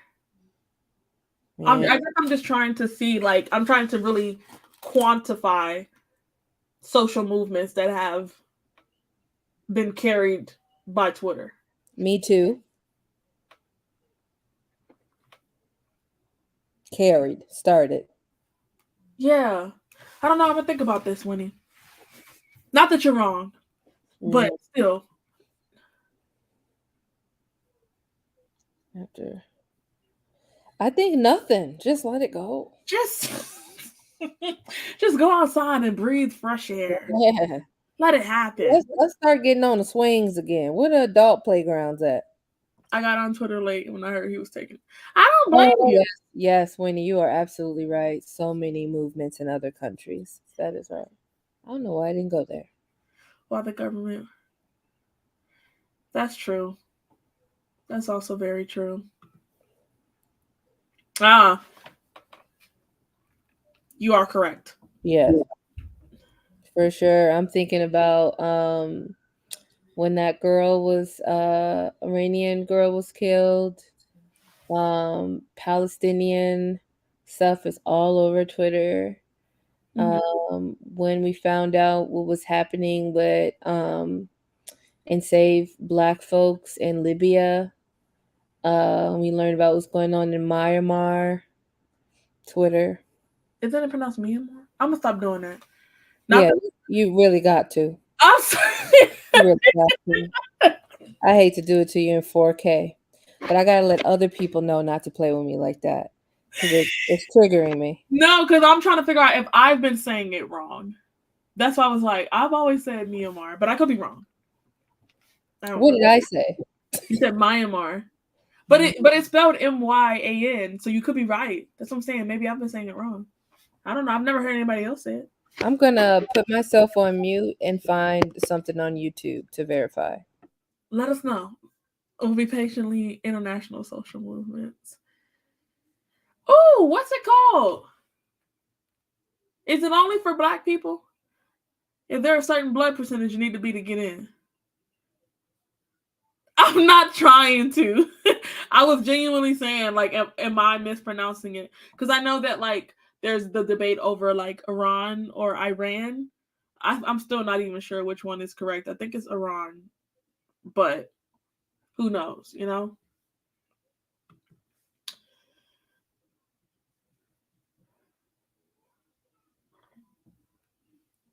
WhatsApp is owned by Facebook, is it not? Weren't they bought out by Facebook? Ah!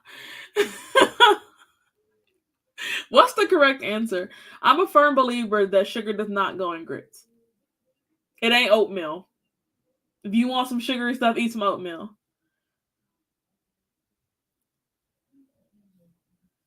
Twitter is how I was able to monitor. Okay, I don't spend a lot of time on Twitter. Iran. Thank you. Iran. Thank you for that. But yeah, I don't spend a lot of time on Twitter. So the British folks are saying Myanmar. Myanmar. That sounds right. I'm gonna keep going. Brie, why are you looking this up right now? Because I gotta know. It's gonna fuck with me. Myanmar.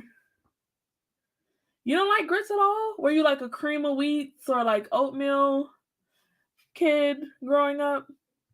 Oh, it's literally called the Black Twitter app. I personally don't believe that sugar goes in grits. I also don't think that sugar goes in spaghetti. Nor do I think fish goes with spaghetti. But other people do. I just don't think spaghetti is a side dish. It requires too much effort to be a side dish. There's too many steps to spaghetti for you to put it on the side. I'm personally fucking offended that you would think that after all the steps it took me to make the fucking spaghetti that you think I'm gonna make something else? Huh.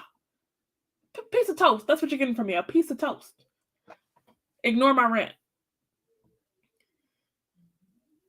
Oatmeal. I saw a person who's Myanmar. Myanmar, yeah. So you're right. Yeah, that's what I'm saying. I think I said it wrong. I said Myanmar. I'm wrong. All right. I had to figure that out. Now they lied to me. Bree showed me up.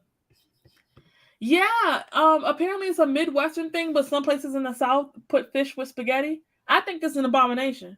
First off, I don't know what you black folks doing over there, but it always go. I'm gonna need me a fried catfish hard, specifically with my spaghetti every time. Every time. You can make faces all you want. They must be part of the one drop rule because in the People South, put sugar in their spaghetti. they do a little bit. Yeah, a little. They say the truth. I don't think fish go with spaghetti, personally. Listen, tell that to a Somali person. They will tell you a lie. And had to take oatmeal baths for chicken pox. Yeah, that was not cool. That wasn't cool, right? Itchy. What is the incorrect answer though? Because black people also put sugar in their grits. I don't. I don't believe it. I've never seen one black person put their sugar in their grits. My husband put sugar in his grits. I'm just kidding. I did a lot when I was a child. I was like, yep, this is it. This is how I want to be remembered. God knows. I'm from the Midwest. Oh, okay. That's what I'm saying. I've heard that it's a real big thing in the Midwest. Probably why I'm never gonna go. I've never seen it on a. The Midwest is just given Southern Black adjacent because all the black folks who came from the South migrated to the Midwest after the Civil War. So Okay. I'm gonna let y'all have it. It could be very good. I'm glad that you love it. I won't be eating it. So what do you eat with fried fish? Dreams and hope? With fried fish, probably coleslaw or potato salad or bread. Make a fish sandwich. Like we do that too, but I'm just saying, like, yeah, that tuna and spaghetti hit though, Sarah. Tuna and spaghetti. Hell no. Hell no. Yeah. I ate that a lot. The bubble guts that I would have. It's not spaghetti with spaghetti meatballs. Like the meat is tuna instead of ground beef. That stink. It's good with onions, a little bit of bread. You make it the exact same way, but with tuna. With tuna, it's good. It's good. It is good. I've had anything somebody put in front of you. You're not picky. I guess I'm not a picky eater. I'm only a picky eater because I have allergies that be really trying to stop. Yeah, but like if it doesn't conflict with your allergies and your restriction, you gonna eat it? Oh yeah. See, I'm not that person. Not that person. That ain't me. I love tuna and spaghetti. I fuck it up. Salt and butter and the grits. We're here. Oh, that's a good one. That's a good one. See, I love to put shrimp with my grits, fish with my grits. Grits was meant for seafood. Salmon and grits? My goodness.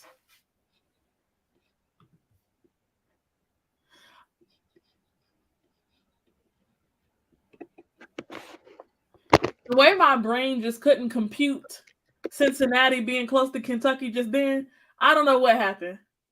But I think my brain's done for the day. It's gone on home. You hate tuna and spaghetti together as a meal, or you hate tuna and you hate spaghetti?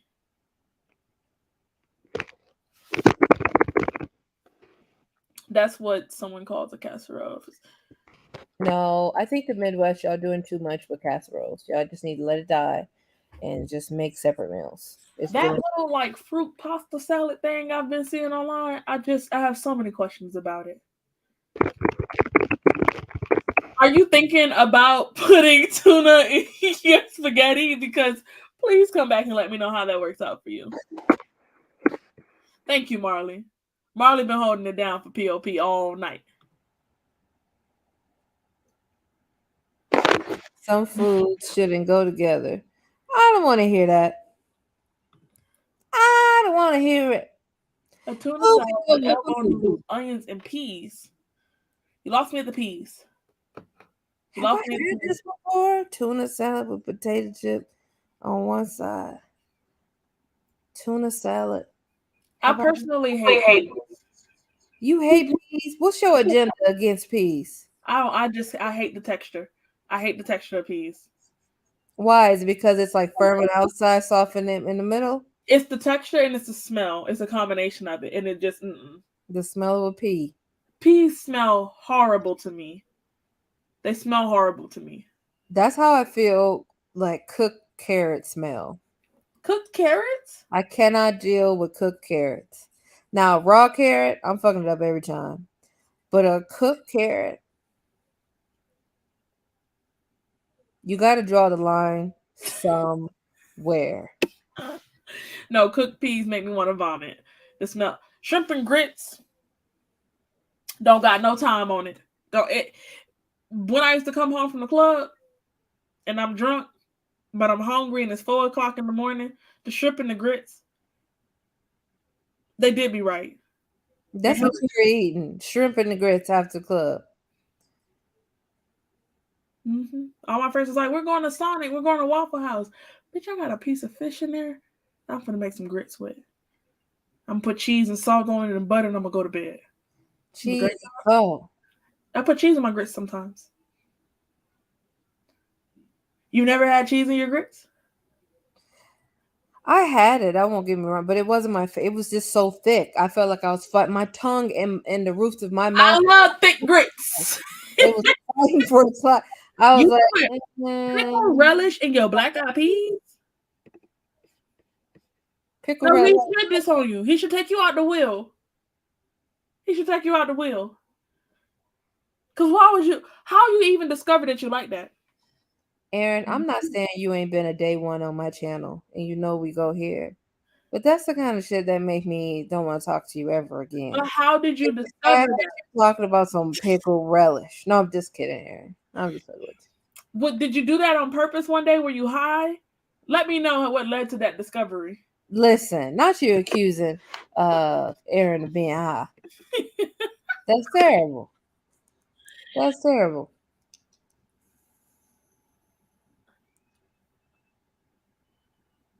Oh.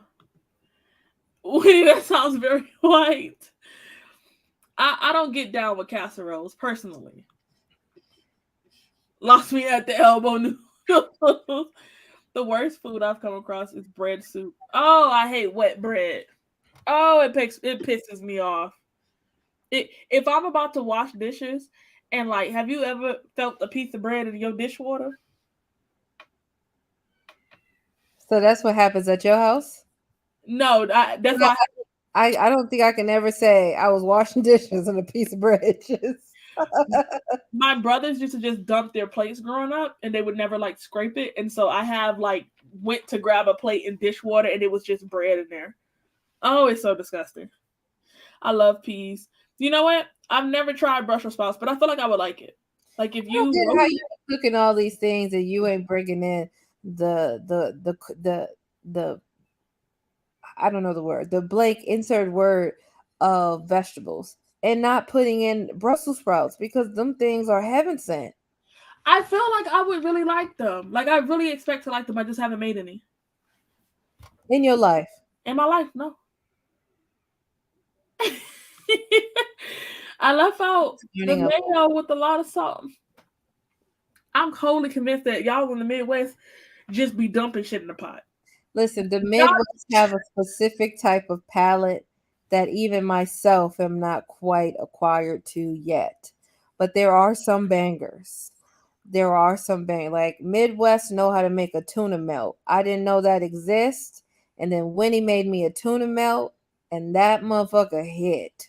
So maybe I'll eat that tonight, a tuna melt. In hindsight, I feel like y'all just like, I wonder what this tastes like, and dump it in the bowl. And y'all don't have no limit. Y'all don't have no limit. It doesn't seem like a limit when it comes to like mayonnaise and pickled things. But you know, they're out here living in the Midwest. They're living. I don't like carrots, but also I don't eat any vegetable that's not green. So There's that. You've never seen cheese in your grits. You don't eat any other vegetable that's not green. I only eat green vegetables. It's time for you to grow up. Maybe. Time for you to step. Have you ever had a purple onion on a salad? No. After the club, you hit a White Cat. I haven't even seen a White Castle Crystals. I haven't even seen a White Castle Crystals location in years. I go to White Castle. I'm gonna go to the White Castle that's also known as the toilet porcelain. I do like Checkers. Like I could do a little rally, the little Checkers after the club. I love a rally fry after the Checkers. I mean, after the club is going down in the DM. It go down. Okay. Jalapenos and ham. Sound like a Dr. Seuss book. Dry. See, you lost me. I don't. Yeah, I know a lot of people like dried fruits and nuts on food. I'm typically not about it. Typically. Okay, we don't do that in Chicago Midwest. Okay, I'm about to make some Brussels sprouts tomorrow. And then you're gonna be like, it was nasty. No, because I like green vegetables. I just don't like peas. Winnie, what? You should have texted me that. You can't tell me the Midwest don't be just throwing shit in. Is it because like y'all like grocery shopping? Is it you just whatever got in your cabinets, you just toss it in the bowl and call it a day? What is happening? If the grocery store is empty. Raw broccoli? Green grapes? You had me with the green grapes and the Cool Whip. I could have got behind just that. But the flower seeds and the raw broccoli. None of this sound like it go together. Garlic. Oh yeah, that is good. That's all you need. You hate onions? Aaron, like, yes, that's good. No, for real. That's out of pocket. I couldn't read after. Brussels sprouts is so good. It can be I didn't say it was my favorite. Just something I've seen. Y'all about to make me cook some Brussels sprouts tomorrow. You've had that, Aaron. Where's the dignity? When you're hungry. Now where's the dignity?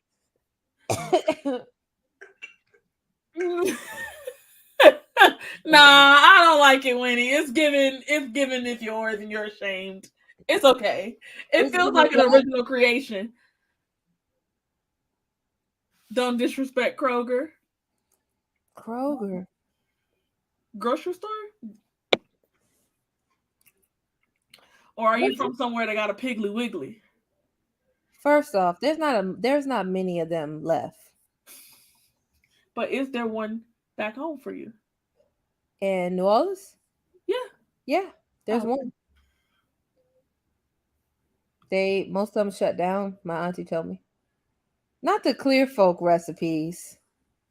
What was it the other day? The pigmently challenged. That was the I swear by 8x11s. That's it. That won't get you caught up on the internet. But okay, we're gonna end this live at 7 hours because I've been here like I'm Brie. And I don't even get down like this. What up? So we got about 8 minutes left. I appreciate you guys for kicking it with us, for participating in our very stimulating conversation. We have covered everything. All the civics, all the social sciences. Okay. And I'm real proud of us tonight. We did a good job. I'm reading Wendy's comment. Because I hear it in her voice. Really is not the worst.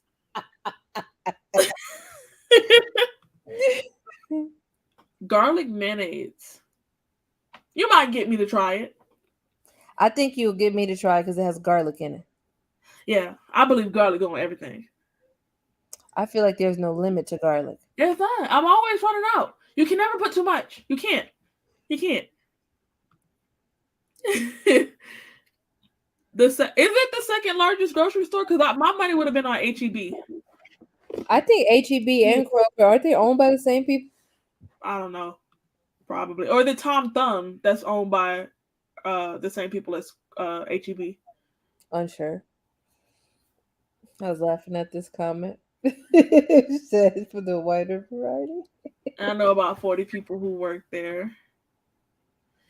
No, because it sounds like I'm going to be in your bathroom disrespecting your toilet. You know, what goes in must come out. No, because I feel like if I eat a meal in the Midwest, I'm gonna have to fight for the bathroom. It's gonna be I had to fight for my life many a time. You know what I'm saying? Many. When somebody was like, "Oh, we're making a taco salad," I was like, "Cold taco ain't supposed to be warm."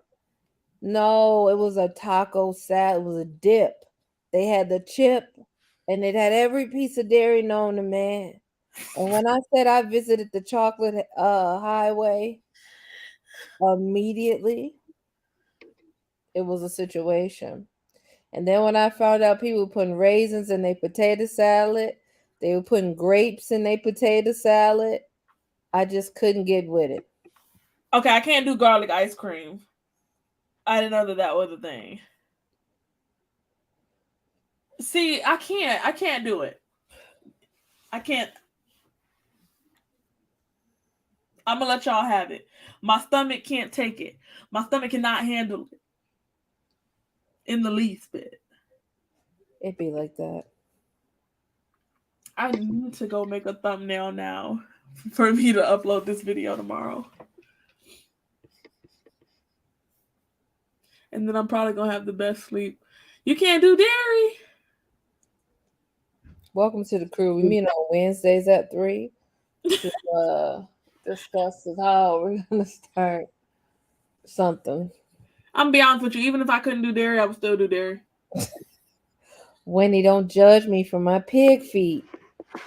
That was between you and I. I'm not mad at the pig feet lovers. I understand the hype. I don't eat pig anymore. But when I did, it was the feet I was at. The feet and the lips I was after. No, I personally hate raisins. I hate their entire existence. I just feel like the texture of raisins is not my thing. Who said, let's just get them? They dried up.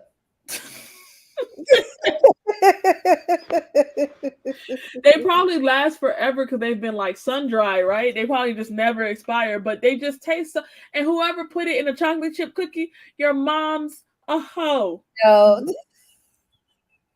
And I hate it when people be like, oh, I made chocolate chip raisin cookies. I'm like, so you just said, fuck me. Fuck me. Fuck how I feel. And I mean, I've never had pig ears. So pig ears is good, and hog head cheese. Hog head cheese with You the know pig? what hog head cheese, don't you? Mm-mm. I guess the southern ones in the chat knows. You can Google it. I'm from the South. What part of the South? You from deep South? I'm from Florida. That's not the deep South. You can't get more South than that. But that's not the deep South. Sorry. I'm not going to debate Southern lines with you. That's not a debate. That's a fact. So South. It's not the deep South. What's considered the deep South? Deep South is considered a part of Texas, like the right side of Texas, Mississippi, Alabama, Louisiana, and Georgia. That is the deep South. So you literally went this way and up higher just to avoid Florida? Yes. We're going to talk about that disrespect. I didn't make these rules. They're already there. Some people know how you can love raisins. Raisins don't even love raisins. No. Absolutely not. I figured you liked oatmeal raisins, but I couldn't remember. That's not a treat. That is utterly disrespectful. Whatever I did to deserve an oatmeal raisin cookie, I'm finna undo it. Because I don't ever want that shit again. I'll never do it again. That's some real hatred. I don't like it. When I bite into it and I think it's a chocolate chip and it's a raisin. Come on, man. Have a heart. Have a heart. My soul rejected. They put raisins in everything. That's how I know it was a white creation.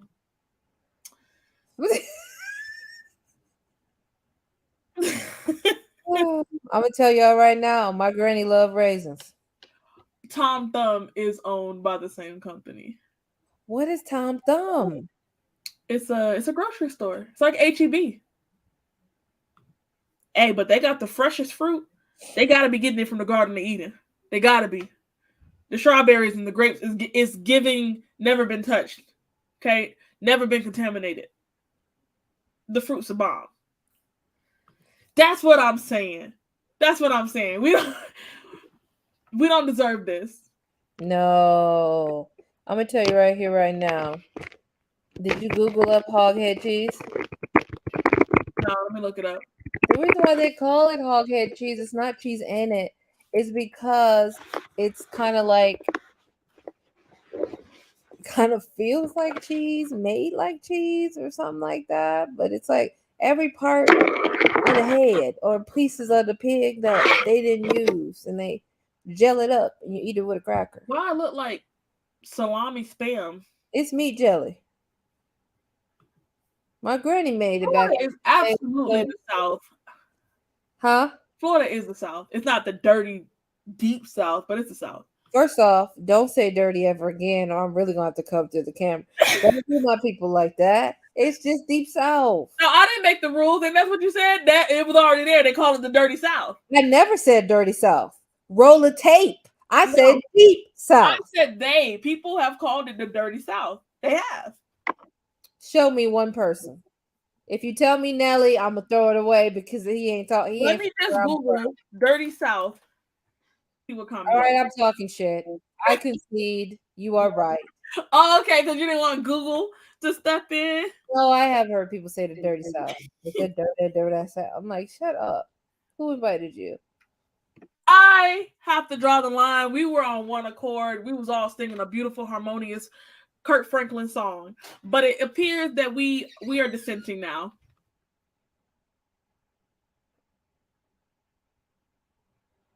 She's a mother. We are not dissenting. Y'all are speaking y'all truth. Some of y'all are really into the raisins. And raisin on, my people. Raisin on. All right, y'all. I got to go parent raisins out the door. Jesus could have kept that where it was. Oh.